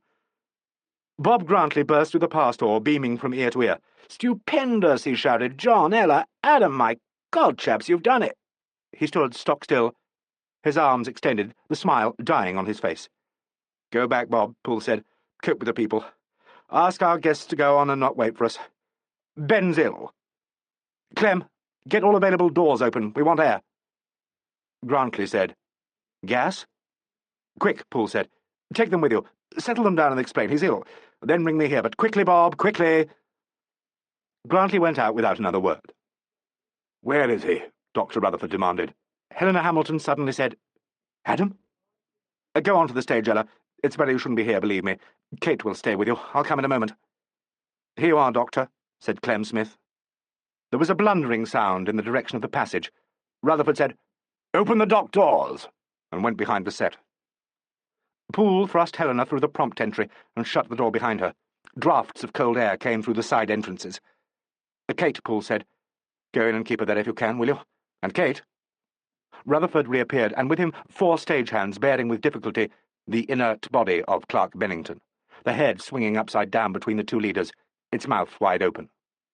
Poole moved quickly, but he was too late to shield Martin. "Never mind," he said. "Go in with Helena." "Anyone here done respiration for gassed cases?" Dr. Rutherford demanded. "I can start, but I'm not good for long." "I can," said the ASM. "I was a warden." "I can," said Jacko. "And I," said Poole. "In the dock, then. Shut these doors and open the outer ones." Kneeling by Helena Hamilton and holding her hand, Martin heard the doors roll back and the shambling steps go into the dock. The doors crashed behind them. Martin said, "They're giving him respiration. Dr. Rutherford's there." Helena nodded with an air of sagacity. Her face was quite without expression, and she was shivering. "I'll get your coat," Martin said. It was in the improvised dressing room on the OP side. She was back in a moment and put Helena into it as if she were a child, guiding her arms and wrapping the fur about her. A voice off stage, J.G. Darcy's, said, "Where's Gay? Is Gay still in the green room?" Martin was astonished when Helena, behind the mask that had become her face, said loudly, "Yes, she's there, in the green room." There was a moment's silence, and then J.G. said, "She mustn't stay there, good God." They heard him go away. Parry Percival's voice announced abruptly that he was going to be sick. "But where?" he cried distractedly. "Where?" "In your dressing room, for Pete's sake," Clem Smith said. "It'll be full of gas. Oh, really?" There was an agonized and not quite silent interval. "I couldn't be more sorry," Percival said weakly. "I want," Helena said, "to know what happened. I want to see Adam. Ask him to come, please." Martin made for the door, but before she reached it, Dr. Rutherford came in, followed by Poole. Rutherford had taken off his coat and was a fantastic sight in boiled shirt, black trousers, and red braces. "Well, Ella," he said, "this is not a nice business. We are doing everything that can be done. I'm getting a new oxygen thing in as quickly as possible. There have been some remarkable saves in these cases, but I think you ought to know it's a thinnish chance. There's no pulse and so on." "I want," she said, holding out her hand to Poole, "to know what happened." Poole said gently, "All right, Ellie, you shall. It looks as if Ben locked himself in after his exit and then turned the gas fire off. And on again. When Clem unlocked the door and went in, he found Ben on the floor. His head was near the fire, and a coat over both. He could only have been like that for quite a short time. "This theatre," she said. "This awful theatre." Poole looked as if he would make some kind of protest, but after a moment's hesitation he said, "All right, Ella. Perhaps it did suggest the means, but if he had made up his mind, he would, in any case, have found the means." "Why?" she said. "Why has he done it?" Dr. Rutherford growled inarticulately and went out. They heard him open and shut the dock doors. Poole sat down by Helena and took her hands in his. Martin was going, but he looked up at her and said, "No, don't go, Kate." And she waited near the door. "This is no time," Poole said, "to speculate. He may be saved. If he isn't, then we shall, of course, ask ourselves just why. But he was in a bad way, Ella. He'd gone to pieces, and he knew it." "I wasn't much help," she said, "was I? Though it's true to say I did try for quite a long time." "Indeed you did. There's one thing you must be told.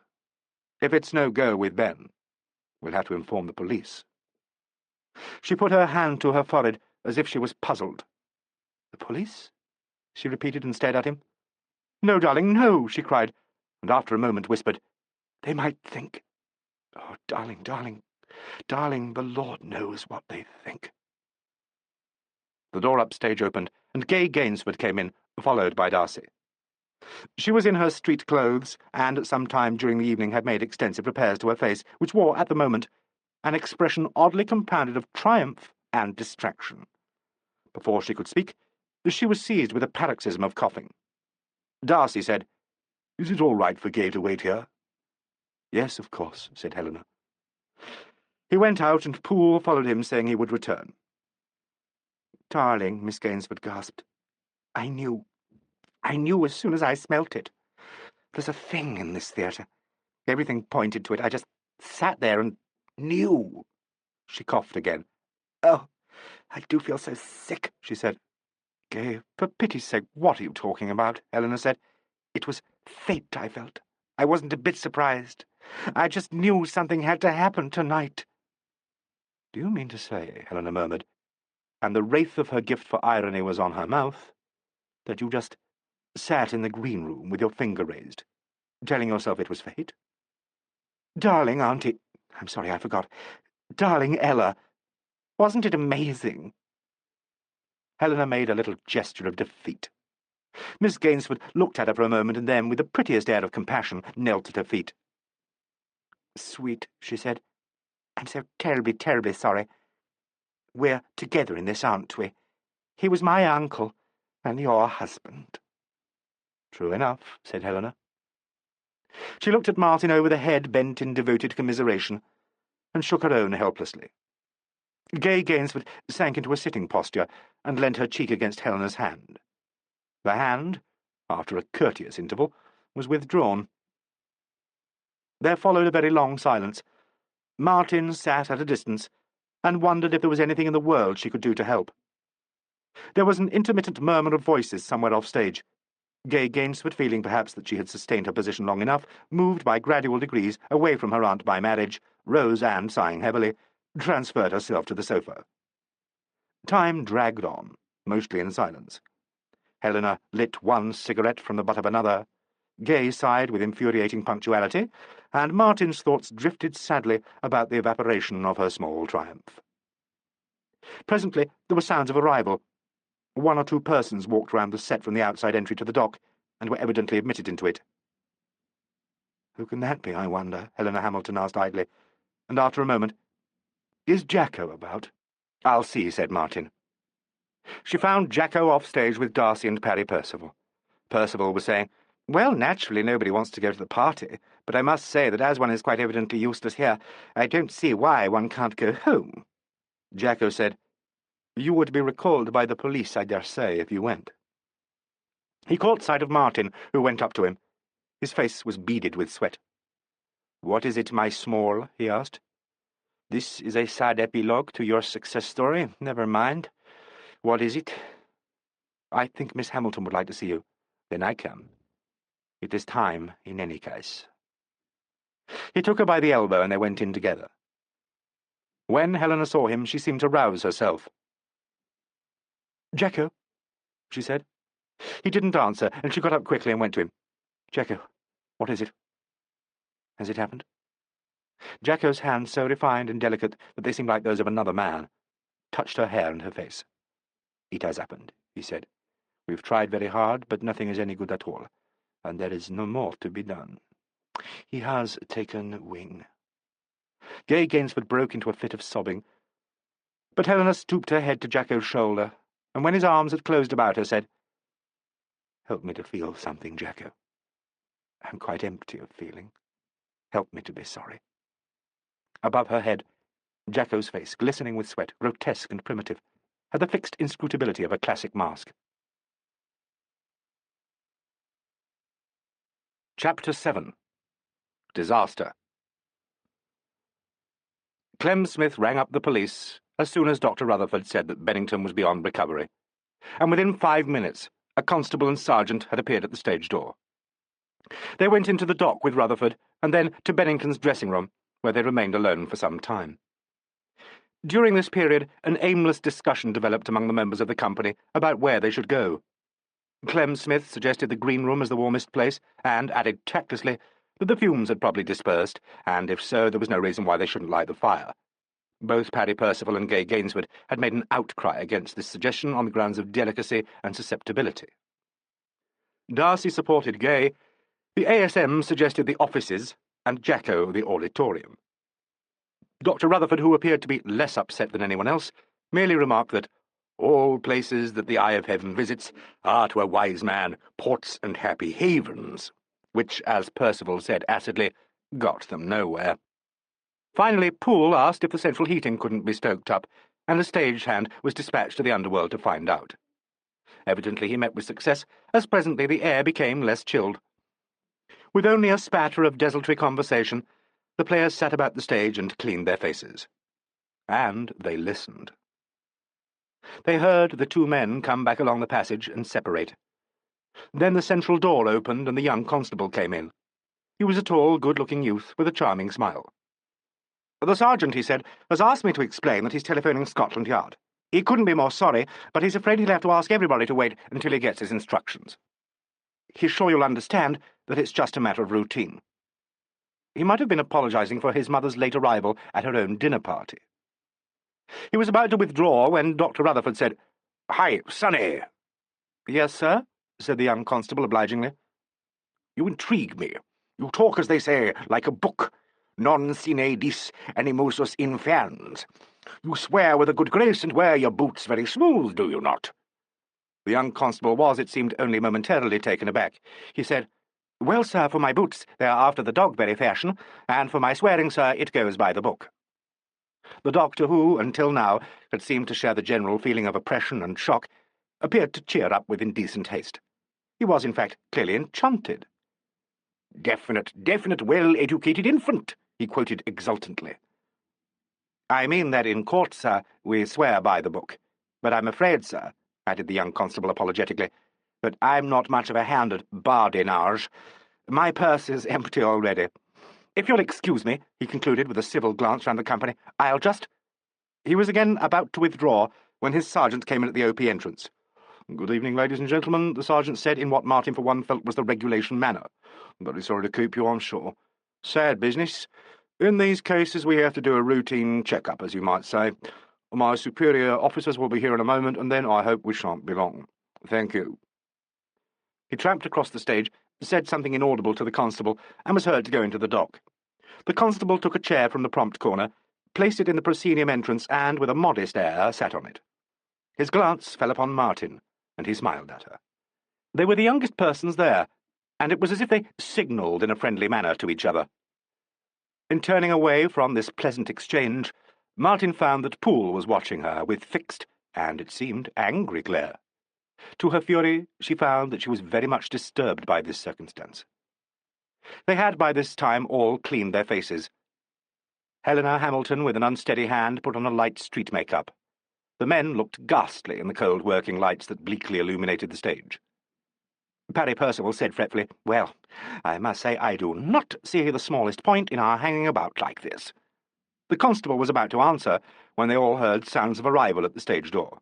He said, "This will be the party from the yard, sir," and crossed to the far exit. The sergeant was heard to join him there. There was a brief conversation off stage. A voice said, "You two go round with Gibson, then, will you? I'll join you in a moment." The young constable reappeared to usher in a tall man in plain clothes. "Chief Detective Inspector Alleyn," he said. Martin, in her weary pilgrimage round the West End, had seen men of whom Alleyn at first reminded her. In the neighbourhood of the St. James's Theatre, they had emerged from clubs, from restaurants, and from enchanting and preposterous shops. There had been something in their bearing and their clothes that gave them a precise definition. But when she looked more closely at Inspector Alleyn's face, this association became modified. It was a spare and scholarly face, with a monkish look about it. Martin had formed the habit of thinking of people's voices in terms of colour. Helena Hamilton's voice, for instance, was for Martin golden, Gay Gainsford's pink, Darcy's brown, and Adam Poole's violet. When Alleyn spoke, she decided that his voice was a royal blue of the clearest sort. Reminding herself that this was no time to indulge this freakish habit of classification, she gave him her full attention. "You will, I'm sure," he was saying, "realize that in these cases, our job is simply to determine that they are, on the face of it, what they appear to be. In order to do this effectively, we are obliged to make a fairly thorough examination of the scene as we find it. This takes a little time always, but if everything's quite straightforward, as I expect it will be, we won't keep you very long. Is that clear?" He looked round his small audience. Poole said at once, "Yes, of course, we all understand. At the same time, if it's a matter of taking statements, I'd be grateful if you'd see Miss Hamilton first." "Miss Hamilton?" Alleyn said, and after a moment's hesitation looked at her. "I'm his wife," she said. "I'm Helena Bennington." "I'm so sorry. I didn't know." "Yes, I'm sure that can be managed. Probably the best way will be for me to see you all together.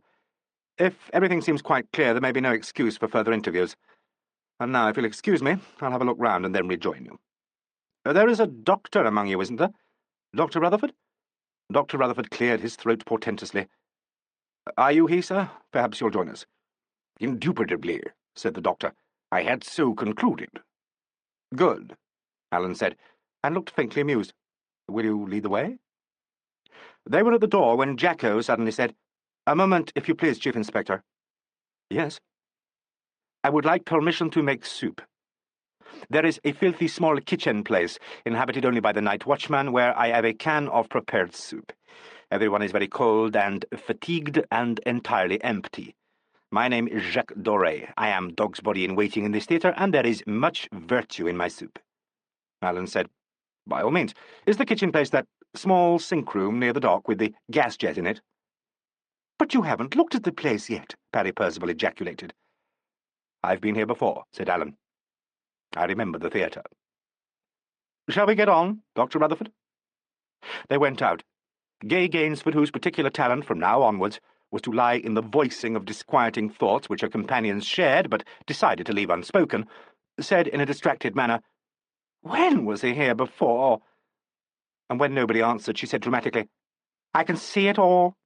He must be the man they sent that other time." She paused and collected their reluctant attention. She laid her hand on J.G.'s arm and raised her voice. "That's why he's come again," she announced. "Come now, dear," J.G. murmured inadequately, and Poole said quickly, "My dear Gay." "But I'm all right," she persisted. "I'm sure I'm right. Why else should he know about the sink-room?" She looked about her with an air of terrified complacency. "And last time," she pointed out, "it was murder." "Climax," said Jacko. "Picture and slow curtain. Put your hands together, ladies and gentlemen, for this clever little artiste." He went out with his eyes turned up. "Jacko's terribly hard, isn't he?" Gay said to Darcy. "After all, Uncle Ben was my uncle." She caught sight of Helena Hamilton. "And your husband," she said hurriedly. "Of course, darling." The stage-hands had set up in the dock one of the trestle tables used for properties. They had laid Clark Bennington's body on it, and had covered it with a sheet from the wardrobe room.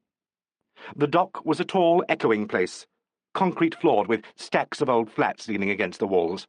A solitary unprotected lamp bulb, dust-encrusted, hung above the table. A group of 4 men in dark overcoats and hats stood beside this improvised bier, and it so chanced they had taken up their places at the 4 corners, and looked, therefore, as if they kept guard over it. Their hats shadowed their faces, and they stood in pools of shadow.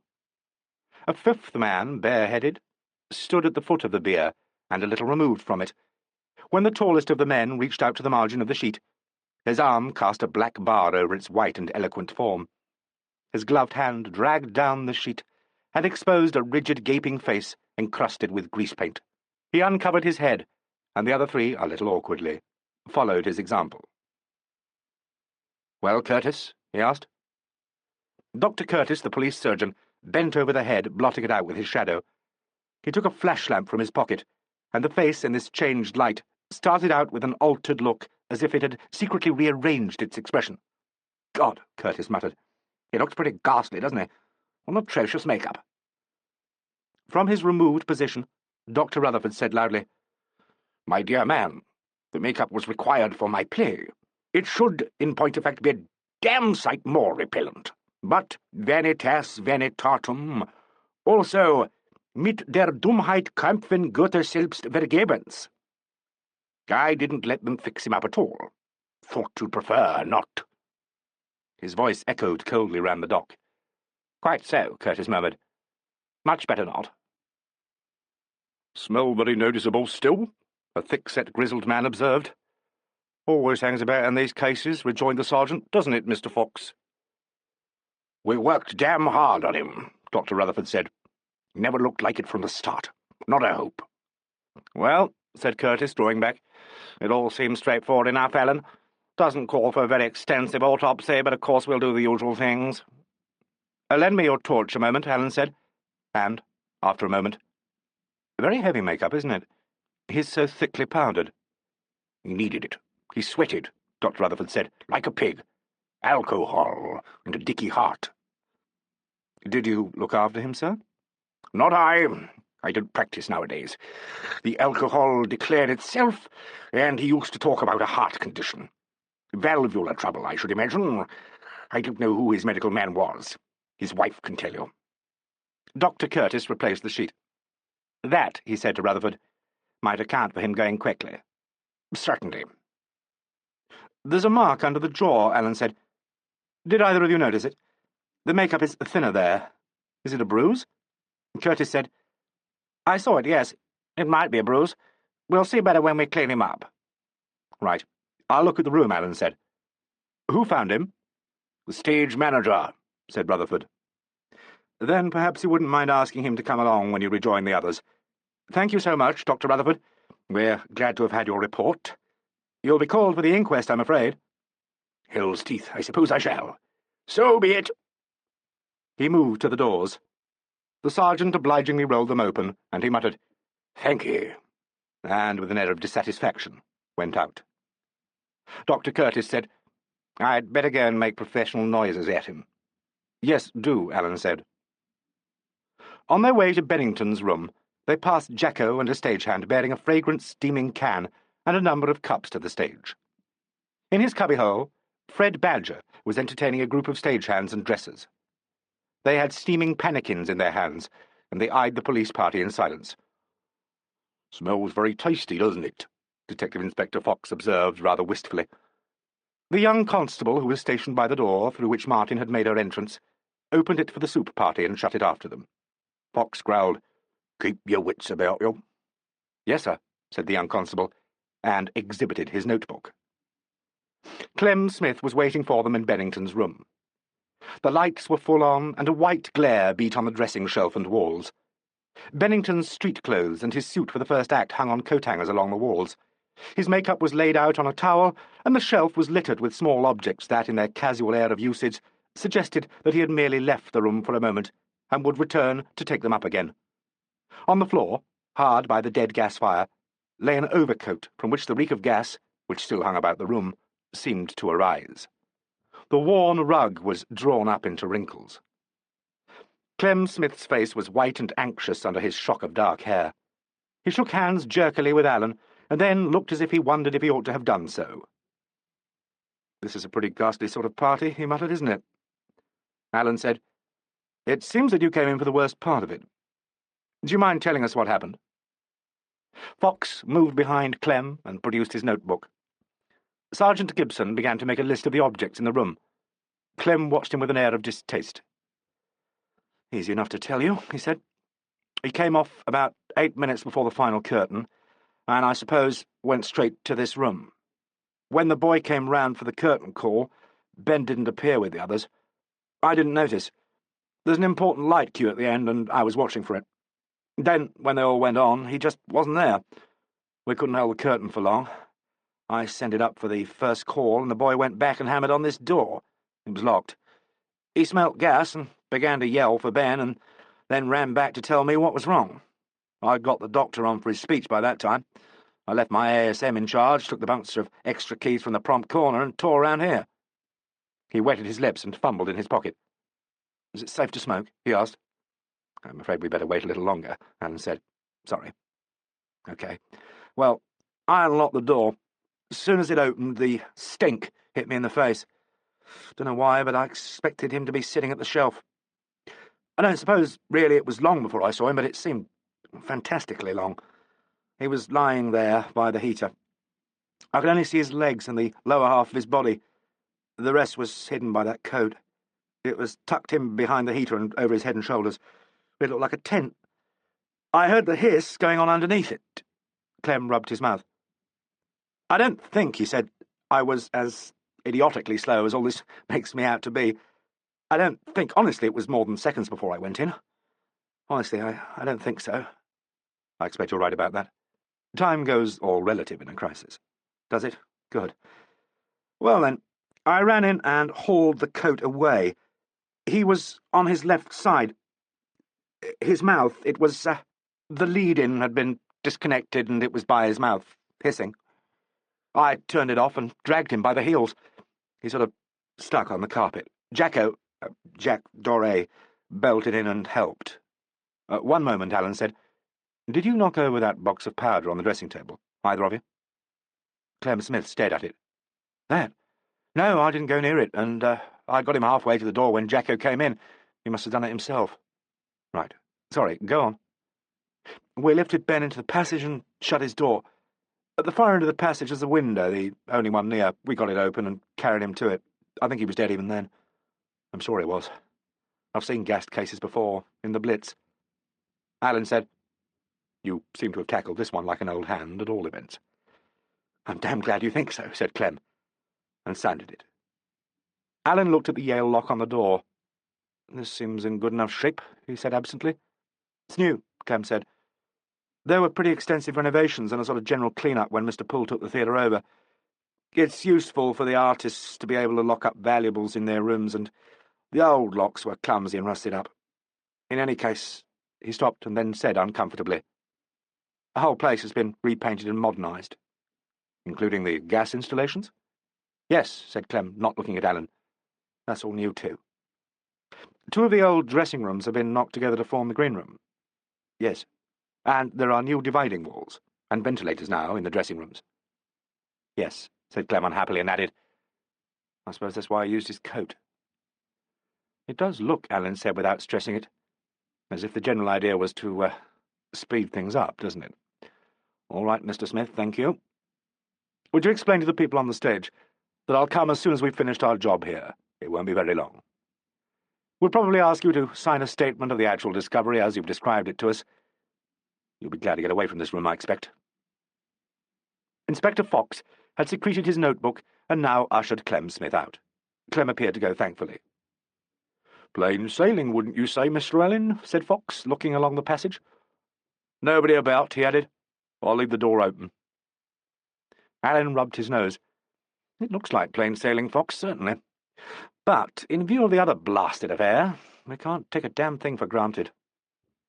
You weren't on the Jupiter case, were you, Gibson?" "No, sir," said Gibson, looking up from his notebook. "Homicide dressed up to look like suicide, wasn't it?" "It was indeed. The place has been pretty extensively chopped up and rehashed, but the victim was on this side of the passage and in what must have been the room now taken in to make the green room. Next door there was a gas fire backing onto his own. The job was done by blowing down the tube next door. This put out the fire in this room and left the gas on, of course. The one next door was then relit. The victim was pretty well dead drunk, and the trick worked. We got the bloke on the traces of crepe hair and grease paint he left on the tube. Very careless, Fox said. Silly chap, really. The theatre, Alleyn said, was shut up for a long time, 3 or 4 years at least. Then Adam Poole took it, renamed it the Vulcan, and got a permit for renovation. I fancy this is only his second production here. Perhaps, Fox speculated, the past history of the place played on the deceased's mind and led him to do away with himself after the same fashion. Sort of superstitious, Gibson ventured. Not precisely, said Fox majestically. And yet something after that style of thing. They're a very superstitious mob, actors, Fred, very. And if he had reason in any case to entertain the notion of suicide, he must, Alleyn interjected, have also entertained the very nasty notion of throwing suspicion of foul play on his fellow actors. If there's a gas fire back-to-back with this, and there is, Fox said, the devil there is. So, what does Bennington do? He recreates as far as possible the whole setup, leaves no note, no indication, as far as we can see, of his intention to gas himself, and... Who's next door, Fox? Mr. Parry Percival. All right. Bennington pushes off, leaving Mr. Parry Percival ostensibly in the position of the Jupiter murderer. Rotten sort of suicide that'd be, Brer Fox. We don't know anything yet, of course, said Fox. We don't. And the crashing hellish bore about the whole business lies in the all-too-obvious fact that we'll have to find out. What's on your inventory, Gibson? Sergeant Gibson opened his notebook and adopted his official manner. Dressing table or shelf, he said. 1 standing mirror. 1 cardboard box containing false hair, rouge, substance labelled nose paste, 7 fragments of grease paint and 1 opened box of powder. Shelf. Towel spread out to serve as tablecloth. On towel, 1 tray containing 6 sticks of grease paint. To right of tray, bottle of spirit adhesive. Bottle containing what appears to be substance known as liquid powder. Open box of powder overturned. Behind box of powder, pile of 6 pieces of cotton wool and a roll from which these pieces have been removed. He looked up at Alleyn. Intended to be used for powdering purposes, Mr. Alleyn. That's it, Alleyn said. He was doubled up, peering at the floor under the dressing shelf. Nothing there, he grunted. Go on. 2 left of tray. Cigarette case with 3 cigarettes and open box of 50. Box of matches, ashtray. Towel stained with grease paint. Behind mirror, flask, 1/6 full, and used tumbler smelling of spirits. Alleyn looked behind the standing glass. Furtive sort of cash, he said. Go on. Considerable quantity of powder spilt on shelf and on adjacent floor area. Considerable quantity of ash. Left wall. Clothes. I haven't been through the pockets yet, Mr. Alleyn. There's nothing on the floor but powder and some paper ash, original form indistinguishable. Stain as of something burnt on hearth. Go ahead with it, then. I wanted, Alleyn said with a discontented air, to hear whether I was wrong. Fox and Gibson looked placidly at him. All right, he said. Don't mind me. I'm broody. He squatted down by the overcoat. Really is the most obscene smell, gas, he muttered. How anybody can always passes my comprehension. He poked in a gingerly manner at the coat. Powder over everything, he grumbled. Where'd this coat been? On the empty hanger near the door, presumably. That's damned rum. Check it with his dresser. We'll have to get Bailey along, Fox. And Thompson. Blast. I'll ring the yard, said Fox, and went out. Alleyn squinted through a lens at the wing taps of the gas fire. I can see prints clearly enough, he said, on both. We can check with Bennington's. There's even a speck or 2 of powder settled on the taps. In the air, I dare say, said Gibson. I dare say it was. Like the gas. We can't go any further here until the dabs and flash party has done its stuff. Finished, Gibson? Finished, Mr. Alleyn. Nothing much in the pockets. Bills, old racing card, cheque-book and so on. Nothing on the body, by the way, but a handkerchief. Come on, then. I've had my belly full of gas. But he stood in the doorway, eyeing the room and whistling softly. I wish I could believe in you, he apostrophised it. But split me and sink me if I can. No, by all that's phony, not for one credulous second. Come on, Gibson. Let's talk to these experts. They all felt a little better for Jacko's soup, which had been laced with something that, as J.G. Darcy said, and looked uncomfortable as soon as he had said it, went straight to the spot marked X. Whether it was this potent soup, or whether extreme emotional and physical fatigue had induced in Martin its familiar complement, an uncanny sharpening of the mind, she began to consider for the first time the general reaction of the company to Bennington's death. She thought, I don't believe there's one of us who really minds very much. How lonely for him. Perhaps he felt the awful isolation of a child that knows itself unwanted and thought he'd put himself out of the way of caring. It was a shock to Martin when Helena Hamilton suddenly gave voice to her own thoughts. Helena had sat with her chin in her hand looking at the floor. There was an unerring grace about her, and this fireside posture had the beauty of complete relaxation. Without raising her eyes, she said, my dears, for pity's sake, don't let's pretend. Don't let me pretend. I didn't love him. Isn't that sad? We all know, and we try to patch up a decorous scene, but it won't do. We're shocked and uneasy and dreadfully tired. Don't let's put ourselves to the trouble of pretending. It's so useless. Gay said, But I did love him. And J.G. put his arm about her. Did you? Helena murmured. Perhaps you did, darling. Then you must hug your sorrow to yourself, because I'm afraid nobody really shares it. Poole said, We understand, Ella. With that familiar gesture, not looking at him, she reached out her hand. When he had taken it in his, she said, When one is dreadfully tired, one talks. I do, at all events. I talk much too easily. Perhaps that's a sign of a shallow woman. You know, my dears, I begin to think I'm only capable of affection. I have a great capacity for affection, but as for my loves, they have no real permanency, none. Jacko said gently, Perhaps your talent for affection is equal to other women's knack of loving. Gay and Parry Percival looked at him in astonishment, but Poole said, That may well be. What I meant to say, Helena went on, only I do sidetrack myself so awfully, is this. Hadn't we better stop being muted and mournful, and talk about what may happen and what we ought to do?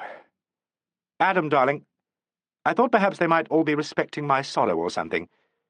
What should we be talking about? What's the situation? Poole moved one of the chairs with its back to the curtain, and sat on it. Dr. Rutherford returned and lumped himself down in the corner. They're talking, he said, to Clem Smith in the, They're talking to Clem. I've seen the police surgeon, a sub-fusk exhibit, but one that can tell a hawk from a Hernshaw if they're held under his nose. He agrees that there was nothing else I could have done, which is no doubt immensely gratifying to me. What are you all talking about? You look like a dress rehearsal. We were about to discuss the whole situation, said Poole. Helena feels it should be discussed, and I think we all agree with her. What situation, pray? Ben's or ours? There is no more to be said about Ben's situation. As far as we know, my dear Ella, he has administered to himself a not too uncomfortable and effective anaesthetic which, after he had become entirely unconscious, brought about the end he had in mind. For a man who had decided to shuffle off this mortal coil, he behaved very sensibly. Oh, please, Gay whispered. Please. Dr. Rutherford contemplated her in silence for a moment and then said, What's up, misery? Helena, Darcy, and Parry Percival made expostulatory noises. Poole said, See here, John, you'll either pipe down or preserve the decencies. Gay, fortified perhaps by this common reaction, said loudly, You might at least have the grace to remember he was my uncle. Grace me no grace, Dr. Rutherford quoted inevitably, and uncle me no uncles. After a moment's reflection he added, All right, Thalia, have a good cry. But you know, if the rudiments of seasoned thinking are within your command, that your Uncle Ben did you a damned shabby turn. A scurvy trick, by God. However, I digress. Get on with the post-mortem, chorus. I am dumb. You'll be good enough to remain so, said Poole warmly. Very well, then. It seems to me, Ella, that Ben took this way out for a number of reasons. I know you want me to speak plainly, And I'm going to speak very plainly indeed, my dear. Oh, yes, she said. Please, but... For a moment they looked at each other. Martin wondered if she imagined that Poole's head moved in the faintest possible negative. Yes, Helena said. Very plainly, please. Well, then, Poole said, we know that for the last year Ben, never a very temperate man, has been a desperately intemperate one. We know his habits undermined his health, his character, and his integrity as an actor. I think he realized this very thoroughly. He was an unhappy man who looked back at what he had once been and was appalled. We all know he did things in performance tonight that, from an actor of his standing, were quite beyond the pale. Parry Percival ejaculated, Well, I mean to say... Oh, well... Never mind. Exactly, Poole said. He had reached a sort of chronic state of instability. We all know he was subject to fits of depression. I believe he did what he did when he was at a low ebb. I believe he would have done it sooner or later by one means or another, and, in my view, for what it's worth, that's the whole story. Tragic enough, God knows, but in its tragedy simple. I don't know if you agree. Darcy said, If there's nothing else... I mean, he said diffidently, glancing at Helena, if nothing has happened that would seem like a further motive. Helena's gaze rested for a moment on Poole and then on Darcy. I think Adam's right, she said. I'm afraid he was appalled by a sudden realization of himself. I'm afraid he was insufferably lonely. Oh, my God, Gay ejaculated, and having by this means collected their unwilling attention, she added, I shall never forgive myself. Never. Dr. Rutherford groaned loudly. I failed him, Gay announced. I was a bitter, bitter disappointment to him. I dare say I turned the scale. Now, in the name of all the gods at once, Dr. Rutherford began, and was brought to a stop by the entry of Clem Smith. Clem looked uneasily at Helena Hamilton and said, They're in the dressing room. He says they won't keep you waiting much longer. It's all right, then, Parry Percival blurted out, and added in a flurry, I mean, there won't be a whole lot of formalities. I mean, we'll be able to get away. I mean... I've no idea about that, Clem said. Alan just said they'd be here soon. He brought a cup of soup with him, and he withdrew into a corner and began to drink it. The others watched him anxiously, but said nothing. What did he ask you about? Jacko demanded suddenly. About what we did at the time. Anything else? Well, yes. Well, in point of fact, he seemed to be interested in the alterations to the theatre. To the dressing rooms in particular? Poole asked quickly. Yes, Clem said unhappily, to them. There was a long silence, broken by Jacko. I find nothing remarkable in this, he said. Ella has shown us the way with great courage, and Adam has spoken his mind. Let us all speak ours. I may resemble an ostrich, but I do not propose to imitate its behaviour. Of what do we all think? There is the unpleasing little circumstance of the Jupiter case, and we think of that. When Gay mentions it, she does so with the air of one who opens a closet, and out tumbles a skeleton. But why? It is inevitable that these gentlemen who also remember the Jupiter case should wish to inspect the dressing rooms. They wish, in fact, to make very sure indeed that this is a case of suicide and not of murder. And since we are all quite certain that it is suicide, we should not disturb ourselves that they do their duty. Exactly, Poole said. It's going, Darcy muttered, to be damn bad publicity. Merciful heavens, Parry Percival exclaimed. The publicity! None of us thought of that. Did we not? Said Poole. I must say, Parry complained, I would like to know what's going to happen, Adam. I mean, darling Ella, I know you'll understand, but I mean about the piece. Do we go on, or what? Yes, Helena said. We go on. Please, Adam. Ella, I've got to think. There are so many... We go on. Indeed. Indeed we do. Martin felt rather than saw the sense of relief in Darcy and Percival. Darcy said, I'm the understudy, Lord help me. And Percival made a tiny ambiguous sound that might have been one of satisfaction or of chagrin. How are you for it, J.G.? Helena asked. I know it, he said heavily. I'll work whenever you like. We've got the weekend. Thank you, Ella. Your own understudy's all right, said Clem. Good. It was clear to Martin that this retreat into professionalism was a great relief to them. and it was clear also that Poole didn't share in their comfort. Watching him, she was reminded of his portrait in the green room. He looked withdrawn and troubled. A lively and almost cosy discussion about recasting had developed. Clem Smith, Jacko and Percival were all talking at once when, with her infallible talent for scenes, Gay exclaimed passionately, "I can't bear it! I think you're all awful!" They broke off. Having collected their attention, she built rapidly to her climax. "To sit round and talk about the show as if nothing had happened. How you can! When beyond those doors he's lying there, forgotten. Cold and forgotten. It's the most brutal thing I've ever heard of, and if you think I'm coming near this horrible, fated, haunted place again, I'm telling you here and now that wild horses wouldn't drag me inside the theatre once I'm away from it. I suppose someone will find time to tell me when the funeral is going to be. I happen to be just about his only relation." They all began to expostulate at once, but she topped their lines with the determination of a robust star. "You needn't bother to explain," she shouted. "I understand only too well, thank you." She caught sight of Martin and pointed wildly at her. "You've angled for this miserable part, and now you've got it. I think it's extremely likely you're responsible for what's happened." Poole said, "You'll stop at once, Gay. Stop. I won't be gagged. It drove my Uncle Ben to despair, and I don't care who knows it." It was upon this line that Alleyn, as if he had mastered one of the major points of stage technique, made his entrance upstage and centre. Although he must have heard every word of Gay's final outburst, Alleyn gave no sign of having done so. "Well, now," he said, "I'm afraid the first thing I have to say to you all won't be very pleasant news. We don't look like getting through with our side of this unhappy business as quickly as I'd hoped. I know you're all desperately tired and very shocked, and I'm sorry, but the general circumstances aren't quite as straightforward as, on the face of it, you have probably supposed them to be." A trickle of ice moved under Martin's diaphragm. She thought, "No, it's not fair. I can't be made to have 2 goes of the jim-jams in one night." Alleyn addressed himself specifically to Helena Hamilton.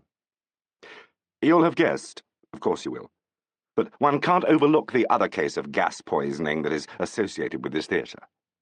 It must have jumped to everybody's mind almost at once." "Yes, of course," she said. "We've been talking about it." The men looked uneasily at her, but Alleyn said at once, "I'm sure you have. So have we. And I expect you've wondered, as we have, if the memory of that former case could have influenced your husband." "I'm certain it did," she said quickly. "We all are." The others made small affirmative noises. Only Dr. Rutherford was silent. Martin saw with amazement that his chin had sunk on his rhythmically heaving bosom, his eyes were shut, and his lips pursed in the manner of a sleeper who is just not snoring. He was at the back of the group, and, she hoped, concealed from Alleyn. "Have you," Alleyn asked, "any specific argument to support this theory?" "No specific reason, but I know he thought a lot of that other dreadful business. He didn't like this theatre. Mr. Alleyn, actors are sensitive to atmosphere.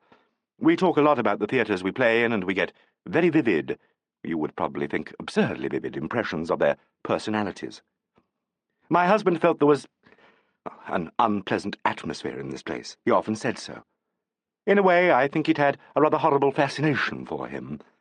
We had a sort of tacit understanding in the Vulcan that its past history wouldn't be discussed among us, but I know he did talk about it. Not to us, but to people who had been concerned in the other affair." "Yes, I see." Alleyn waited for a moment. The young constable completed a note. His back was now turned to the company. "Did anyone else notice this preoccupation of Mr. Bennington's?" "Oh, yes," Gay said with mournful emphasis. "I did. He talked to me about it, but when he saw how much it upset me, because I'm so stupidly sensitive to atmosphere, I just can't help it. It's one of those things. But I am, because when I first came into the theatre, I just knew. Well, you may laugh at me, but these things can't be denied." "When," Alleyn prompted, "he saw that it upset you?" He stopped. "I was his niece. It was rather a marvellous relationship." He stopped, Alleyn said. "Right." He had a programme in his hand and now glanced at it.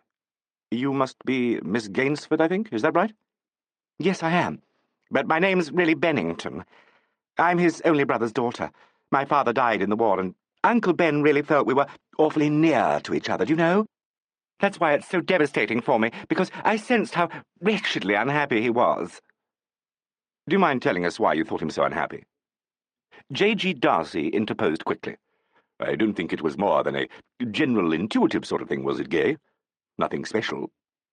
Well, Gay said reluctantly, and Helena intervened. I don't think any of us have any doubt about my husband's unhappiness, Mr. Alleyn. Before you came in, I was saying how most anxious I am that we should be very frank with each other, and of course with you. My husband drank so heavily that he had ruined his health and his work quite completely. I wasn't able to help him, and we were not. The colour died out of her face, and she hesitated. Our life together wasn't true, she said. It had no reality at all. Tonight he behaved very badly on the stage.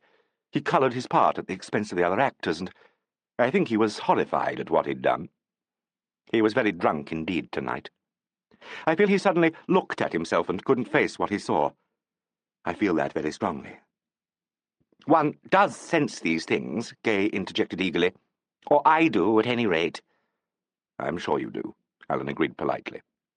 Gay drew breath and was about to go on when he said, Of course, if any of you can tell us any happenings or remarks or so on that seem to prove that he had this thing in his mind, it will be a very great help.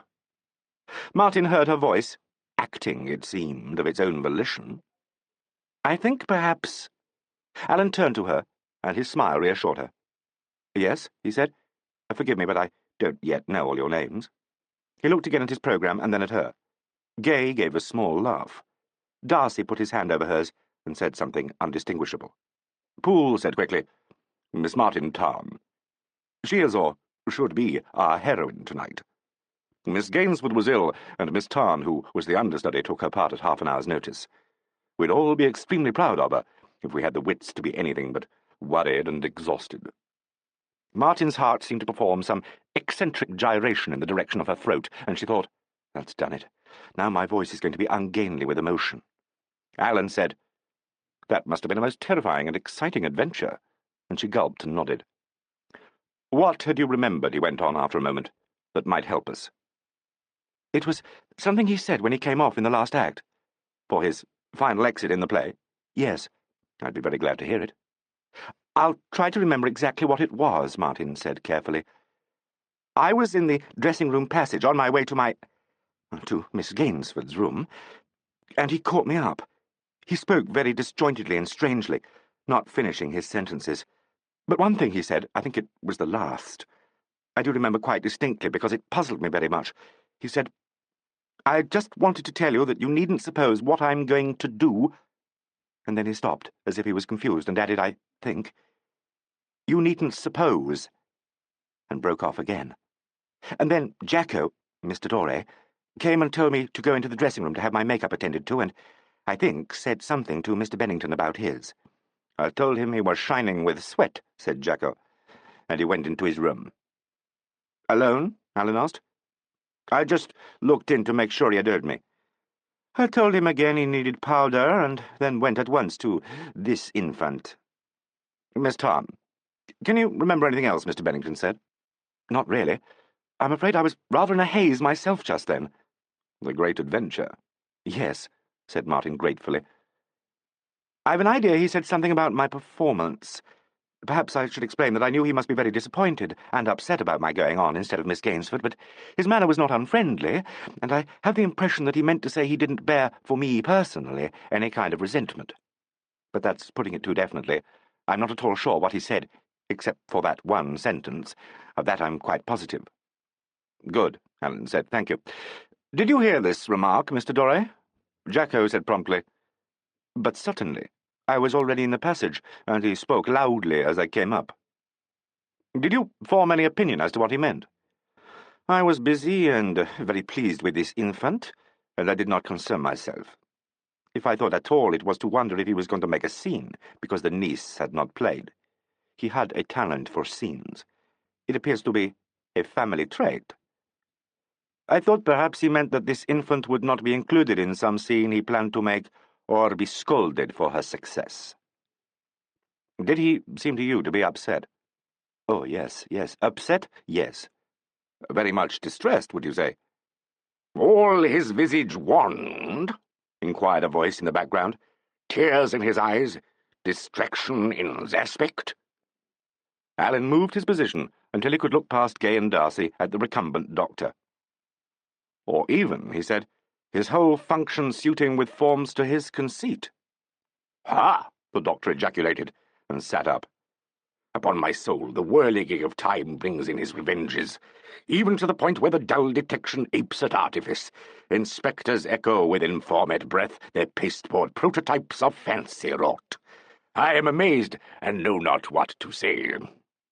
He helped himself to snuff, and fell back into a recumbent position. Please don't mind him, Helena said, smiling at Alleyn. He is a very foolish, vain old man, and has read somewhere that it's clever to quote in a muddled sort of way from the better-known bits of the bard. We encourage him too much, Jacko added gloomily. We have become too friendly with him, said Poole. A figo for your friendship, said Dr. Rutherford. Parry Percival sighed ostentatiously, and Darcy said, Couldn't we get on? Alleyn looked good-humouredly at Jacko and said, Yes, Mr. Doré? I wouldn't agree, Jacko said, but Ben was very much upset. But that was an almost chronic condition of late with poor Ben. I believe now, with Miss Hamilton, that he had decided there was little further enjoyment to be found in observing the dissolution of his own character, and was about to take the foolproof way of ending it. He wished to assure Martin that the decision had nothing to do with chagrin over Martin's success or the failure of his niece. And that, if I am right, was nice of Ben. I don't think we need use the word failure, J.G. objected. Gay was quite unable to go on. I hope you are better now, Miss Kingsford, Alleyn said. Gay made an eloquent gesture with both hands and let them fall in her lap. What does it matter, she said. Better? Oh, yes, I'm better. And with the closest possible imitation of Helena Hamilton's familiar gesture, she extended her hand without looking at him to J.G. Darcy. He took it anxiously. Much better, he said, patting it. Martin thought, Oh dear, he is in love with her. Poor J.G. Alleyn looked thoughtfully at them for a moment, and then turned to the others. There's a general suggestion, he said, that none of you was very surprised by this event. May I just sort of tally up the general opinion as far as I've heard it? It helps to keep things tidy, I find. Miss Hamilton, you tell us that your husband had a curious and almost morbid interest in the Jupiter case. You and Mr. Doré agree that Mr. Bennington had decided to take his life because he couldn't face the dissolution of his character. Miss Gainsford, if I understand her, believes he was deeply disturbed by the mise-en-scène and also by her inability to go on tonight for this part. Miss Tarn's account of what was probably the last statement he made suggests that he wanted her to understand that some action he had in mind had nothing to do with her.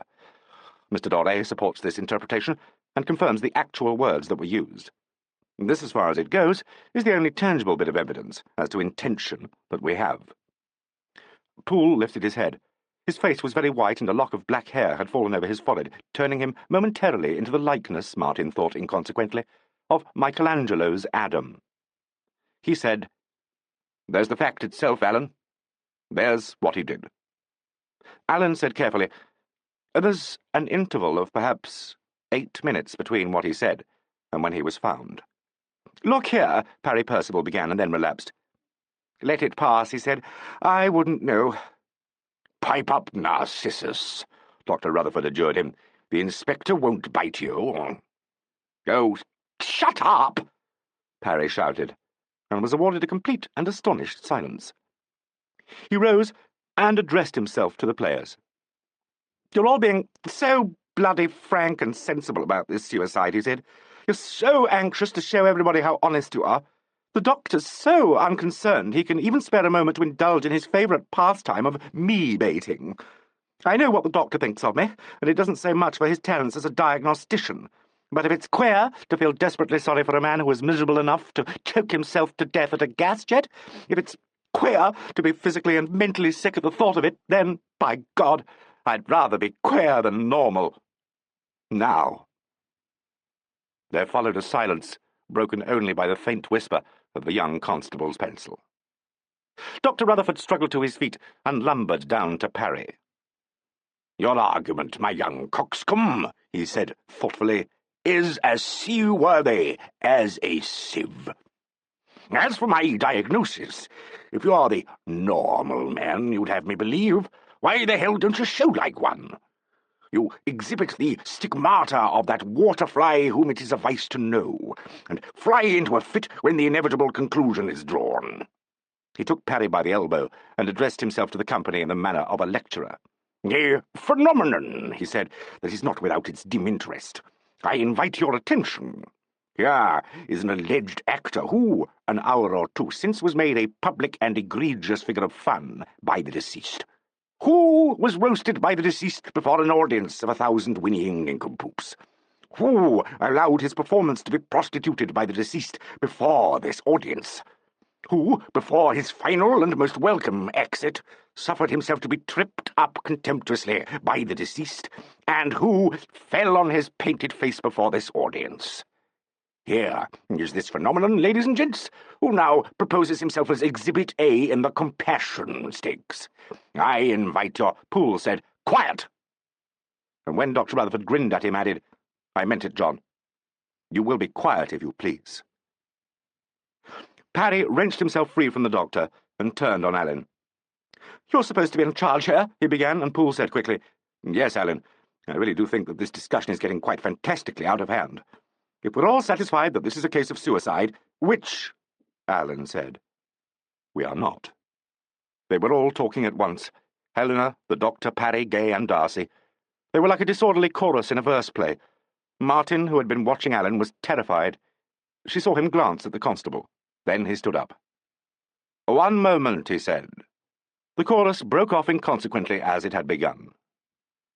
"We've reached a point," Alleyn said, "where it's my duty to tell you I am by no means satisfied that this is, in fact, a case of suicide." Martin was actually conscious in some kind of a sense of relief. She could find no look either of surprise or anger in any of her fellow players. Their faces were so many white discs, and they were motionless and silent. At last, Clem Smith said with an indecent lack of conviction, "He was horribly careless about things like that. Taps, I mean." His voice sank to a murmur. They heard the word accident. "It is not strange," Jacko said loudly, "how loath one is to pronounce the word that is in all our minds. And truth to tell, it has a soft and ugly character." His lips closed over his fantastic teeth. He used the exaggerated articulation of an old actor. "Murder," he said. "So beastly, isn't it?" It was at this point that one of the stagehands, following no doubt his routine for the night, pulled up the curtain and exhibited the scene of climax to the deserted auditorium. Chapter 8. Afterpiece. When Martin considered the company as they sat about their own working stage, bruised by anxiety and fatigue, Jacko's ugly word sounded not so much frightening as preposterous. It was unthinkable that it could kindle even a bat-light of fear in any of their hearts. And yet, thought Martin, it has done so. There are little points of terror burning in all of us like match flames. After Jacko had spoken, there was a long silence, broken at last by Adam Poole, who asked temperately, "Are we to understand, Alleyn, that you've quite ruled out the possibility of suicide?" "By no means," Alleyn rejoined. "I still hope you may be able among you to show that there is at least a clear enough probability of suicide for us to leave the case as it stands until the inquest. But where there are strong indications that it may not be suicide, we can't risk waiting as long as that without a pretty exhaustive look round." "And there are such indications?" "There are indeed." "Strong?" Alleyn waited a moment. "Sufficiently strong," he said. "What are they?" Dr. Rutherford demanded. "It must suffice," Alleyn quibbled politely, "that they are sufficient." "An elegant sufficiency, by God!" "But, Mr. Alleyn," Helena cried out, "what can we tell you, except that we almost sincerely believe that Ben did this himself, because we know him to have been bitterly unhappy? What else is there for us to say? It will help, you know, when we get a clear picture of what you were all doing and where you were between the time he left the stage and the time he was found. Inspector Fox is checking now with the stage staff. I propose to do so with the players. I see, she said. She leant forward, and her air of reasonableness and attention was beautifully executed. You want to find out which of us had the opportunity to murder Ben. Gay Gainsford and Parry began an outcry, but Helena raised her hand, and they were quiet. That's it, isn't it? She said. Yes, Alan said. That really is it. I fancy you would rather be spared the stock evasions about routine inquiries and all the rest of it. Much rather. I was sure of it, Alan said. Then, shall we start with you, if you please? I was on the stage for the whole of that time, Mr. Allen. There's a scene before Ben's exit between J.G., that's Mr. Darcy over there, Parry, Adam, Ben, and myself. Then J.G. and Parry go off, and Ben follows a moment later. Adam and I finish the play. So you too, Alan said to Poole, were here, on the stage, for the whole of this period. I go off for a moment after his exit. It's a strange, rather horridly strange coincidence that in the play the character he played, I mean, does commit suicide off stage. He shoots himself. When I hear the shot, I go off. The two other men have already made their exits. They remain off, but I come on again almost immediately. I wait outside the door on the left from a position where I could watch Miss Hamilton, and I re-enter on a business cue from her. How long would this take? Shall we show you? Helena suggested. She got up and moved to the centre of the stage. She raised her clasped hands to her mouth and stood motionless. She was another woman. As if Clem had called clear stage, and indeed he looked about him with an air of authority, Martin, Jacko, and Gay moved into the wings. Parry and J.G. went to the foot of the stairs, and Poole crossed to above Helena. They placed themselves thus in the businesslike manner of a rehearsal. The doctor, however, remained prone on his sofa, breathing deeply and completely disregarded by everybody. Helena glanced at Clem Smith, who went to the book. End of Disc 4. Disc 5. From Ben's exit, Clem, Poole said, and after a moment Helena turned and addressed herself to the empty stage on her left. I've only one thing to say, but it's between the three of us. She turned to Parry and Darcy. Do you mind? She asked them. Parry said, I don't understand, and I'm past minding. Darcy said, My head is buzzing with a sense of my own inadequacy. I should be glad to be alone. They went out, each on his own line, leaving Helena, Adam, and the ghost of Bennington on the stage. Helena spoke again to vacancy. It must be clear to you now. It's the end, isn't it? Yes, Clem's voice said. I understand you perfectly. Goodbye, my dear. They looked at the door on the left. Alan took out his watch. Helena made a quick movement as if to prevent the departure of an unseen person, and Poole laid his hand on her arm. They brought dead Ben back to the stage by their mime, and dismissed him as vividly. It seemed that the door must open and shut for him as he went out. Poole said, And now I must speak to you alone. There followed a short passage of dialogue which he and Helena played a tempo, but with muted voices. Jacko, in the wings, clapped his hands, and the report was as startling as a gunshot. Poole ran out through the left-hand door. Helena traced a series of movements about the stage. Her gestures were made in the manner of an exercise, but the shadow of their significance was reflected in her face.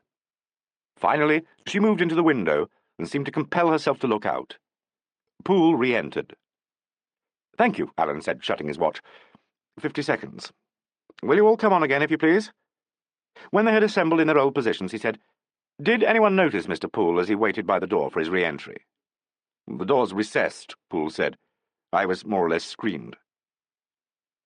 Someone off-stage may have noticed, however. He looked from Darcy to Percival. We went straight to our rooms, said Parry. Together? I was first. Miss Tarn was in the entrance to the passage, and I spoke to her for a moment. J.G. followed me, I think. Do you remember this, Miss Tarn? It had been at the time when Martin had begun to come back to Earth. It was like a recollection from a dream. Yes, she said, I remember. They both spoke to me, and went on down the passage. Yes. To be followed in a short time by yourself and Mr. Bennington. Yes. And then Mr. Doré joined you. And you went to your rooms? Yes. So that after Mr. Bennington had gone to his room, you, Mr. Percival, were in your dressing room, which is next door to his. Mr. Darcy was in his room, which is on the far side of Mr. Percival's, and Miss Tarn was in her room, or more correctly perhaps Miss Gainsford's, with Mr. Doré, who joined her there after looking in on Mr. Bennington, right? They murmured an uneasy assent. How long were you all in these rooms? Jacko said, I believe I have said I adjusted this infant's make-up and returned with her to the stage. I think, said Martin, that the other two went out to the stage before we did. I remember hearing them go up the passage together. That was before the call for the final curtain. We went out after the call, didn't we, Jacko? Certainly, my infant. And by that time you were a little more awake, isn't it? The pink clouds had receded a certain distance. Martin nodded, feeling foolish. Poole came behind her and rested his hands on her shoulders. So there would appear at last to be an alibi for the infant phenomenon, he said. It was the most natural and inevitable thing in the world for her to lean back.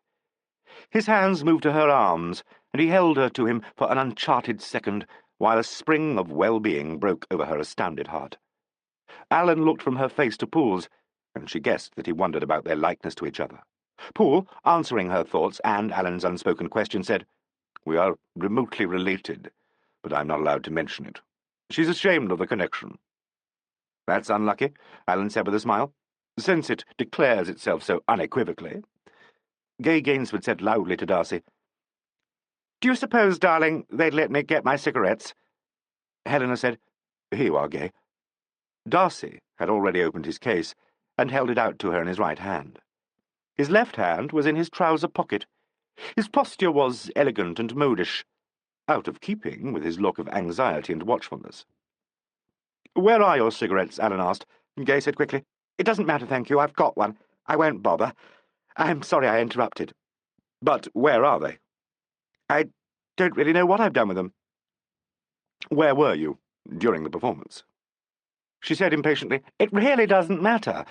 I'll look for them later or something. Gay, said Jacko, was in the green room throughout the show.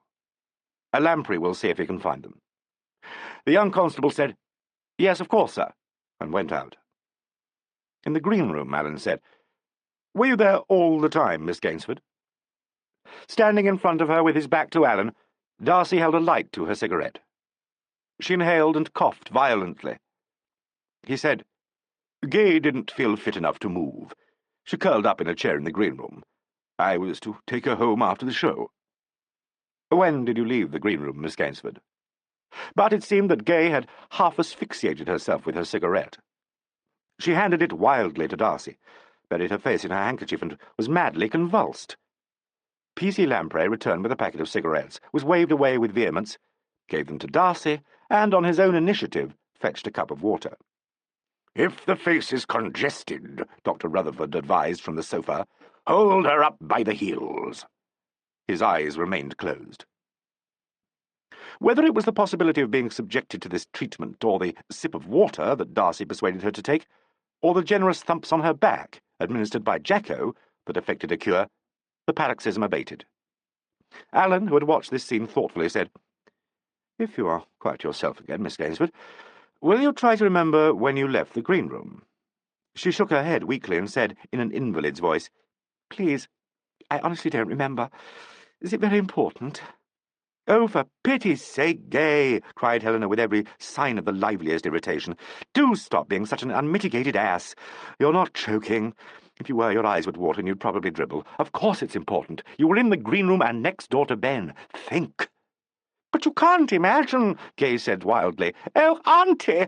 I'm sorry, I mean Ella. I do think that's a frightful thing to suggest. My dear Gay, Poole said, I don't suppose Ella or Mr. Alleyn or any of us imagines you went into Ben's room, knocked him senseless with a straight left to the jaw, and then turned the gas on. We merely want to know what you did do. J.G., who had given a sharp ejaculation and half risen from his chair, now sank back. Alan said, It would also be interesting, Mr. Poole, to hear how you knew about the straight left to the jaw. Poole was behind Martin and a little removed from her. She felt his stillness in her own bones. When he spoke, it was a shock rather than a relief to hear how easy and relaxed his voice sounded. "Do you realize, Alan," he said, "you've given me an opportunity to use in reverse a really smashing detective's cliché. I didn't know. You have just told me." "And that," Alan said with some relish, "as I believe you would say in the profession, takes me off with a hollow laugh and a faint hiss. So, you merely guessed at the straight left? If Ben was killed, and I don't believe he was, it seemed to me to be the only way this murder could be brought about." "Surely not," Alan said without emphasis. "There is the method that was used before in this theatre with complete success." "I don't know that I would describe as completely successful a method that ended with the arrest of its employer." "Oh," said Alan lightly, "that's another story. He underestimated our methods. A good enough warning to anyone else not to follow his plan of action. Or perhaps merely a hint that it could be improved upon," Alan said. "What do you think, Mr. Darcy?" "I?" J.G. sounded bewildered. "I don't know. I'm afraid I haven't followed the argument." "You are still thinking about the straight-left theory, perhaps?" "I believe with the others that it was suicide," said J.G. He had sat down again beside Gay. His legs were stretched out before him and crossed at the ankles. His hands were in his trouser pockets, and his chin on his chest. It was the attitude of a distinguished MP during a damaging speech from the opposite side of the House. Alan said, "And we still don't know when Miss Gainsford left the green room." "Oh, lawks!" Parry ejaculated. "This is too tiresome, J.G. You looked in at the green room door when we came back for the curtain call, don't you remember? Was she there then? Were you there then, Gay, darling?" Gay opened her mouth to speak, but J.G. said quickly, "Yes, of course I did. Stupid of me to forget. Gay was sound asleep in the armchair, Mr. Allen. I didn't disturb her." He passed his right hand over his beautifully groomed head. "It's a most extraordinary thing," he said vexedly, "that I should have forgotten this. Of course she was asleep, because later, when in point of fact the discovery had been made, I asked where Gay was, and someone said she was still in the green room, and I was naturally worried and went to fetch her. She was still asleep, and the green room by that time reeking with gas. I brought her back here." "Have you any idea, Miss Gainsford," Allen asked, "about when you dropped off?" "I was exhausted, Mr. Allen. Physically and emotionally exhausted. I still am." "Was it, for instance, before the beginning of the last act?" No, because J.G. came in to see how I was in the second interval, didn't you, darling? And I was exhausted, wasn't I?" "Yes, dear." "And he gave me some aspirins, and I took two. And I suppose, in that state of utter exhaustion, they work. So I fell into a sleep. An exhausted sleep it was." "Naturally," Helena murmured with a glance at Alan. "It would be exhausted." "Undoubtedly," said Jacko. "It was exhausted." "Well, it was," said Gay crossly, "because I was. Utterly." "Did anyone else beside Mr. Darcy go into the green room during the second interval?" Gay looked quickly at J.G. "Honestly," she said, "I'm so muddled about times it really isn't safe to ask me. I'm sure to be wrong." "Mr. Darcy?" "No," J.G. said. "Well, my dearest J.G., Parry said, I couldn't be more reluctant to keep popping in like one of the Eumenides in that utterly incomprehensible play, but I do assure you that you're at fault here. Ben went into the green room in the second interval." "Dear heaven," Helena said on a note of desperation. "What has happened to us all?" "I'm terribly sorry, Ella, darling," Parry said, and sounded it. "But why should you be sorry? Why shouldn't Ben go and see his niece in the interval? He played the whole of the third act afterwards." "Of course you should say so, Parry, if you know what you're talking about. Shouldn't he, Adam? Shouldn't he, Mr. Allen?" Poole was looking with a sort of incredulous astonishment at Darcy. "I think he should," he said slowly. "And you, Mr. Darcy?" asked Allen. "All right, Parry," said J.G. "Go on." "There's not much more to be said, and anyway I don't suppose it matters. It was before they'd called the third act. Helena and Adam and Martin had gone out. They begin the act. I came on a bit later, and Ben after me, and J.G. later still. I wanted to see how the show was going, and I was on my way in the passage when Ben came out of his room and went into the green room next door. The act was called soon after that." "Did you speak to him?" Allen asked. "I did not," said Parry with some emphasis. "I merely went out to the stage and joined Jacko and the two dressers and the call boy, who were watching from the prompt side, and Clem." "That's right," Clem said. "I remember telling you all to keep away from the bunches. The boy called J.G. and Ben about 5 minutes later." "Were you still in the green room when you were called, Mr. Darcy?" "Yes." "With Mr. Bennington?" He'd gone to his room. "Not for the life of me," Helena said wearily, "can I see why you had to be so mysterious, J.G." "Perhaps," Alleyn said, "the reason is in your left trouser pocket, Mr. Darcy." J.G. didn't take his hand out of his pocket. He stood up and addressed himself directly to Alleyn. "May I speak to you privately?" he asked. "Of course," Alleyn said. "Shall we go to the green room?" In the green room, and in the presence of Alleyn and of Fox, who had joined them there, J.G. Darcy took his left hand out of his trouser pocket and extended it palm downwards for their inspection. It was a well-shaped and well-kept hand, but the knuckles were grazed.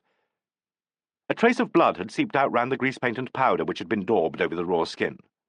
"I suppose I've behaved very stupidly," he said, "but I hoped there would be no need for it to come out. It has no bearing whatever on his death."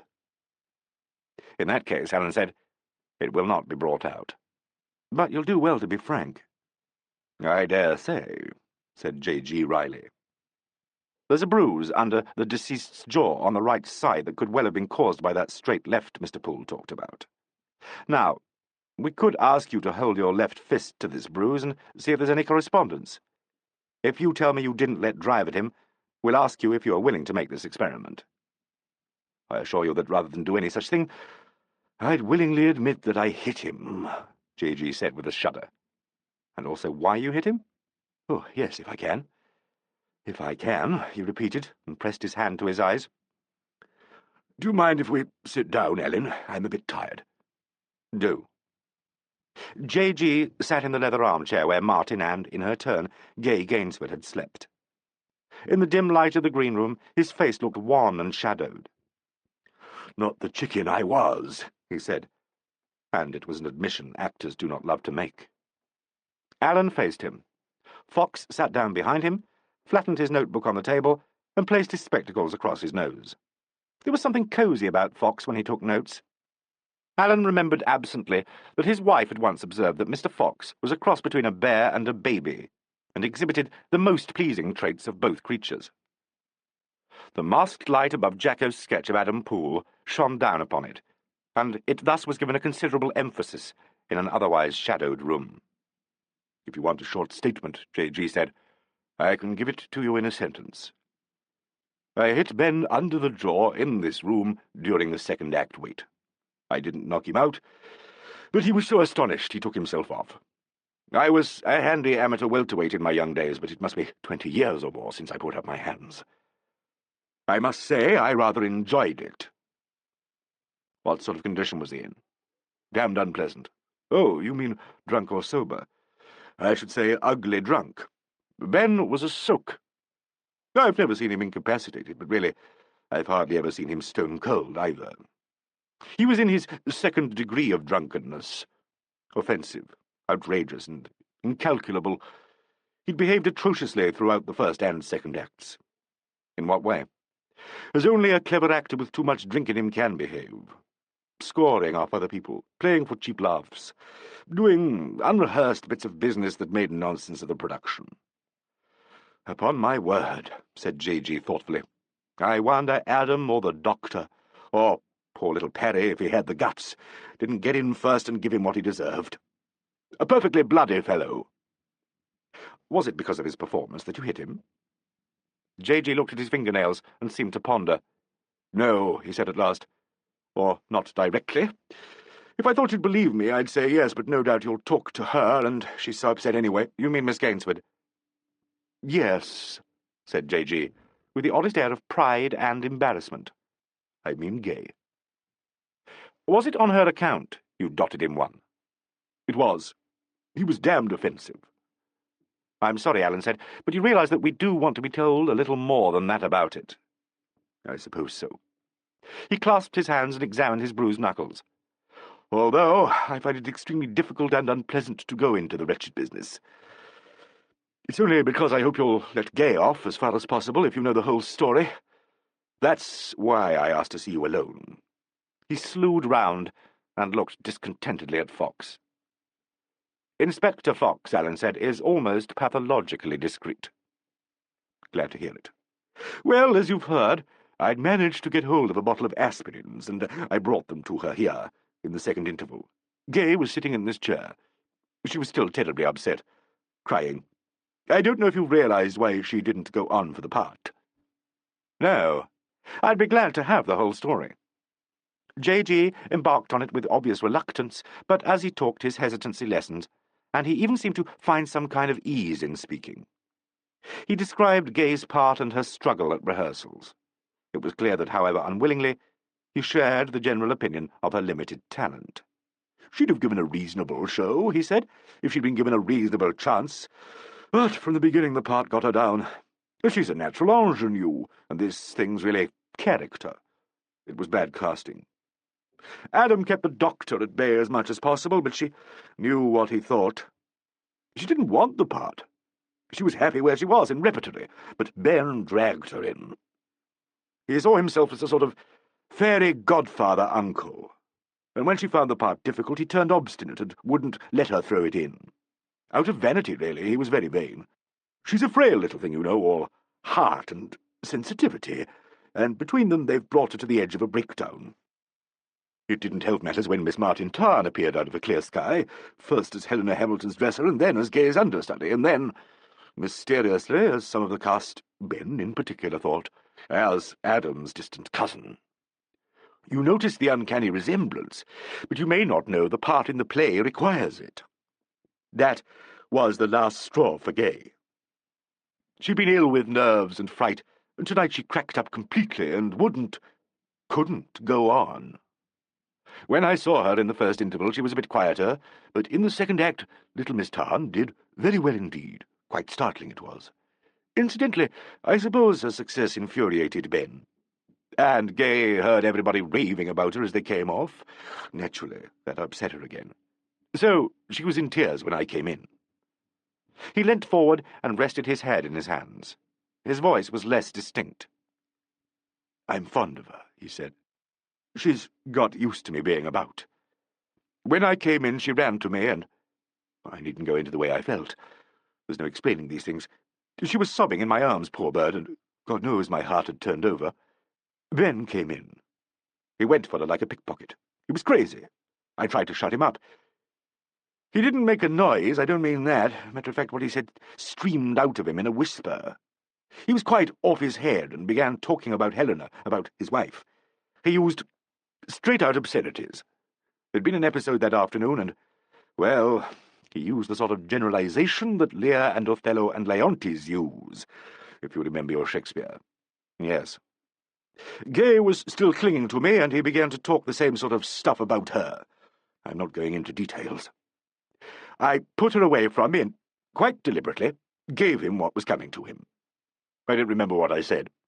I don't think any of us said anything. So he went out nursing his jaw, and they called me for the last act, and I went out too. During this last act, when we were on together, I could see the bruise coming out under his makeup." "What was his general behaviour like during the final act?" "As far as I was concerned, he behaved in the way people do when they play opposite someone they've had a row with off stage. He didn't look me in the eye. He looked at my forehead or ears. It doesn't show from the front. He played fairly soundly until poor Parry got out of position. Parry is his butt in the piece, but of course what Ben did was outrageous. He stuck out his foot as Parry moved and brought him down. That was not long before his own exit. I never saw him again after that until he was carried out. That's all. I don't know if you've believed me, but I hope you'll let Gay off any more of this stuff." Alleyn didn't answer. He looked at the young old actor for a moment. J.G. was lighting a cigarette with that trained economy and grace of movement that were part of his stock in trade. His head was stooped, and Alleyn saw how carefully the silver hair had been distributed over the scalp. The hands were slightly tremulous. How old was J.G.? 50? 55? 60? Was he the victim of that Indian summer that can so unmercifully visit an aging man?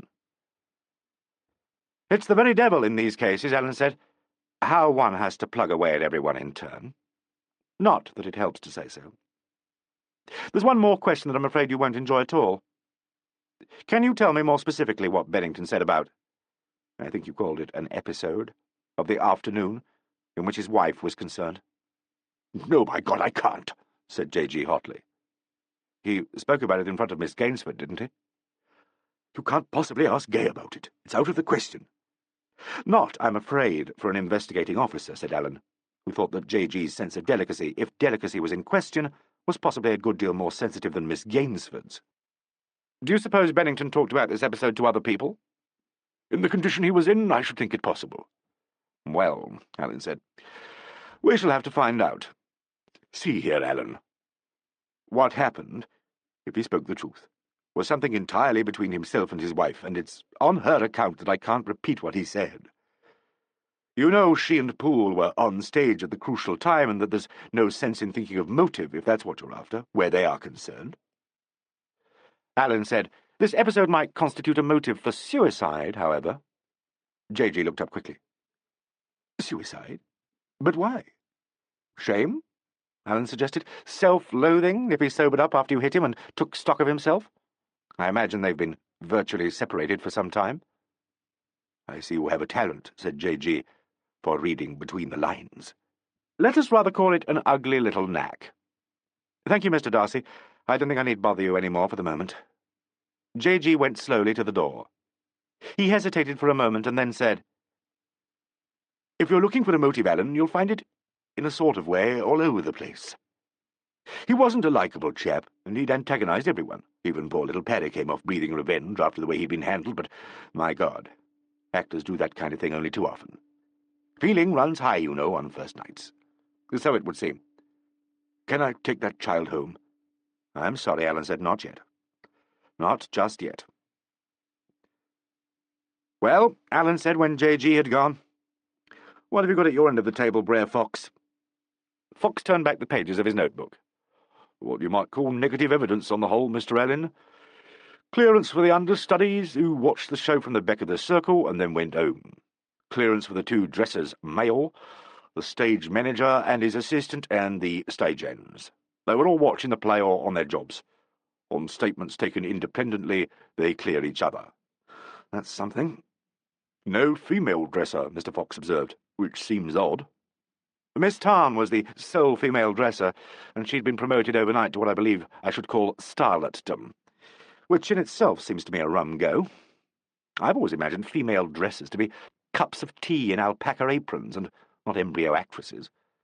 I don't think Miss Tarn could have done the job, but she comes into the picture as the supplanter of Uncle Ben's dear little niece, whom I find an extremely irritating ass with a certain amount of low cunning. Miss Tarn, on the other hand, seems pleasant and intelligent and looks nice. You must allow me my prejudices, Brer Fox. She's Mr. Poole's third cousin or something. The case reeks with obscure relationships, blood, marital and illicit, as far as one can see. Did you get anything from Bennington's dresser?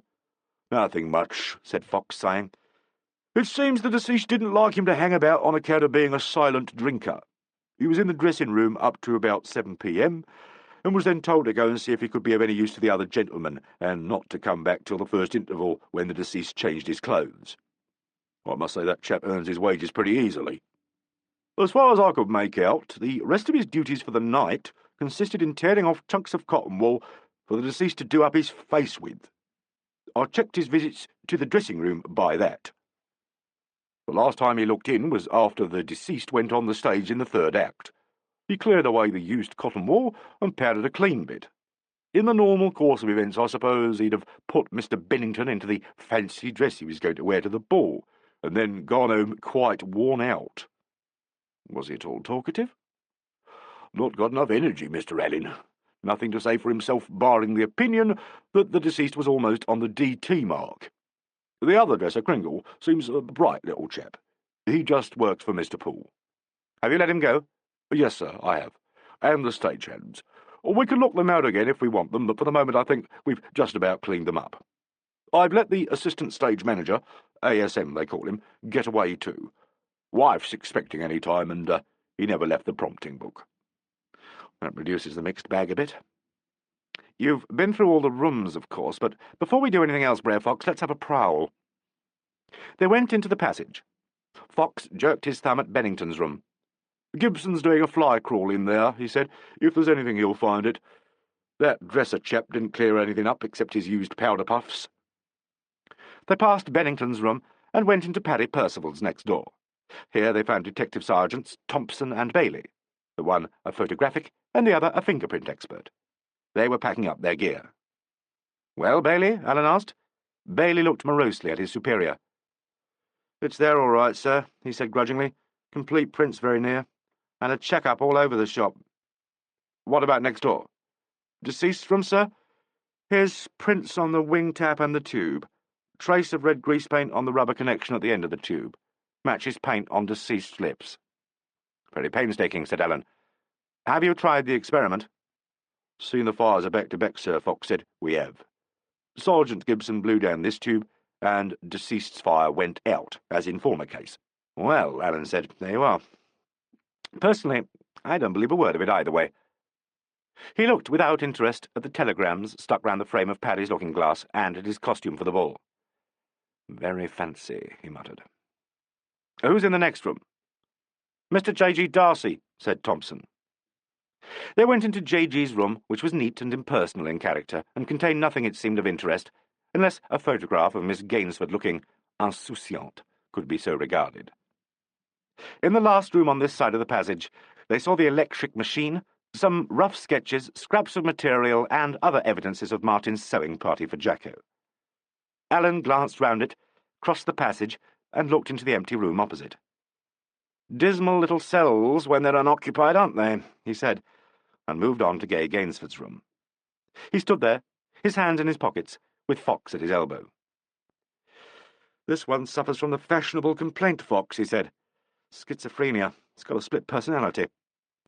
On my left, a rather too smart overcoat, a frisky hat, shishi gloves, a pansy purse bag, a large bottle of one of the less reputable scents, a gaggle of mascots, a bouquet from the management, and orchids from, who do you suppose?" He turned over the card. "Yes, alas, yes, with love and 1,000 good wishes from her devoted J.G. On my right, a well-worn and modest little top-coat, a pair of carefully tended shoes and gloves that remind one of the White Rabbit, a grey skirt and beret, and a yellow jumper. A handbag that contains, I'm sure, one of those rather heart-rending little purses, and what else?" He explored the bag. "A New Zealand passport issued this year, in which one finds Miss Tarn is 19 years old and an actress. So the dresser's job was what? The result of an appeal to the celebrated third cousin? Why not give her the understudy at once? She's fantastically like him, and I'll be sworn he's mightily catched with her.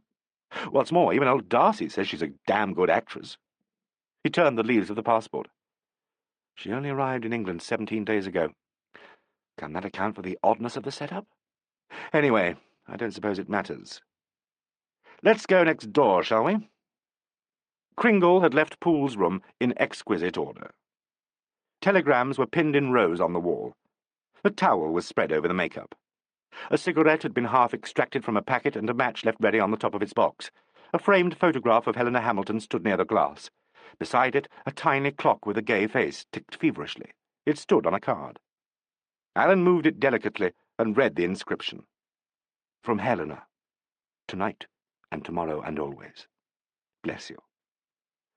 "The standard for first-night keepsakes seemed to be set at a high level," Allen muttered. "This is a French clock, Fox, with a Sèvres face encircled with garnets.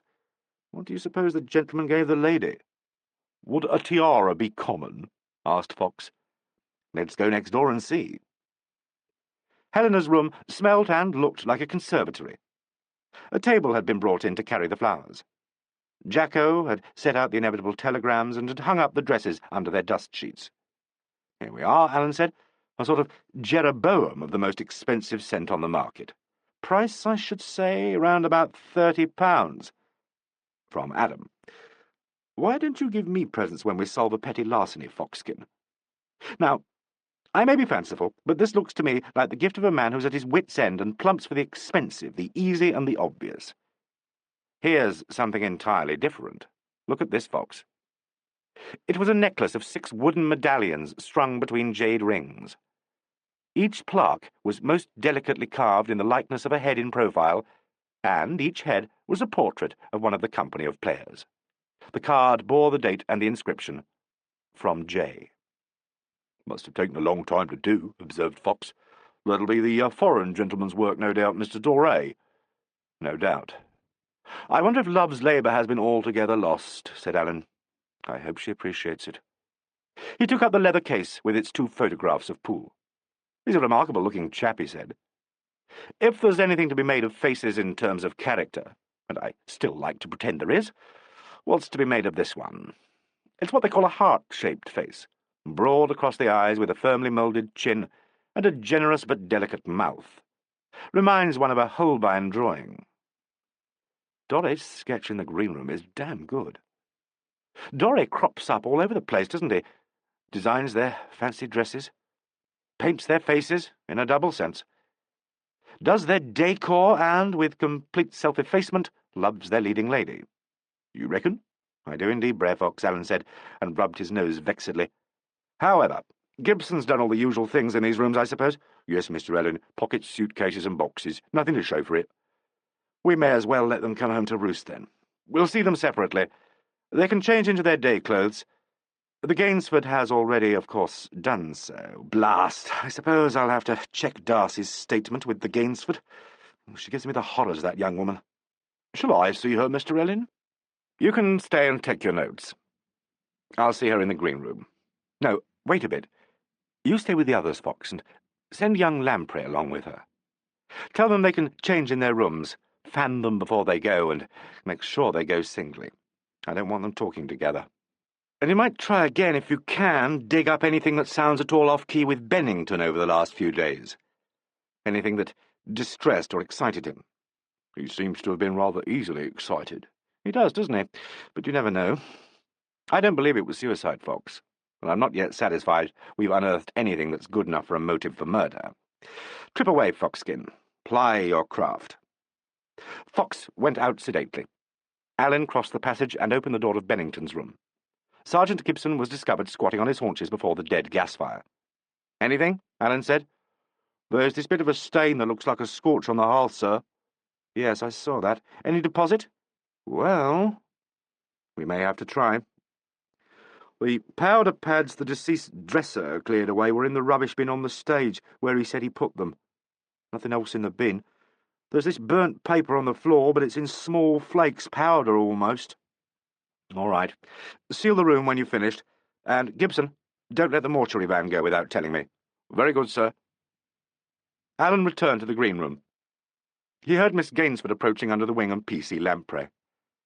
She spoke in a high, grand voice that seemed to come out of a drawing-room comedy of the 20s. "I think you're too intrepid," she was saying, "to start from rock bottom like this. It must be so devastatingly boring for you, though I will say it's rather a comfort to think one is in the hands of, to coin a phrase, a gent. 2 gents, in fact." "Chief Inspector Alleyn," said P.C. Lamprey, "is in the green room, I think, miss." "My dear, you do it quite marvellously. You ought again to coin a phrase, to go on the stage." Evidently Miss Gainsford lingered in the passage. Alleyn heard his subordinate murmur, "Shall I go first?" His regulation boots clumped firmly to the door, which he now opened. "Will you see Miss Gainsford, sir?" asked P.C. Lamprey, who was pink in the face. "All right, Mike," Alleyn said. "Show her in and take notes. Will you come this way, miss?" Miss Gainsford made her entrance with a Mayfairish gallantry that was singularly dated. Alleyn wondered if she had decided that her first reading of her new role was mistaken. She's abandoned the brave little woman for the suffering mondaine who goes down with an epigram, he thought. And sure enough, Miss Gainsford addressed herself to him with staccato utterance and brittle high-handedness. "Ought one to be terribly flattered because one is the first to be grilled?" she asked. "Or is it a sinister little hint that one is top of the suspect list?" "As you don't have to change," Alleyn said, "I thought it would be convenient to see you first. Will you sit down, Miss Gainsford?"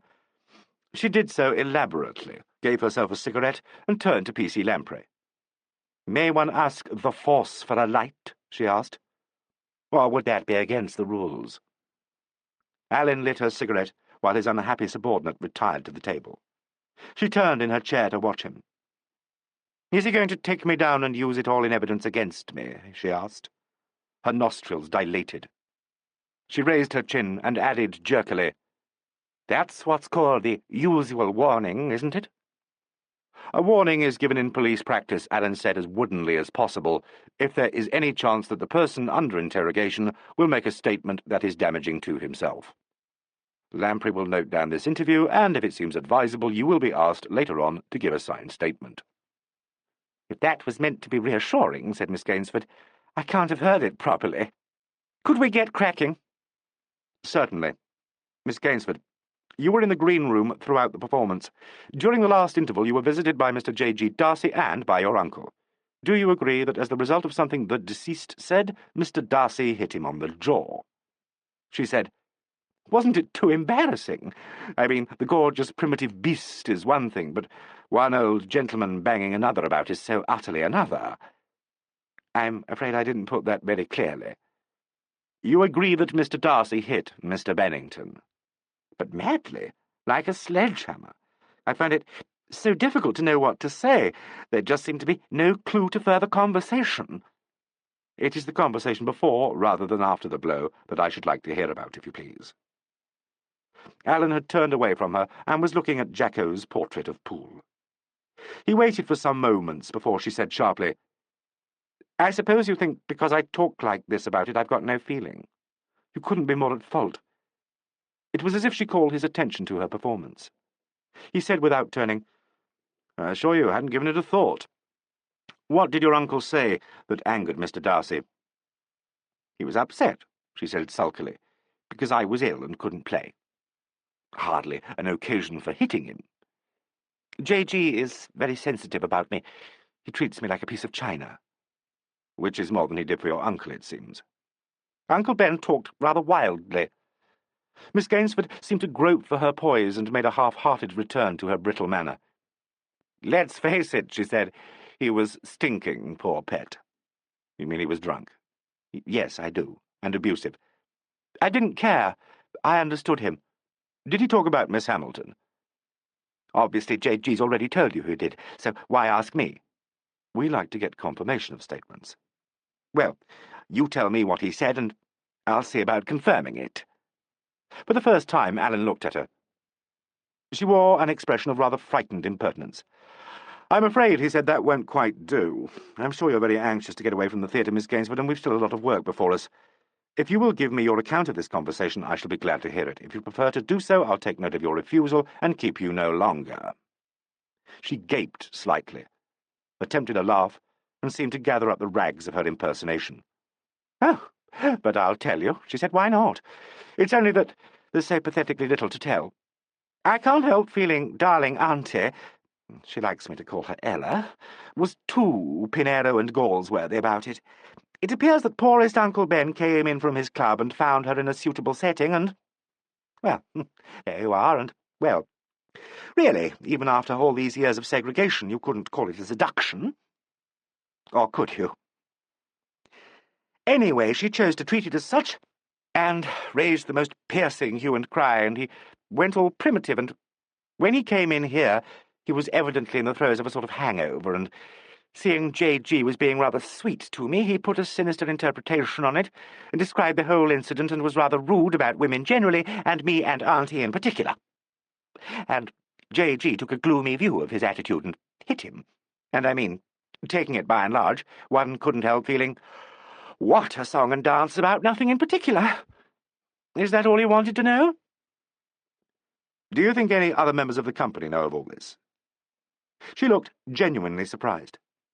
Oh, yes, she said. Adam and Jacko, anyway. I mean, Uncle Ben appeared to have a sort of nationwide hookup idea about it, but even if he didn't mention it, she'd naturally tell Adam, wouldn't you think? And Jacko, because everybody tells Jacko everything. And he was doing dresser for her. Yes, I'd certainly think she'd tell Jacko. I see. Thank you, Miss Gainsford, that's all. Really? She was on her feet. I can go home? Alleyn answered her as he had answered J.G. I'm sorry. Not yet. Not just yet. P.C. Lamprey opened the door.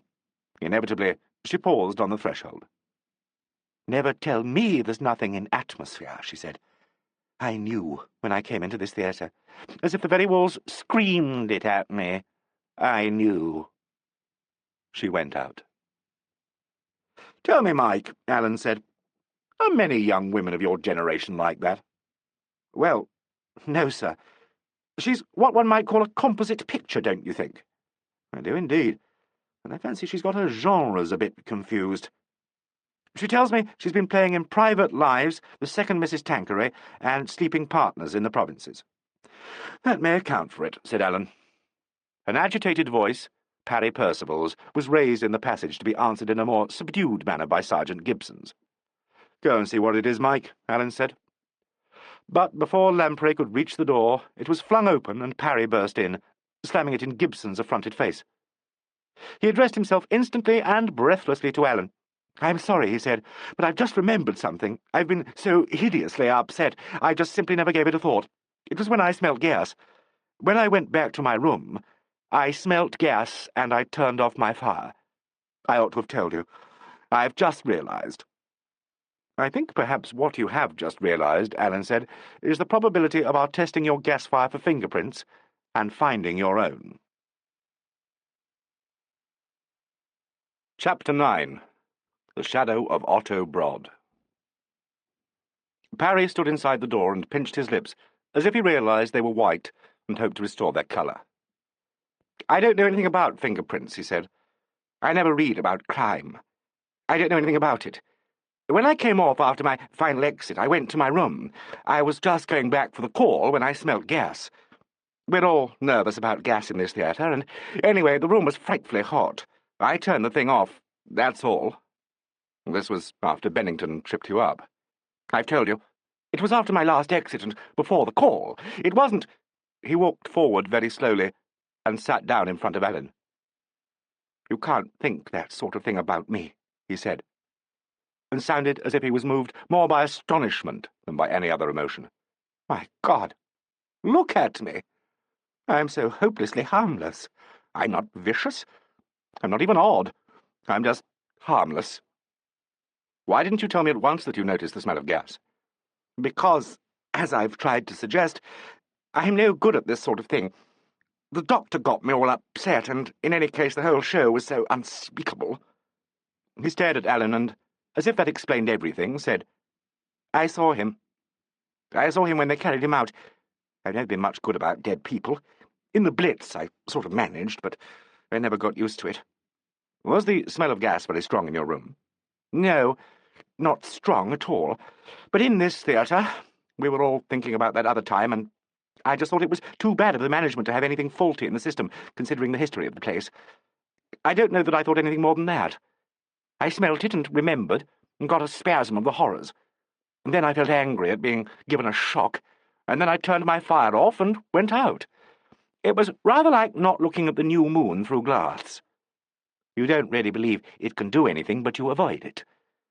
I forgot all about the gas as soon as I got on stage. I didn't give it another thought until I smelt it again during the doctor's speech." "Yes, I see. You do, really, don't you? After all, suppose I had thought I'd copy that other awful thing. Well, I'd scarcely be fool enough to leave my fingerprints on the tap, would I?" "But you tell me," Alan said, not making too much of it, "that you don't know anything about fingerprints." "God," Parry whispered, staring at him, "you do frighten me. It's not fair. You frighten me." "Believe me, there's no need for an innocent man to be frightened." "How can you be so sure of yourselves? Do you never make mistakes?" "We do indeed. But not," Alan said, "in the end. Not nowadays on these sorts of cases." "What do you mean, these sorts of cases?" "Why, I mean on what may turn out to be a capital charge." "I can't believe it," Parry cried out. "I shall never believe it. We're not like that. We're kind, rather simple people. We wear our hearts on our sleeves. We're not complicated enough to kill each other." Alan said with a smile, "You're quite complicated enough for us at the moment. Is there anything else you've remembered that you think perhaps you ought to tell me about?" Parry shook his head and dragged himself to his feet. Alan saw, as Martin had seen before him, that he was not an exceedingly young man. "No," he said, "there's nothing I can think of." "You may go to your dressing room now if you'd like to change into, what should I say, Into plain clothes? Thank you. I simply loathe the thought of my room after all this, but I shall be glad to change. Do you mind if Lamprey does a routine search before you go? We'll ask this of all of you. Parry showed the whites of his eyes, but said at once, Why should I mind? Alleyn nodded to young Lamprey, who advanced upon Parry with an apologetic smile. It's a painless extraction, sir, he said. Parry raised his arms in a curve, with his white hands held like a dancer's above his head. There was a silence and a swift, efficient exploration. Thank you so much, sir, said Mike Lamprey. Cigarette case, lighter, and handkerchief, Mr. Alleyn. Right. Take Mr. Percival along to his room, will you? Parry said, There couldn't be a more fruitless question, but it would be nice to know, one way or the other, if you have believed me. There couldn't be a more unorthodox answer, Alleyn rejoined, but at the moment I see no reason to disbelieve you, Mr. Percival. When Lamprey came back, he found his senior officer looking wistfully at his pipe and whistling under his breath. Mike, Alleyn said, the nastiest cases in our game are very often the simplest. There's something sticking out under my nose in this theatre, and I can't see it. I know it's there because of another thing that, Lord pity us all, Fox and I can see. Really, sir? Am I allowed to ask what it is? You're getting on in the service now. What have you spotted on your own account? Is it something to do with Bennington's behaviour, sir? It is indeed. If a man's going to commit suicide, Mike, and his face is made up to look loathsome, what does he do about it? If he's a vain man, and Bennington appears to have had his share of professional vanity, if he minds about the appearance of his own corpse, he cleans off the grease paint. If he doesn't give a damn, he leaves it as it is. But, with time running short, he does not carefully and heavily powder his unbecoming makeup for all the world as if he meant to go on and take his curtain call with the rest of them. Now does he? Well, no, sir, said Mike. If you put it like that, I don't believe he does. By 12:30, most of the company on the stage seemed to be asleep or dozing. Dr. Rutherford, on his couch, occasionally lapsed into bouts of snoring, from which he would rouse a little, groan, take snuff, and then settle down again. Helena lay in a deep chair with her feet on a stool. Her eyes were closed, but Martin thought that if she slept, it was but lightly. Clem had made himself a bed of some old curtains, and was curled up on it beyond the twisting stairway. Jacko, having tucked Helena up in her fur coat, settled himself on the stage beside her, dozing, Martin thought, like some eccentric watchdog at his post. J.G. and Gay Gainsford were summoned in turn, and in turn came back, J.G. silently, Gay with some attempt at conversation. In the presence of the watchful Mr. Fox this soon petered out. Presently she too fell to nodding. Immediately after her return, Parry Percival suddenly made an inarticulate ejaculation and, before Fox could move, darted off the stage. Sergeant Gibson was heard to accost him in the passage. Fox remained where he was, and there was another long silence. Adam Poole and Martin looked into each other's faces. He crossed the stage to where she sat, on the left side, which was the farthest removed from Fox. He pulled up a small chair and sat facing her. "Kate," he muttered, "I'm so sorry about all this. There are hare's-foot shadows under your eyes. Your mouth droops. Your hands are anxious, and your hair is limp, though not at all unbecoming. You should be sound asleep in Jacko's garret under the stars, and there should be the sound of applause in your dreams. Really, it's too bad," Martin said. "It's nice of you to think so, but you have other things to consider. I'm glad to have my thoughts interrupted. Then I still have my uses. You can see that chunk of a man over there. Is he watching us?" "Yes, with an air of absent-mindedness which I'm not at all inclined to misunderstand." "I don't think he can hear us, though. It's a pity my diction is so good. If I take your hand, perhaps he'll suppose I'm making love to you, and feel some slight constabular delicacy." "I hardly think so," Martin whispered, and tried to make nothing of his lips against her palm. "Will you believe, Kate, that I'm not in the habit of making passes at young ladies in my company?" Martin found herself looking at the back of Helena's chair. "Oh, yes," Poole said, "there's that, too. I make no bones about that. It's another and a long and fading story, on both parts. Fading on both parts, Kate. I have been very much honoured. I can't help feeling this scene is being played at the wrong time, in the wrong place, and before the wrong audience, and I doubt," Martin said, not looking at him, "if it should be played at all. But I can't be mistaken. It has happened for us, Martin, hasn't it?" suddenly, preposterously. Almost at first sight we blinked and looked again, and there we were. Tell me it's happened. The bird under your wrist is so wildly agitated. Is that only because you are frightened? I am frightened. I wanted to ask your advice, and now you make it impossible. I'll give you my advice. There. Now you are alone again. But for the sake of the law's peace of mind as well as my own, you must take a firm line about your blushing. It was something he said to me that morning, she murmured in the lowest voice she could command. Do you mean the morning when I first saw you? I mean, Martin said desperately, the morning the photographs were taken. I had to go to his dressing room. I remember very well. You came into mine, too. He said something then. He was very odd in his manner. They've asked us to try and remember anything at all unusual. Are you going to tell me what it was? In a few words, and under her breath, she did so. Poole said, Perhaps you should tell them. Yes, I think you should. In a moment I'll do something about it, but there's one thing more I must say to you. Do you know, I'm glad this scene has been played so awkwardly. Inaudible, huddled up, inauspicious and ineffective. Technically, altogether bad. It gives it a kind of authority, I hope. Martin, are you very much surprised? Please, look at me. She did as he asked, and discovered an expression of such doubt and anxiety in his face that to her own astonishment she put her hand against his cheek, and he held it there for a second. God, he said, what a thing to happen. He got up abruptly and crossed the stage. Inspector, he said, Miss Tarn has remembered an incident 3 days old which we both think might possibly be of some help. What should we do about it? The others stirred a little. J.G. opened his eyes. Fox got up. Thank you very much, sir, he said. When Mr. Alleyn is disengaged, I'm sure he'll... Yes, what is it? P.C. Lamprey had come in. He delivered his message about the dressing rooms being open for the use of their occupants.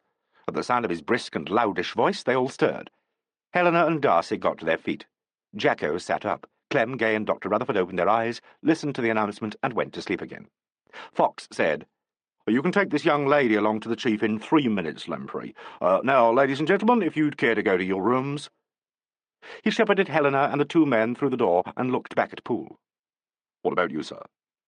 Poole, with his eyes on Martin, said, Yes, I'm coming. Fox waited stolidly at the door for him, and after a moment's hesitation, Poole followed the others. Fox went with them.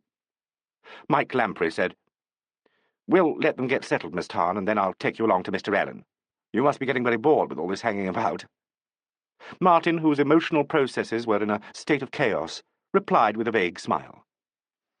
She wondered disjointedly if constables of P.C. Lamprey's class were a commonplace in the English force. He glanced good-humouredly at Gay and the 3 dozing men, and evidently felt obliged to make further conversation. I heard someone say, he began, that you're a New Zealander. I was out there as a small boy. Were you really? Martin said, and wondered confusedly if he could have been the son of a former Governor-General. We had a place out there on a mountain. Mount Silver it was. Would that be anywhere near your part of the world? Something clicked in Martin's memory. Oh, yes, she said. I've heard about the Lampreys of Mount Silver, I'm sure, and her recollections clarified a little. Yes, indeed, she added lamely. No doubt, said Mike with a cheerful laugh. A legend of lunacy has survived us. We came home when I was about 8, and soon afterwards my uncle happened to get murdered in our flat, and Mr. Alleyn handled the case. I thought at the time I'd like to go into the force, and the idea sort of persisted. And there you are, you know. Potted autobiography. Shall we go along and see if he's free? He escorted her down the passage to the green room door, past Sergeant Gibson, who seemed to be on guard there.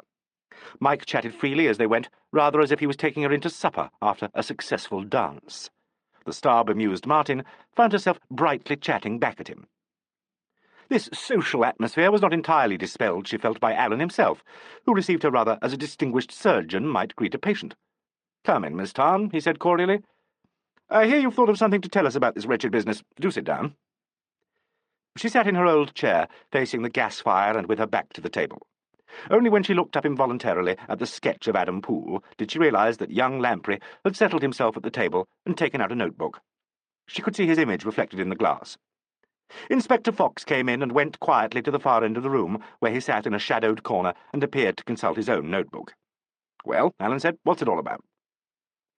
You'll probably think it's about nothing, Martin began, and if you do, I shall be sorry I've bothered you with it. But I thought, just in case, you were perfectly right. Believe me, we are conditioned, if that's the beastly word, to blind alleys. Let's have it. On my first morning in this theatre, Martin said, which was the day before yesterday. No, if it's past midnight, the day before that. Tuesday. Yes. On that morning, I went to Mr. Bennington's room to fetch Miss Hamilton's cigarette case. He was rather strange in his manner, but at first I thought that was because I thought he'd noticed my likeness to Mr. Poole. He couldn't find the case, and in hunting through the pockets of a jacket, a letter dropped to the floor.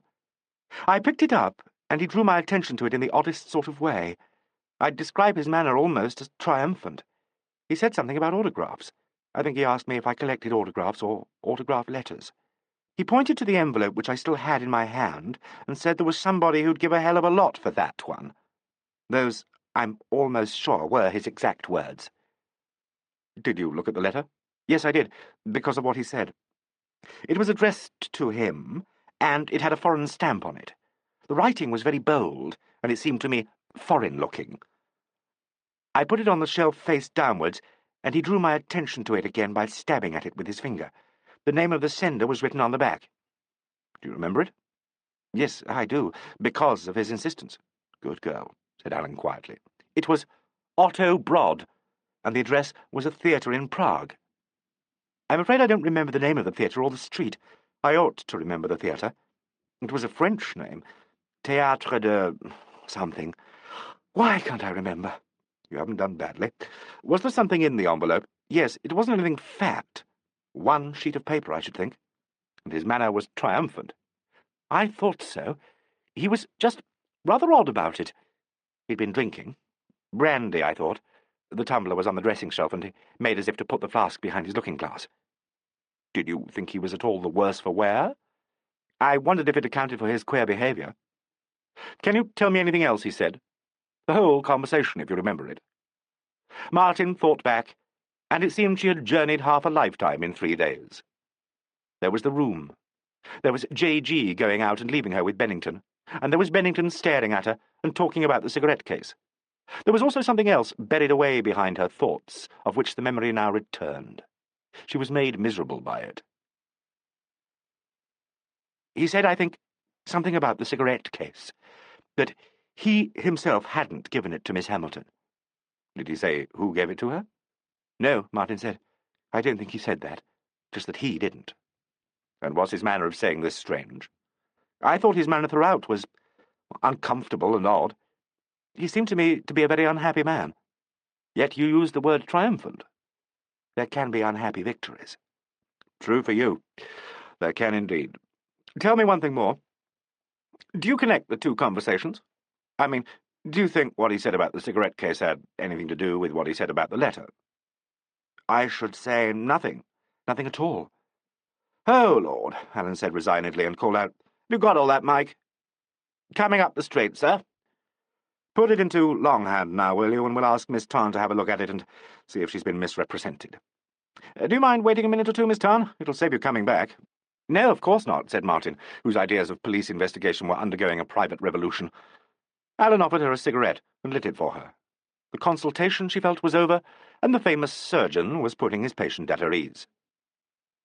I gather from Lamprey's far-reaching conversation that you are a New Zealander, he said. If I may say so, you seem to have dropped out of a clear sky into your own success story. Have you been long at the Vulcan, Miss Tarn? A night and 3 days. Good Lord.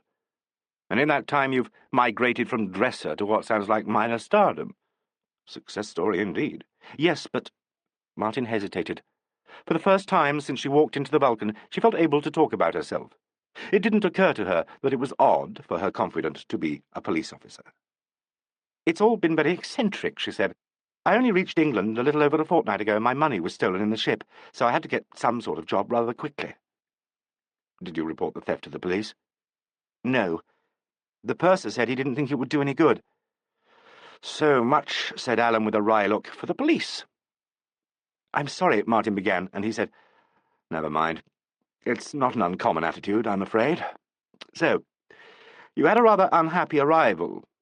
Lucky there was your cousin to come to your rescue. But, no, I mean, Martin felt herself blushing and plunged on.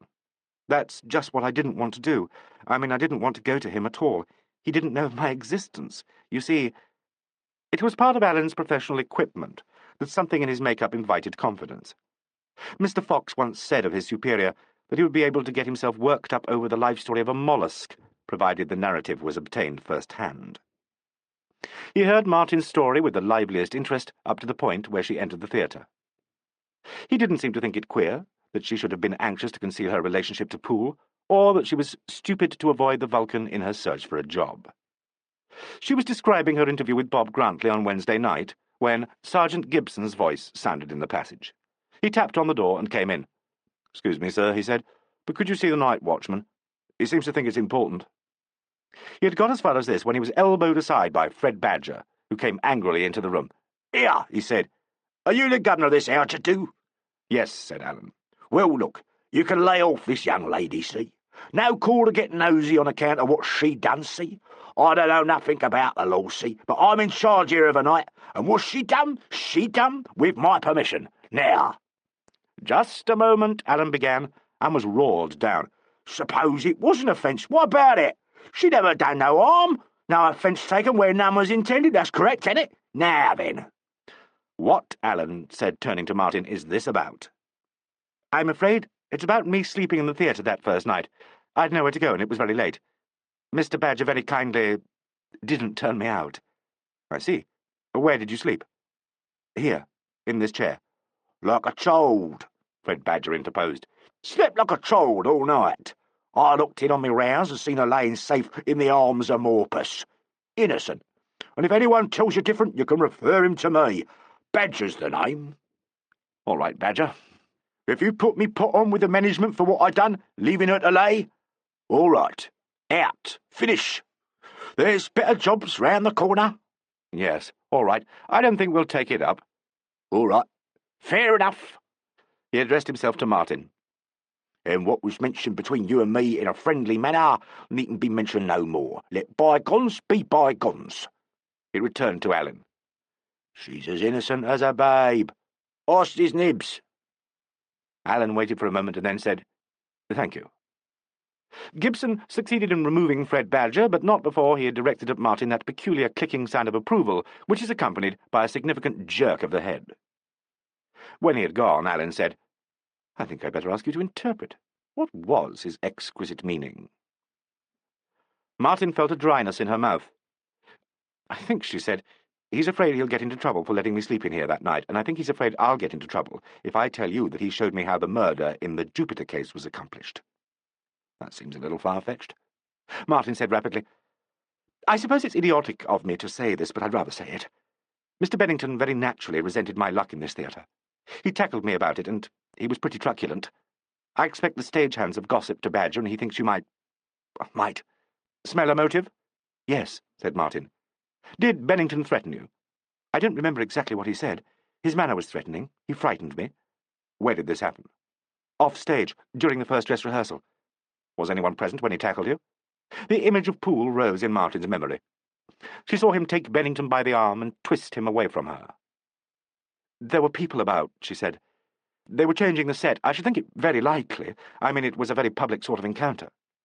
He looked thoughtfully at her, and she wondered if she had changed colour. "This," he said, "was before it was decided you were to play the part." "Oh, yes. That was only decided half an hour before the show went on." "So it was. Did he do anything about this decision? Go for you again?" "He didn't come near me until I'd finished, and knowing how much he must mind, I was grateful for that." Allen said, "You've been very sensible to tell me this, Miss Tarn." Martin swallowed hard. "I don't know," she said, "that I would have told you if it hadn't been for Fred Badger." "Ah, well," Allen said, "one mustn't expect too much. How about that statement, Mike?" "Here we are, sir. Hope you can read my writing, Miss Tarn." When she took the paper, Martin found her hands were not steady. Allen moved away to the table with his subordinate. She sat down again and read the large, schoolboyish writing. It was a short and accurate resume of the incident of the letter from Prague. "It's quite right," she said. "Am I to sign it?" "If you please. There will be statements for most of the others to sign later on, but yours is so short I thought we might as well get it over now." He gave her his pen, and she went to the table and signed. P.C. Lamprey smiled reassuringly at her and escorted her to the door. Alleyn said, "Thank you so much, Miss Tarn. Do you live far from here?" "Not very far. A quarter of an hour's walk." "I wish I could let you go home now, but I don't quite like to do that. Something might crop up that we'd want to refer to you." "Might it?"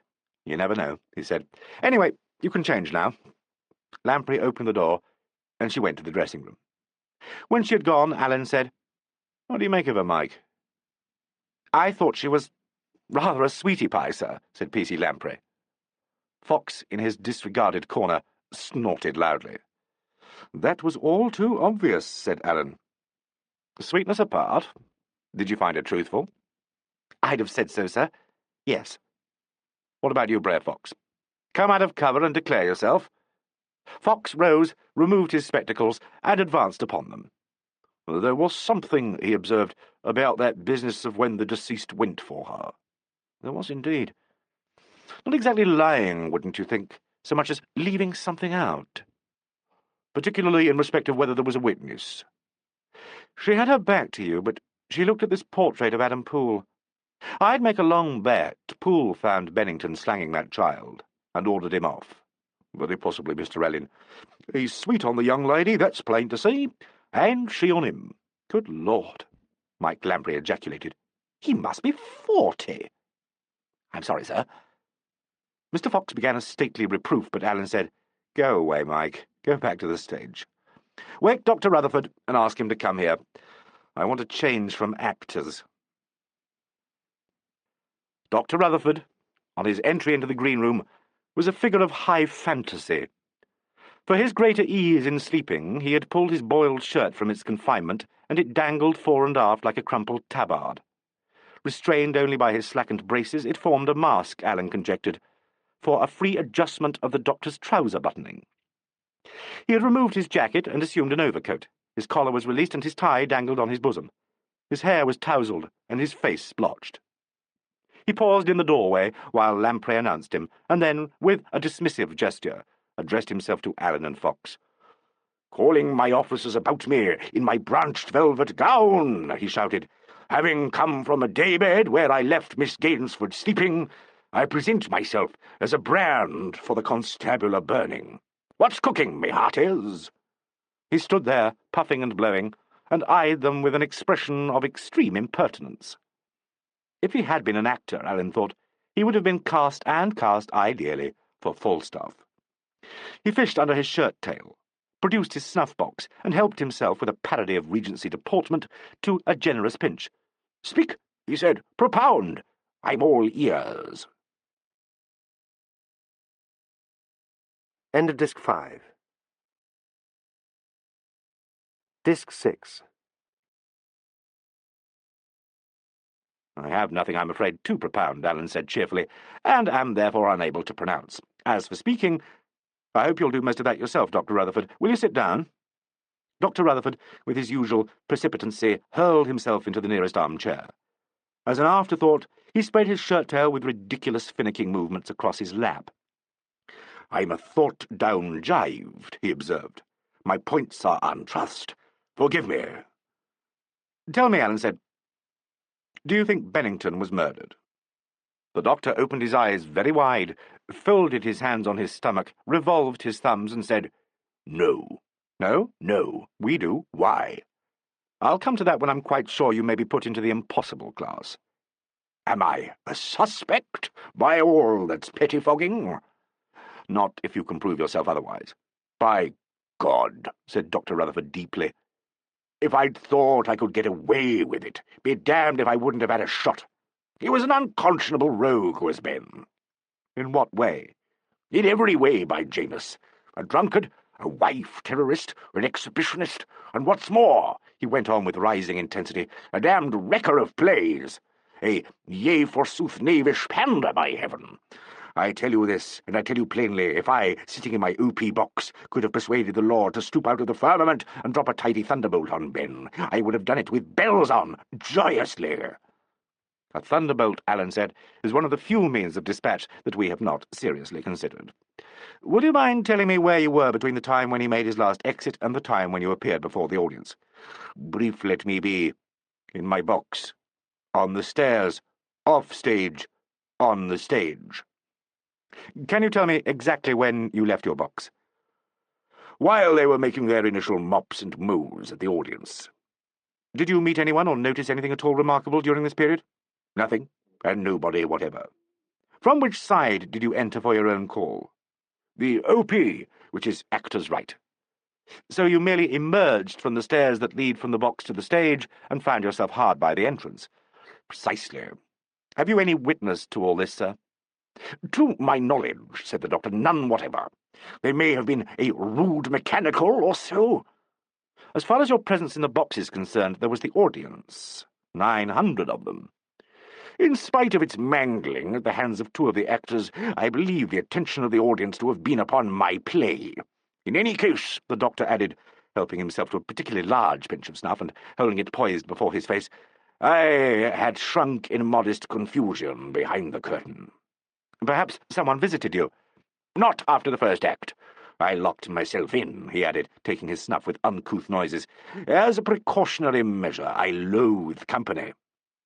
Did you come backstage at any other time during the performance? I did. I came back in both intervals. Primarily to see the little wench. Miss Tarn? Alleyn ventured. She. A tiny little wench it is, and will make a good player, if she doesn't allow herself to be debauched by the sissies that rule the roost in our lamentable theatre. Did you, during either of these intervals, visit the dressing rooms? I went to the usual office at the end of the passage, if you call that a dressing room. And returned to your box when? As soon as the curtain went up. I see. Alleyn thought for a moment and then said, Dr. Rutherford, do you know anything about a man called Otto Broad? The doctor gave a formidable gasp. His eyes bulged, his nostrils wrinkled, and his jaw dropped. The grimace turned out to be the preliminary spasm of a gargantuan sneeze. A handkerchief not being at his disposal, he snatched up the tail of his shirt, clapped it to his face, and revealed a state of astonishing disorder below the waist. Otto Broad?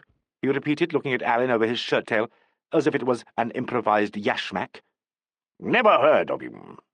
His correspondence seems to be of some value, Alleyn said vaguely, but the doctor merely gaped at him. I don't, he said flatly, know what you're talking about. Alleyn gave up Otto Broad. You'll have guessed, he said, that I've already heard a good deal about the events of the last few days. I mean, as they concerned the final rehearsals and the change in casting. Indeed. Then you will have heard that Ben and I had one flaming row after another. If you're looking for motive, said Dr. Rutherford with an expansive gesture, I'm lousy with it. We hated each other's guts, Ben and I. Of the two, I should say, however, that he was the more murderously inclined. Was this feeling chiefly on account of the part his niece was to have played? Fundamentally, it was the fine flower of a natural antipathy. The contributive elements were his behaviour as an actor in my play, and the obvious and immediate necessity to return his niece to her squalid little métier, and replace her by the wench. We had at each other on that issue, said Dr. Rutherford with relish, after both auditions, and on every other occasion that presented itself. And in the end, it seems, you won. Pah, said the doctor, with a dismissive wave of his hand. Cat's meat. Alleyn looked a little dubiously at the chaotic disarray of his garments. Have you any objection, he asked, to being searched? Not I, cried the doctor, and hauled himself up from his chair. Fox approached him.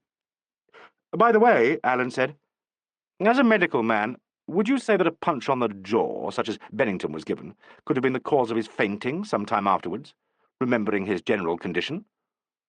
Who says he had a punch on the jaw? It's probably a hypostatic discoloration. What do you want? Dr. Rutherford demanded of Fox. If you wouldn't mind your taking your hands out of your pockets, sir, Fox suggested. The doctor said, Let not us that are squires of the night's body be called thieves of the day's beauty, and obligingly withdrew his hands from his trouser pockets.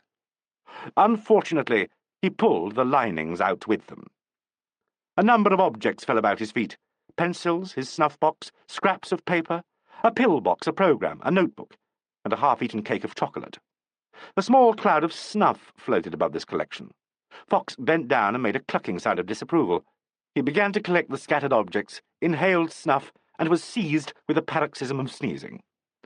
The doctor broke into a fit of uncouth laughter and floundered damagingly among the exhibits.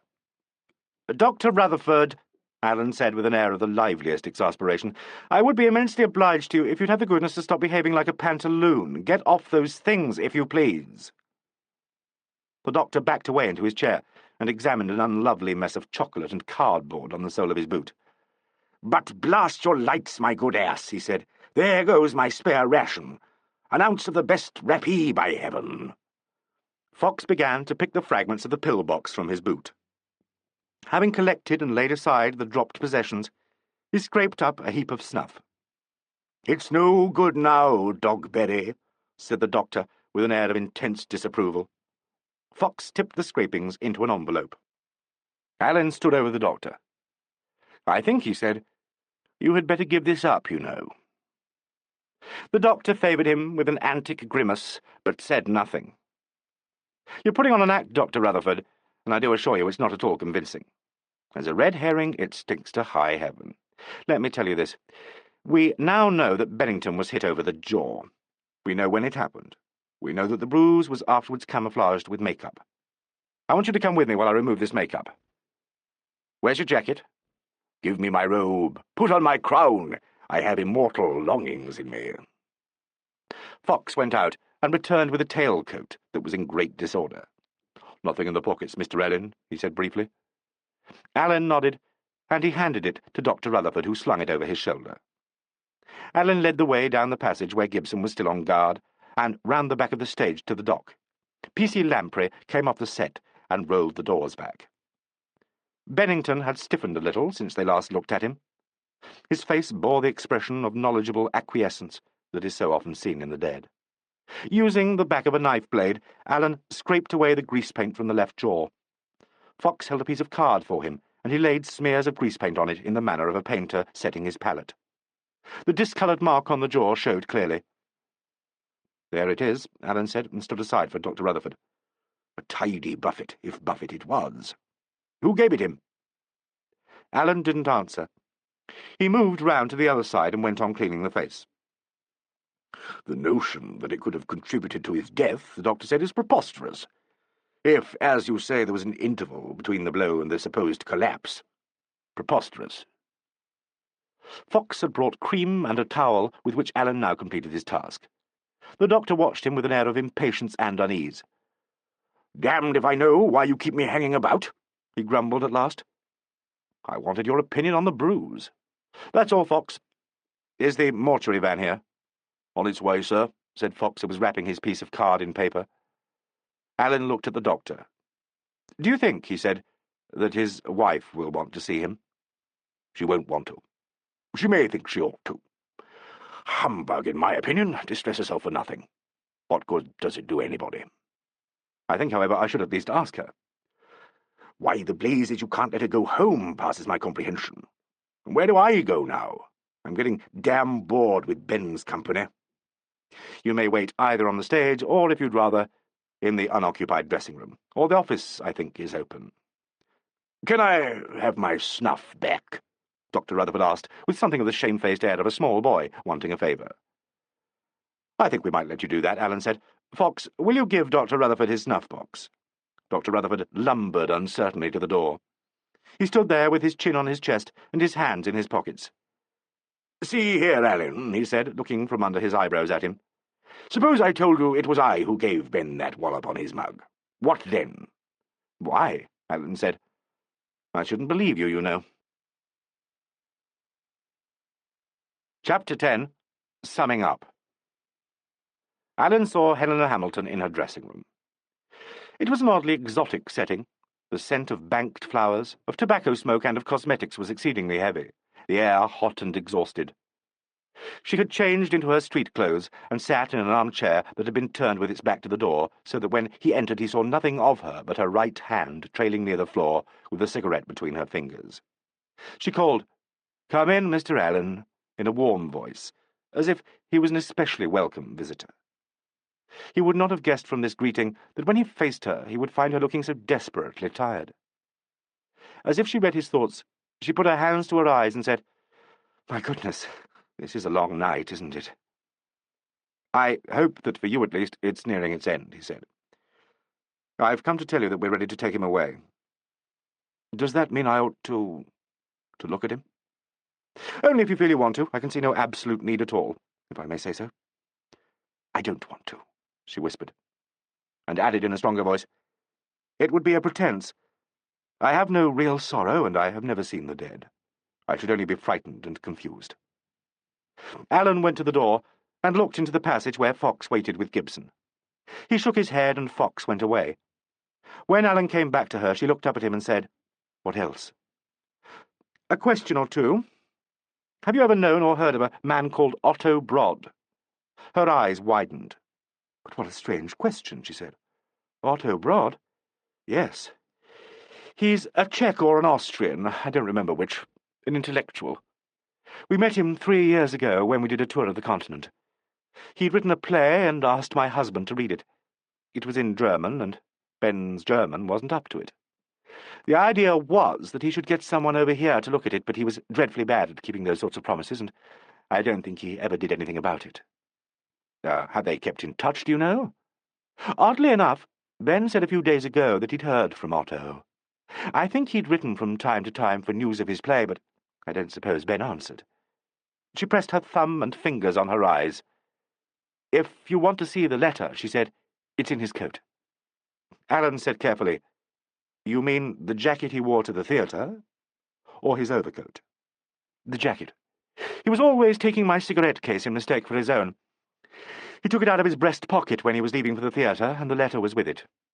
She waited for a moment and then said, He was rather odd about it. In what way? Alleyn asked.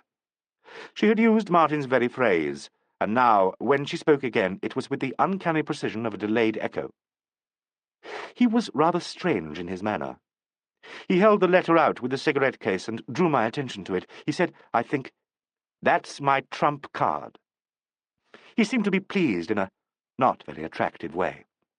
I took my case. He put the letter back in his pocket and went straight out. Did you get the impression he meant it was a trump card he could use against somebody? Yes, I think I did. And did you form any idea who that person could be? She leant forward and cupped her face in her hands. Oh, yes, she said. It seemed to me that it was I myself he meant. Or Adam, or both of us.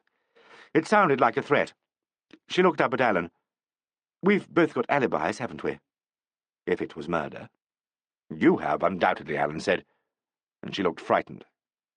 He asked her why she thought her husband had meant that the letter was a threat to herself or to Poole, but she evaded this question, saying vaguely that she had felt it to be so. You didn't come down to the theatre with your husband, Alleyn said. No, he was ready before I was, and in any case... She made a slight expressive gesture and didn't complete her sentence. Alleyn said, I think I must tell you that I know something of what happened this afternoon. The colour that flooded her face ebbed painfully and left it very white. She said, How do you know that? You can't know. She stopped and seemed to listen. They could just hear Poole in the next room. He sounded as if he was moving about irresolutely. She caught her breath, and after a moment she said loudly, Was it Jacko? No, it was never Jacko. Your husband himself, Alleyn began, and she caught him up quickly. Ben. I can believe that. I can believe he would boast of it to one of the men. To J.G., was it? J.G.? Or perhaps even to Gay.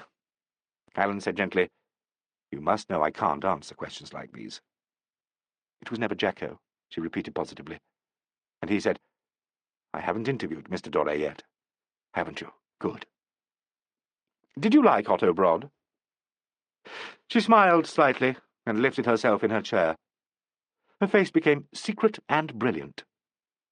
For a little while, she said, he was a fortunate man. Fortunate? For a little while I loved him. Fortunate indeed, said Alleyn. You put that very civilly, Mr. Alleyn. Do you think there was some connection here? I mean, between your relationship with Broad and the apparent threat when your husband showed you the letter? She shook her head. I don't know. I don't think Ben realized. It was as brief as summer lightning, our affair. On both parts? Oh, no, she said, as if it asked a foolish question.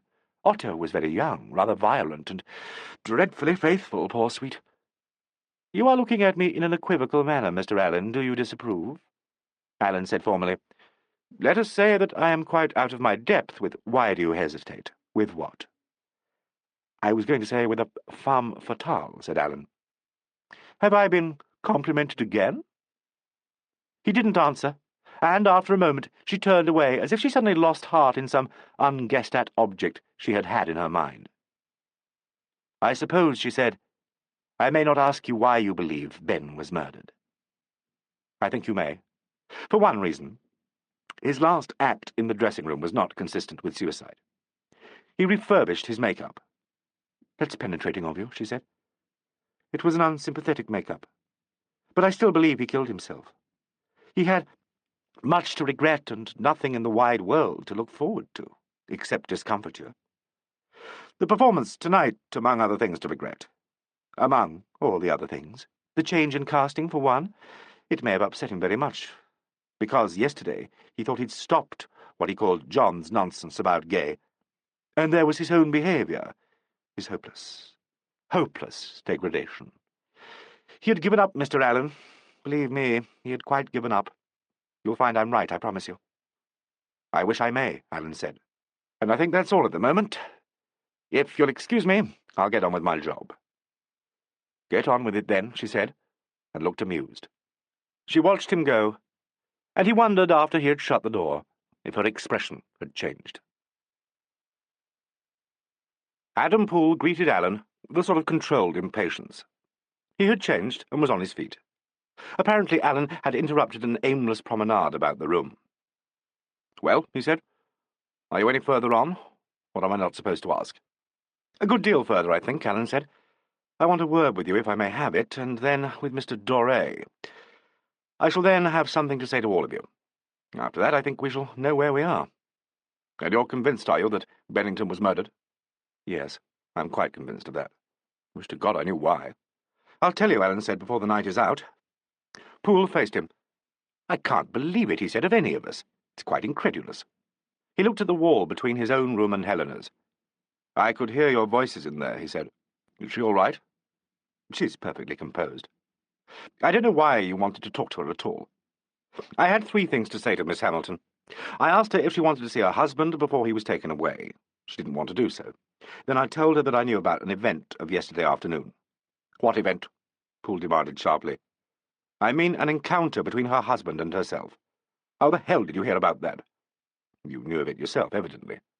Poole said, Yes, all right, I knew. And then, as if the notion had just come to him and filled him with astonishment, he exclaimed, Good God! I believe you think it's a motive for me. He thrust his hand through his hair. That's about as ironical an idea as one could possibly imagine. He stared at Alleyn. An onlooker coming into the room at that moment would have thought that the 2 men had something in common and a liking for each other. You can't imagine, Poole said, how inappropriate that idea is. I haven't yet said I entertain it, you know. It's not surprising if you do. After all, I suppose I could fantastically have galloped from the stage to Ben's room, laid him out, turned the gas on, and doubled back in time to re-enter. Do you know what my line of re-entry is in the play? No. I come in, shut the door, go up to Helena and say, You've guessed, haven't you? He's taken the only way out. I suppose we must be said to be free. It all seems to fit so very neatly, doesn't it? Except that for us it's a year or more out of date. He looked at Alleyn. I really don't know, he added, why I'm talking like this. It's probably most injudicious. But I've had a good deal to think about the last 2 days, and Ben's death has more or less put the crown on it. What am I to do about this theatre? What are we to do about the show? What's going to happen about... He broke off and looked at the wall that separated his room from Martin's. Look here, Alleyn, he said. You've no doubt heard all there is to hear and more about my private life, and Helena's. It's the curse of this job that one is perpetually in the spotlight. He seemed to expect some comment on this. Alleyn said lightly, The curse of greatness? Nothing like it, I'm afraid. See here, Alleyn. There are some women who just can't be fitted into any kind of ethical or sociological pigeonhole. Ellen Terry was one of them. It's not that they are above reproach in the sense most people mean by the phrase, but that they are outside it. They behave naturally in an artificial setup. When an attachment comes to an end, it does so without any regrets or recrimination, often with an abiding affection on both sides. Do you agree? That there are such women? Yes. Helena is one. I'm not doing this very well, but I do want you to believe that she's right outside this beastly thing. It won't get you any further, and it may hurt her profoundly if you try to establish some link between her relationship with her husband or anyone else and the circumstances of his death. I don't know what you said to each other, but I do know it would never occur to her to be on guard for her own sake. I asked her to tell me about Otto Broad. Poole's reaction to this was surprising. He looked exasperated. "There you are," he said.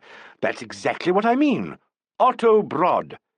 A fantastic, irresponsible affair that floated out of some midsummer notion of Vienna and Strauss waltzes. How the devil you heard of it, I don't know, though I've no doubt that at the time she fluttered him like a plume in her bonnet for all to see. I never met him, but I understand he was some young intellectual with a pale face, no money, and an overdeveloped faculty for symbolic tragedy. Why bring him in?" Alleyn told him that Bennington, when he came down to the theatre, had had a letter from Broad in his pocket, and Poole said angrily, "Why the hell shouldn't he? What of it?" "The letter is not to be found." "My dear chap, I suppose he chucked it out or burnt it or something." "I hardly think so," said Alleyn. "He told Miss Hamilton it was his trump card." Poole was completely still for some moments. Then he turned away to the dressing shelf and looked for his cigarettes. "Now, what in the wide world," he said with his back to Alleyn, "could he have meant by a trump card?" "That," said Alleyn, "is what, above everything else, I should very much like to know." "I don't suppose it means a damn thing, after all. It certainly doesn't to me." He turned to offer his cigarettes, but found that Alleyn had his own case open in his hands. "I'd ask you to have a drink," Poole said, "but I don't keep it in the dressing-room during the show. If you'd come to the office, nothing I'd like more, but we don't have it in the working hours either." "Of course not. Stupid of me." Poole glanced at his dress for the ball, and then at his watch. "I hope," he said, "that my business manager is enjoying himself with my guests at my party." He rang up some time ago to inquire. "There was no message for you." "Thank you." Poole leaned against the dressing shelf and lit his cigarette. "Seems to me," Alleyn said, "that there is something you want to say to me. I've not brought a witness in here. If what you say is likely to be wanted as evidence, I'll ask you to repeat it formally. If not, it will have no official significance." "You're very perceptive. I'm damned if I know why I should want to tell you this, but I do. Just out of earshot behind these two walls are two women. Of my relation with the one you seem to have heard. I imagine it's pretty generally known. I've tried to suggest that it has come to its end as simply, if that's not too fancy a way of putting it, as a flower relinquishes its petals. For a time, I've pretended their colour had not faded, and I watched them fall with regret. But from the beginning we both knew it was that sort of affair. She didn't pretend at all. She's quite above any of the usual subterfuges, and it's some weeks ago that she let me know it was almost over for her. I think we both kept it up out of politeness more than anything else. When she told me of Ben's unspeakable behaviour yesterday, I felt as one must feel about an outrage to a woman whom one knows very well and likes very much. I was appalled to discover in myself no stronger emotion than this. It was precisely this discovery that told me the last petal had indeed fallen, and now—" He lifted his hands. "Now, Ben gets himself murdered, you say, and I've run out of the appropriate emotions." Alleyn said, "We are creatures of convention, and like our tragedies to take a recognizable form. I'm afraid this is not even a tragedy, unless—" He turned his head and looked at the other wall. "I haven't seen Martin," he said, "since you spoke to her. She's all right, isn't she?" Before Alleyn could answer, he went on, "I suppose she's told you about herself, her arrival out of a clear sky, and all the rest of it?" "Everything, I think. I hope to God— I want to see her, Alleyn. She's alone in there. She may be frightened. I don't suppose you understand." "She's told me of the relationship between you." "The relationship?" he said quickly. "You mean—" "She's told me you are related. It's natural that you should be concerned about her." Poole stared at him. "My good ass," he said. "I'm 18 years her senior, and I love her like a boy of her own age." "In that case," Alleyn remarked, You cannot be said to have run out of the appropriate emotions. He grinned at Poole in a friendly manner, and, accompanied by Fox, went to his final interview with Jacques Doré. It took place on the stage.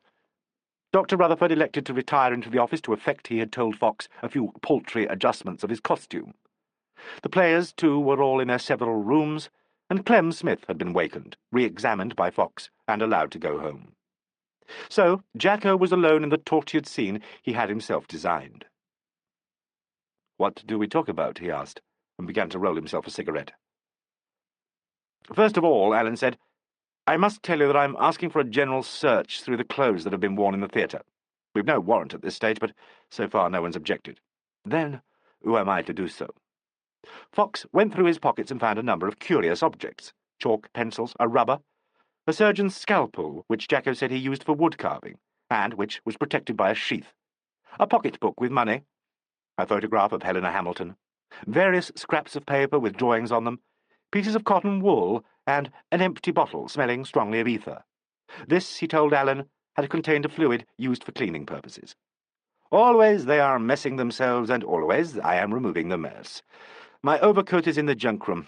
It contains merely a filthy handkerchief, I believe." Alleyn thanked him and returned the scalpel, the pocket-book, and drawing materials. Fox laid the other things aside, sat down, and opened his notebook. "Next," Alleyn said, "I think I'd better ask you what your official job is in this theatre. I see by the programme—" "The programme," Jacko said, "is euphemistic. Assistant to Adam Poole, is it not? Let us rather say dog's body in ordinary to the Vulcan Theatre. Henchman extraordinary to Mr. Adam Poole. At the moment, dresser to Miss Helena Hamilton. Confidant to all and sundry. Johannes factotum, and not without bells on. Le Vulcan, c'est moi, in a shabby manner of speaking. Also, j'y suis, j'y reste. I hope." "Judging by this scenery," Alleyn rejoined, "and by an enchanting necklace, which I think is your work, there shouldn't be much doubt about that. But your association with the management goes further back than the Vulcan, doesn't it?" 20 years, Jacko said, licking his cigarette paper. "For 20 years I improvised my role of pantaloon for them. Foolishness, but such is my deplorable type. The eternal doormat. What can I do for you?" Alleyn said, "You can tell me if you still think Bennington committed suicide." Jacko lit his cigarette. "Certainly," he said. "You're wasting your time. Was he a vain man?" "Immensely, and he knew he was artistically sunk." "Vain of his looks?" "But yes, yes," Jacko said with great emphasis, and then looked very sharply at Alleyn. "Why, of his looks?" "Did he object to his make-up in this play?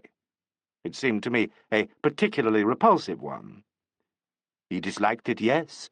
He exhibited the vanity of the failing actor in this. Always, always he must be sympathetic. Fortunately, Adam insisted on the make-up." "I think you told me that you noticed his face was shiny with sweat before he went for the last time to his room." "I did." "And you advised him to remedy this? You even looked into his room to make sure?" "Yes," Jacko agreed after a pause. "I did." "So, when you had gone, he sat at his dressing-room table and carefully refurbished up his repellent make-up as if for the curtain call. And then gassed himself?" "The impulse, perhaps, came very suddenly." Jacko half closed his eyes and looked through their sandy lashes at his cigarette smoke. "Ah, yes," he said softly. "Listen. He repairs his face. He has a last look at himself. He's about to get up when his attention sharpens. He continues to stare. He sees the ruin of his face. He was once a coarsely handsome fellow, was Ben, with a bold, rake-helly air. The coarseness has increased, but where, he asks himself, are the looks? Pouches, grooves, veins, yellow eyeballs, and all emphasized most hideously by the make-up. This is what he has become, he thinks. He has become the man he has been playing. And his heart descends into his belly. He knows despair, and he makes up his mind. There is hardly time to do it. In a minute or two he will be called. So quickly, he lies on the floor. With trembling hands he pulls his coat over his head and puts the end of the gas tube in his mouth." "You knew how he was found, then?" "Clem told me. I envisaged everything. He enters a world of whirling dreams, and in a little while he is dead. I see it very clearly." "Almost as if you'd been there," Alleyn said lightly. "Is this, do you argue, his sole motive? What about the quarrels that have been going on, the change of cast at the last moment, the handing over of Miss Gainsford's part to Miss Tarn? He was very much upset by that, wasn't he? Jacko doubled himself up like an ungainly animal and squatted on a stool. Too much has been made of the change of casting, he said. He accepted it in the end. He made a friendly gesture. On thinking it over, I have decided we were all wrong to lay so much emphasis on this controversy." He peered sideways at Alleyn. "It was the disintegration of his artistic integrity that did it," he said. "I now consider the change of casting to be of no significance." Alleyn looked him very hard in the eye. "And that," he said, "is where we disagree.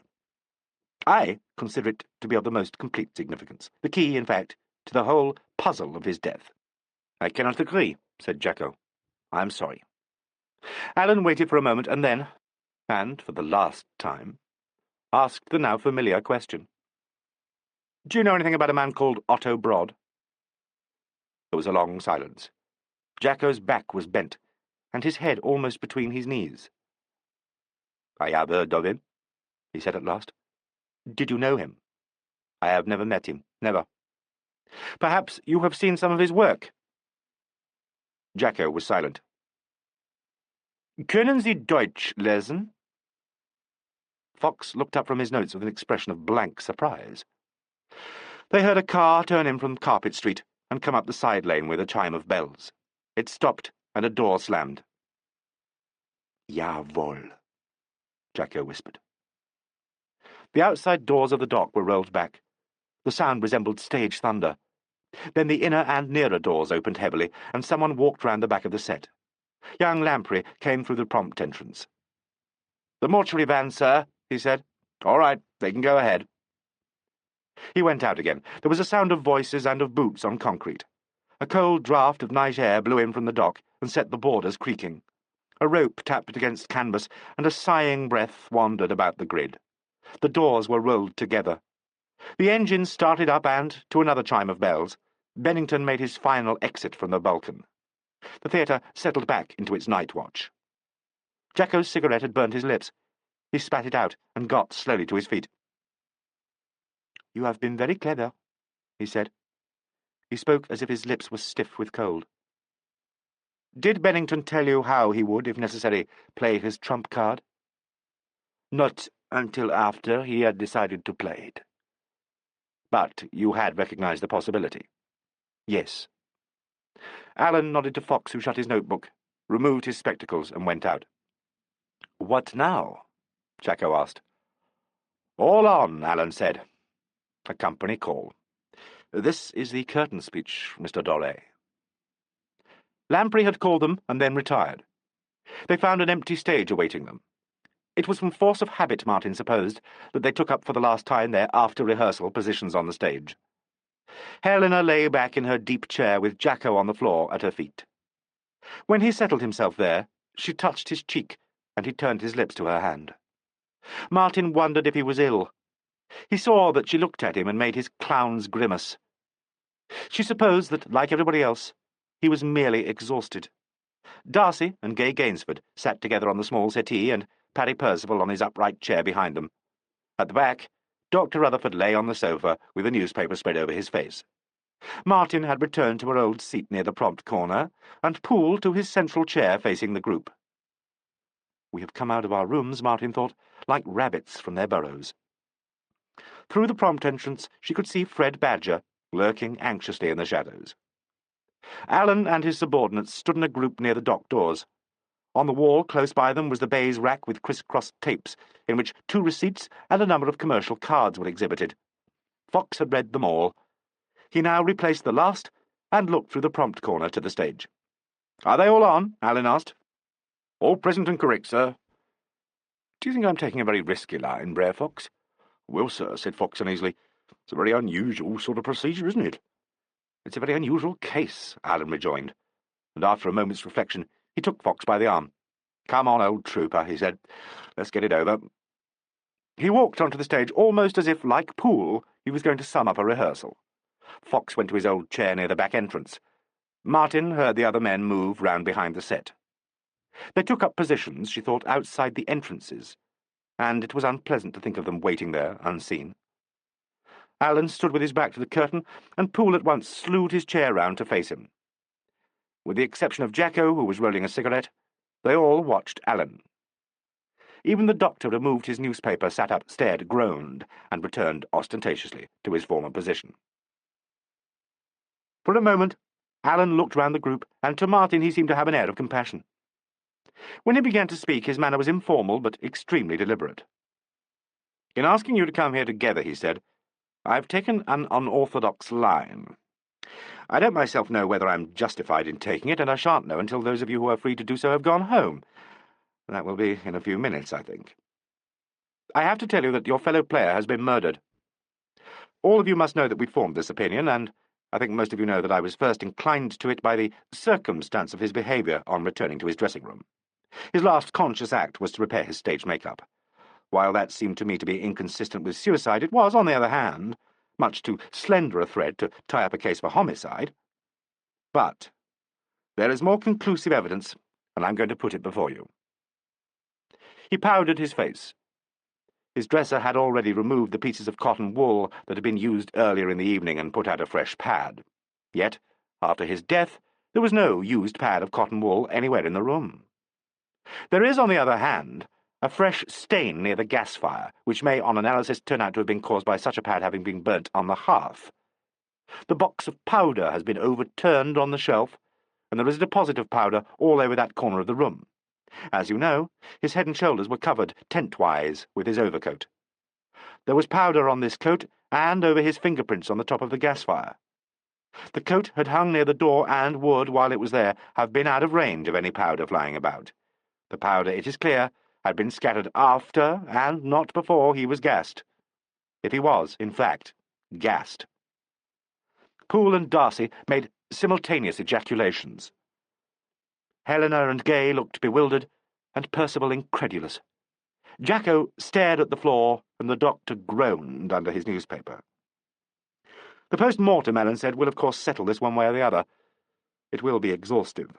Now, it's quite certain that the dresser didn't go into the room after Mr. Bennington entered it this last time, and it is equally certain that the dresser left it in good order, the powder pad prepared, the clothes hung up, the fire burning, the door unlocked.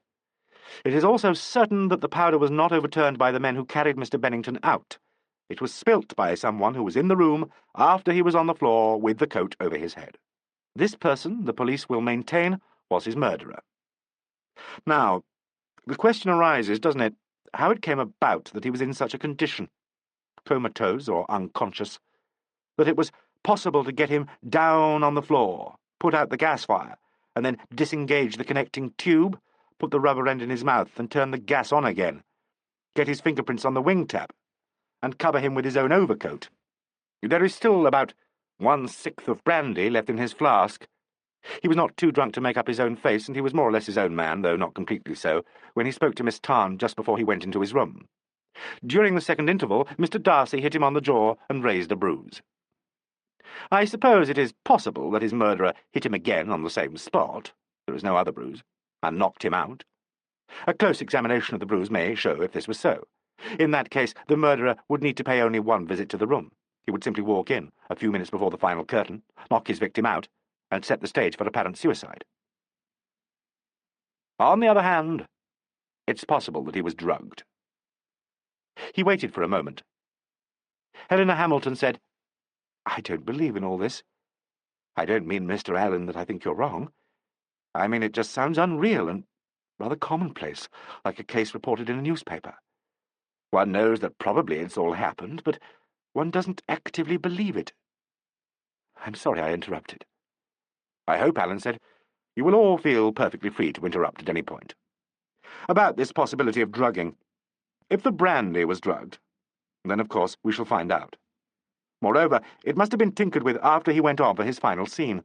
Indeed, any use of a drug, and one cannot disregard the possibility of even the most fantastic methods, must surely have been prepared while he was on the stage during the last act.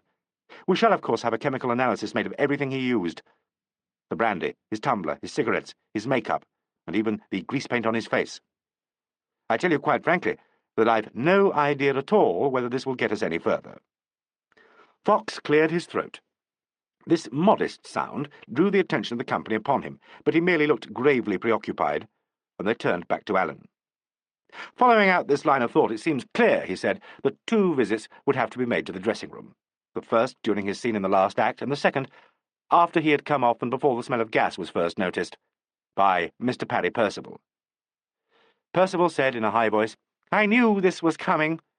Gay Gainsford turned and looked at him with an expression of the liveliest horror. He caught her eye and said, "Oh, don't be fantastic, Gay, darling. Honestly." Mr. Percival, Alleyn said, whose room is next to Mr. Bennington's and whose fire backs on his, noticed a smell of gas when he was about to go out for the curtain call. He tells us he is particularly sensitive to the smell because of its association in this theatre, and that he turned his own fire off and went out. Thus, his fingerprints were found on the tap. "Well, naturally they were," Parry said angrily. "Really, Gay." "This, of course," Alleyn went on, "was reminiscent of the Jupiter case. But in that case, the tube was not disconnected because the murderer never entered the room. He blew down the next-door tube, and the fire went out. In that instance, the victim was comatose from alcohol.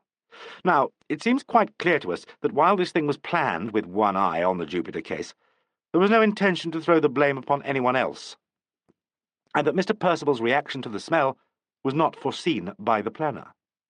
What the planner hoped to emphasize was Mr. Bennington's absorption in the former case.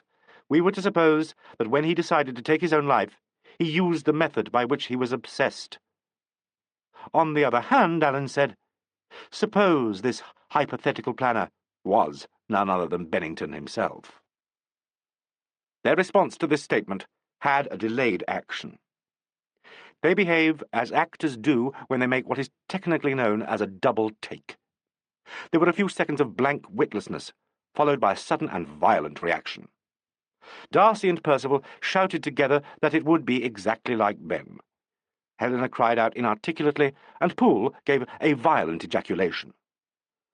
The doctor crackled his newspaper, and Martin's thoughts tumbled about in her head like dice. Jacko, alone, stared incredulously at Alleyn. "Do you mean," Jacko asked, "that we are to understand that Ben killed himself in such a way as to throw suspicion of murder upon one of us? Is that your meaning?" "No.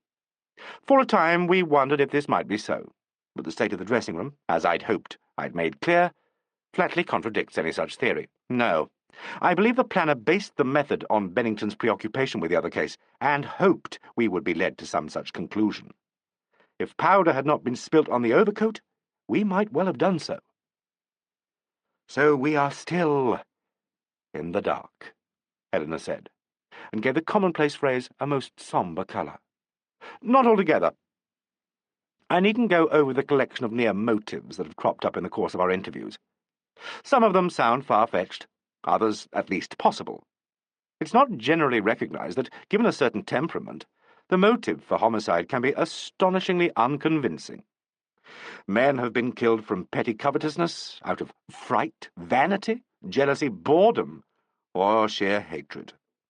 One or other of these motives lies at the back of this case. You all, I think, had cause to dislike this man. In one of you, the cause was wedded to that particular kink which distinguishes murderers from the rest of mankind. With such beings, there is usually some, shall I say, explosive agency, a sort of fuse, which, if it is touched off, sets them going as murder machines. In this case, I believe the fuse to have been a letter written by Otto Broad to Clark Bennington. This letter has disappeared, and was probably burnt in his dressing-room, as the powder pad may have been burnt, by his murderer. Poole said, "I can't begin to see the sense of all this," and Helena said drearily, "Dark, in the dark." Alleyn seemed to be lost in thought. Martin, alone of all the company, looked at him. She thought she had never seen a face as withdrawn and, incongruously the word flashed up again, compassionate. She wondered if he had come to some crucial point, and she watched anxiously for the sign of a decision. But at this moment she felt Poole's eyes upon her, and when she looked at him, they exchanged the delighted smiles of lovers. How can we, she thought, and tried to feel guilty. But she hadn't heard Alleyn speak, and he was halfway through his first sentence before she gave him her attention. So far about opportunity, he was saying. If there were 2 visits to the dressing-room during the last act, I think probably all of you except Miss Hamilton could have made the earlier one. But for the second visit, there is a much more restricted field. Shall I take you in the order in which you are sitting? Miss Tarn, in that case, comes first. Martin thought, I ought to feel frightened again. Miss Tarn has told us that after she left the stage, and she was the first to leave it, she stood at the entry to the dressing-room passage.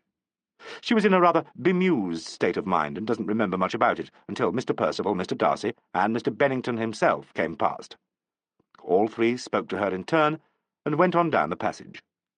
It is now that the crucial period begins. Mr. Doré was nearby, and, after directing the gunshot, took her to her dressing-room. On the way, he looked in for a few seconds on Mr. Bennington, who had just gone to his own room. After Miss Tarn and Mr. Doré had both heard Mr. Darcy and Mr. Percival return to the stage, they followed them out. They give each other near alibis up to this point, and the stage hands extend Miss Tarn's alibi to beyond the crucial time. She is, I think, out of the picture. Gay Gainsford stared at Martin. That, she said, must be quite a change for you. Miss Gainsford comes next, Alleyn said, as if he'd not heard her. She was in the green room throughout the crucial period, and tells us she was asleep. There is no witness to this. George, said Gay Gainsford wildly, and turned to Darcy, thus revealing for the first time in this chronicle his Christian name. It's all right, dear, he said. Don't be frightened. It's all right. Mr. Percival and Mr. Darcy are also in the list of persons without alibis. They left the stage and returned to it together, or nearly so. But they went, of course, to separate rooms. Mr. Percival is the only one who noticed the smell of gas. Dr. Rutherford, Alleyn went on, moving slightly in order to see the doctor, could certainly have visited the room during this period, as at any other stage of the performance. He could have come down from his box, passed unobserved round the back of the scenery, taken cover, and gone in after these 4 persons were in their own rooms. He waited politely, but the doctor's newspaper rose and fell rhythmically. Alleyn raised his voice slightly. He could have returned to his O.P. stairs when the rest of you were collected on the prompt side, and he could have made an official entry in the character of author. He waited for a moment. The others looked in a scandalized manner at the recumbent doctor, but said nothing. Mr. Poole has himself pointed out that he could have darted to the room during his brief period off stage. He could not, in my opinion, have effected all that had to be done, and if he had missed his re-entry, he would have drawn immediate attention to himself. Mr. Doré is in a somewhat different category from the rest, Alleyn said. We know he came from her dressing-room with Miss Tarn, but although he was seen with the others on the prompt side, he was at the back of the group and in the shadows. Everyone's attention at this period was riveted on the stage. The call boy checked over the players for the curtain call and noticed Mr. Bennington had not yet appeared. Neither he nor anyone else had reason to check Mr. Doré's movements. Jacko said, I remind you that Parry said he smelled gas while I was still with Miss Tarn in her room. I have remembered, Alleyn answered, what Mr. Percival said. He looked at Helena Hamilton. And while all this was happening, he concluded, Miss Hamilton was on the stage, holding the attention of a great cloud of witnesses, in what I think must have been a most remarkable play. There was a long silence. That's all I have to say. Alleyn's voice changed its colour a little. I'm going to ask you to return to your rooms. You'll want to do so in any case to collect your coats and so on. If you'd like to talk things over among yourselves, you're quite free to do so. We shall be in the green room. If each of you will come in and leave us an address and telephone number, I'll be grateful. He looked round them for a moment. Perhaps deliberately, he repeated the stage manager's customary dismissal. Thank you, ladies and gentlemen. That will be all. Chapter 11. Last Act. Alleyn stood in front of Adam Poole's portrait and looked at his little group of fellow policemen. Well, he said, I've done it. Very unusual, said Fox. Bailey and Thompson stared at the floor. Gibson blew out a long breath and wiped his forehead. P.C. Lamprey looked as if he would like to speak but knew his place too well. Alleyn caught his eye. "That, Mike," he said, "was an almost flawless example of how an investigating officer is not meant to behave. You will be good enough to forget it." "Certainly, sir." "What do you reckon, Mr. Alleyn?" Fox asked. "Confession? Brazen it out? Attempt to escape, or what?" "There'll be no escape, Mr. Fox," Gibson said. "We've got the place plastered outside. No cars without supervision within a quarter of a mile, and a full description." "I said attempt, Fred," Mr. Fox pointed out majestically. "If I've bungled," Alleyn muttered, "I've at least bungled in a big way. A monumental mess." They looked uneasily at him. Bailey astonished everybody by saying to his boots, with all his customary moroseness, "That'll be the day." "Don't talk Australian," Mr. Fox chided immediately, but he looked upon Bailey with approval. A door in the passage opened and shut. "Here we go," said Alleyn. A moment later there was a tap at the green room door, and Parry Percival came in. He wore a dark overcoat, a brilliant scarf, yellow gloves, and a green hat. "If I'm still under suspicion," he said, "I'd like to know, but I suppose no one will tell me." Fox said heartily, "I shouldn't worry about that if I were you, sir. If you just give me your address and phone number, purely as a reference." Parry gave them, and Lamprey wrote them down. "Thank you, Mr. Percival," Alleyn said. "Good night." Parry walked to the door. "They all seem to be going home in twos except me," he said, "which is rather dreary. I hope no one gets coshed for his pains. Considering one of them seems to be a murderer, it's not too fantastic a notion, though I suppose you know your own business. Oh, well, good night." Evidently he collided with Gay Gainsford in the passage. They heard her ejaculation and his fretful apology. She came in, followed by Darcy. "I couldn't face this alone," she said, and looked genuinely frightened. "So George brought me." "Perfectly in order, Miss Gainsford," Fox assured her. Darcy, whose face was drawn and white, stood near the door. She looked appealingly at him, and he came forward and gave their addresses and telephone numbers. His voice sounded old. "I should like to see this lady home," he said, and was at once given leave to do so. Alleyn opened the door for them, and they went out, arm in arm. Poole came next. He gave a quick look round the room, and addressed himself to Alleyn. "I don't understand all this," he said, "but if any member of my company is to be arrested, I'd rather stay here. I'd like to see Martin Tarn home. She lives only 10 minutes away. But if it's all right with you, I'll come back." He hesitated and then said quickly, "I've spoken to Jack Doré." Alleyn waited for a moment. "Yes," he said at last, "I'd be glad if you'd come back." "Will you see Helena now? She's had about all she can take." "Yes, of course. I'll get her," Poole said, and crossed the passage. They heard him call, "Ella!" and in a moment he reopened the door for her. She had put a velvet beret on her head, and had pulled the fullness forward so that her eyes were shadowed. Her mouth drooped with fatigue, but it had been carefully painted. Fox took her address and number. "Is the car here?" she asked, and Fox said, "Yes, madam, in the yard. The constable will show you out." "I'll take you, Ella," Poole said. "Are you sure you'd rather be alone?" She turned to Alleyn. "I thought," she said, "that if I'm allowed, I'd rather like to take Jacko, if he's still about. Would you mind telling him? I'll wait in the car." "There's no one," Alleyn asked, "that you'd like us to send for, or ring up?" "No, thank you," she said. "I'd just rather like to have old Jacko." She gave him her hand. "I believe," she said, "that when I can think at all sensibly about all this, I'll know you've been kind and considerate." Poole went out with her, and Lamprey followed them. A moment later Martin came in. As she stood at the table and watched Fox write out her address, she felt how little she believed in herself here, in this quietly fantastic setting. Fox and his two silent and soberly dressed associates were so incredibly what she had always pictured plain-clothes detectives to be, and Alleyn, on the contrary, so completely unlike. She was much occupied with this notion, and almost forgot to give him a message. "Jacko," she said, "asked me to say his address is the same as mine. I have a room in the house where he lodges." She felt there might be some ambiguity in this statement, and was about to amend it when Alleyn asked, "Has Mr. Doré gone?" "I think he's waiting for Miss Hamilton in her car." "I see," Alleyn said, "and I believe Mr. Poole is waiting for you. Goodbye, Miss Tarn, and good luck." Her face broke into a smile. "Thank you very much," said Martin. Poole's voice called in the passage. "Where are you, Kate?" She said good night and went out. Their steps died away down the passage and across the stage. A door slammed and the theatre was silent. "Come on," said Alleyn. He led the way round the back of Jacko's set to the prompt corner. Only the off-stage working lights were alive. The stage itself was almost as shadowy as it was when Martin first set foot on it.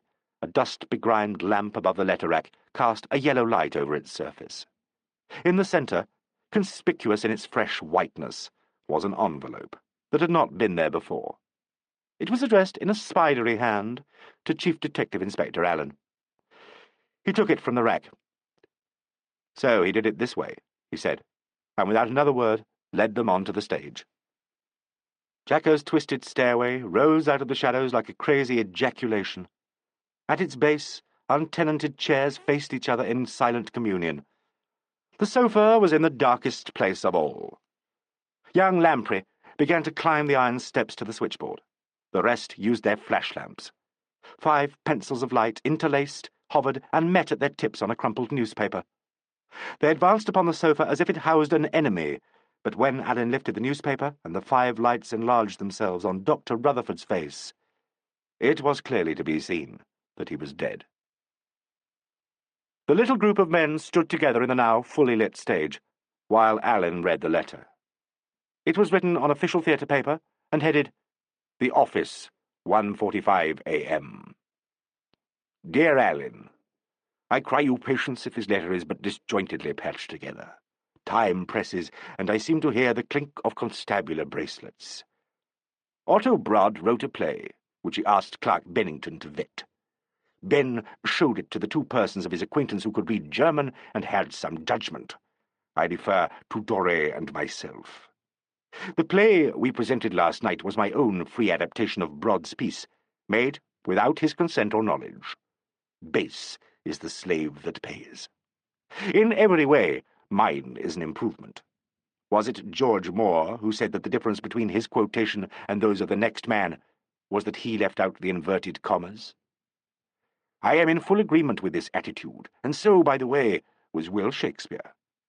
Doré, however, is a bourgeois, where the arts are in question. He recognized the source, disapproved, but had the grace to remain mum. The British critics, like Doré, would take the uncivilized view, and Ben knew it. He suspected the original authorship, wrote to Brodd, and 3 days ago got an answer confirming his suspicions. This letter he proposed to use as an instrument of blackmail. I told Ben, which was no more than the truth, that I intended to make things right with Brodd, who, if he's not a popinjay, would be well content with the honour I've done him and the arrangement I proposed. Ben would have none of this. He threatened to publish Brodd's letter if a certain change was made in the casting. The day before yesterday, under duress, I submitted, and no longer pressed for this change. However, owing to Miss G's high strikes, it was, after all, effected. 5 minutes before the curtain went up on the first act, Ben informed me with, "Ho, such bugs and goblins in my life," that at the final curtain he intended to advance to the footlights and tell the audience I'd pinched the play. Knowing Ben meant business, I acted, in a manner which it appears you have rumbled, and which will be fully revealed by your analysis of the grease paint on his unlovely mug. He powdered his face with pethidine hydrochloride, an effective analgesic drug now in fashion, of which the maximum therapeutic dose is 100 milligrams. Ben got about 2 grams on his sweaty upper lip. I loaded his prepared powder pad with pethidine, forgive this nauseating alliteration, while he was on in the last act, and burnt the pad when I returned, immediately before the curtain call. He was then comatose, and I doubt if the gassing was necessary. However, I wished to suggest suicide. I overturned his powder box in opening out his overcoat. My own vestment, being habitually besprinkled with snuff, was none the worse, but the powder must have settled on his coat after I had covered his head. Unfortunate. I fancy that with unexpected penetration you have in all respects hit on the modus operandi. Pity we couldn't share the curtain call.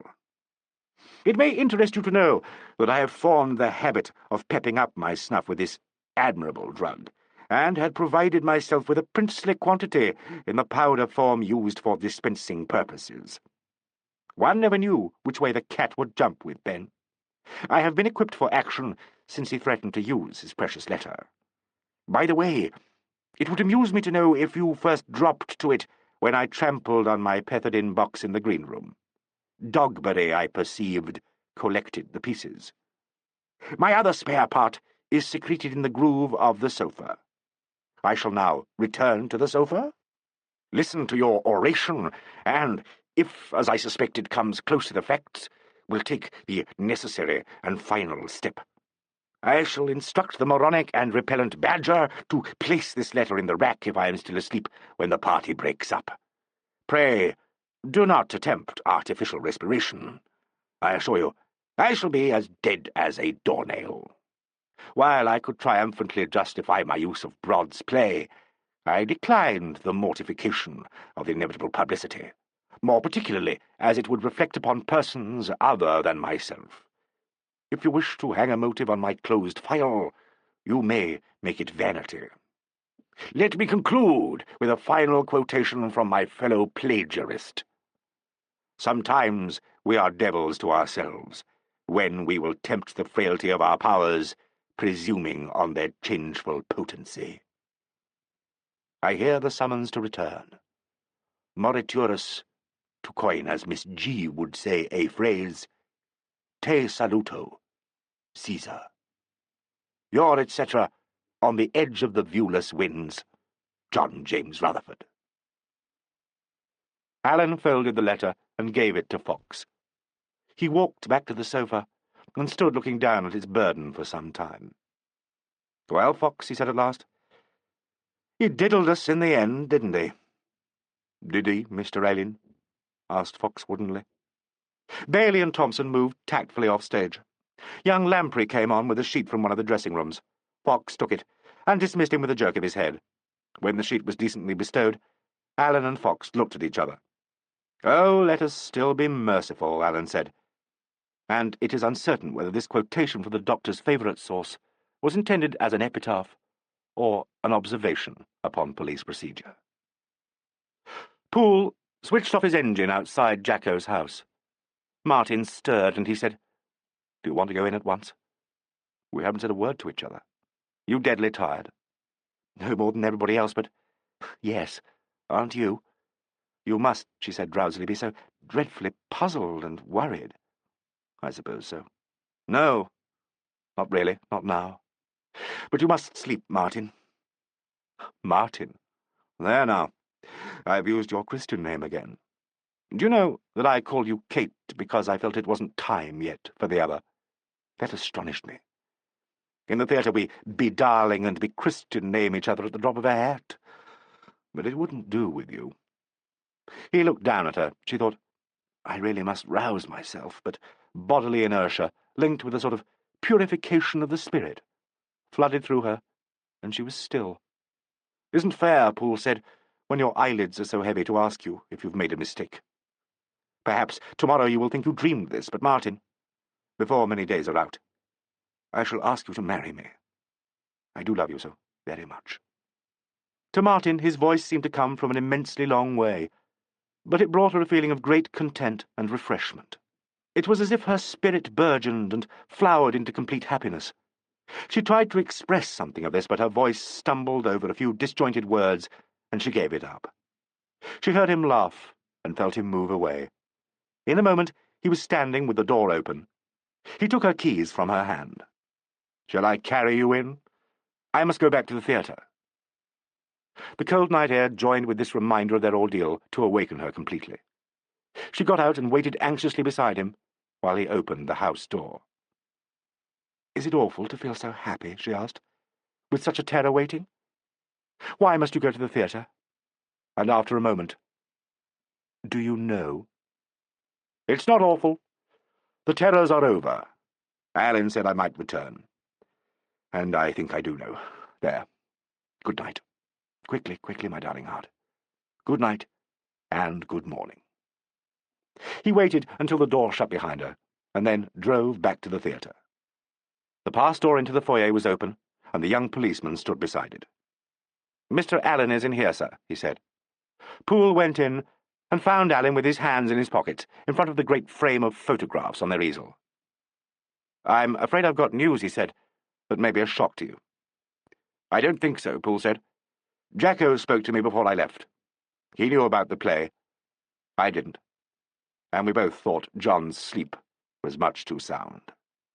They stood side by side and looked at the legend over the photographs. "Opening at this theatre on Thursday, May the 11th. Thus to revisit. A new play by John James Rutherford."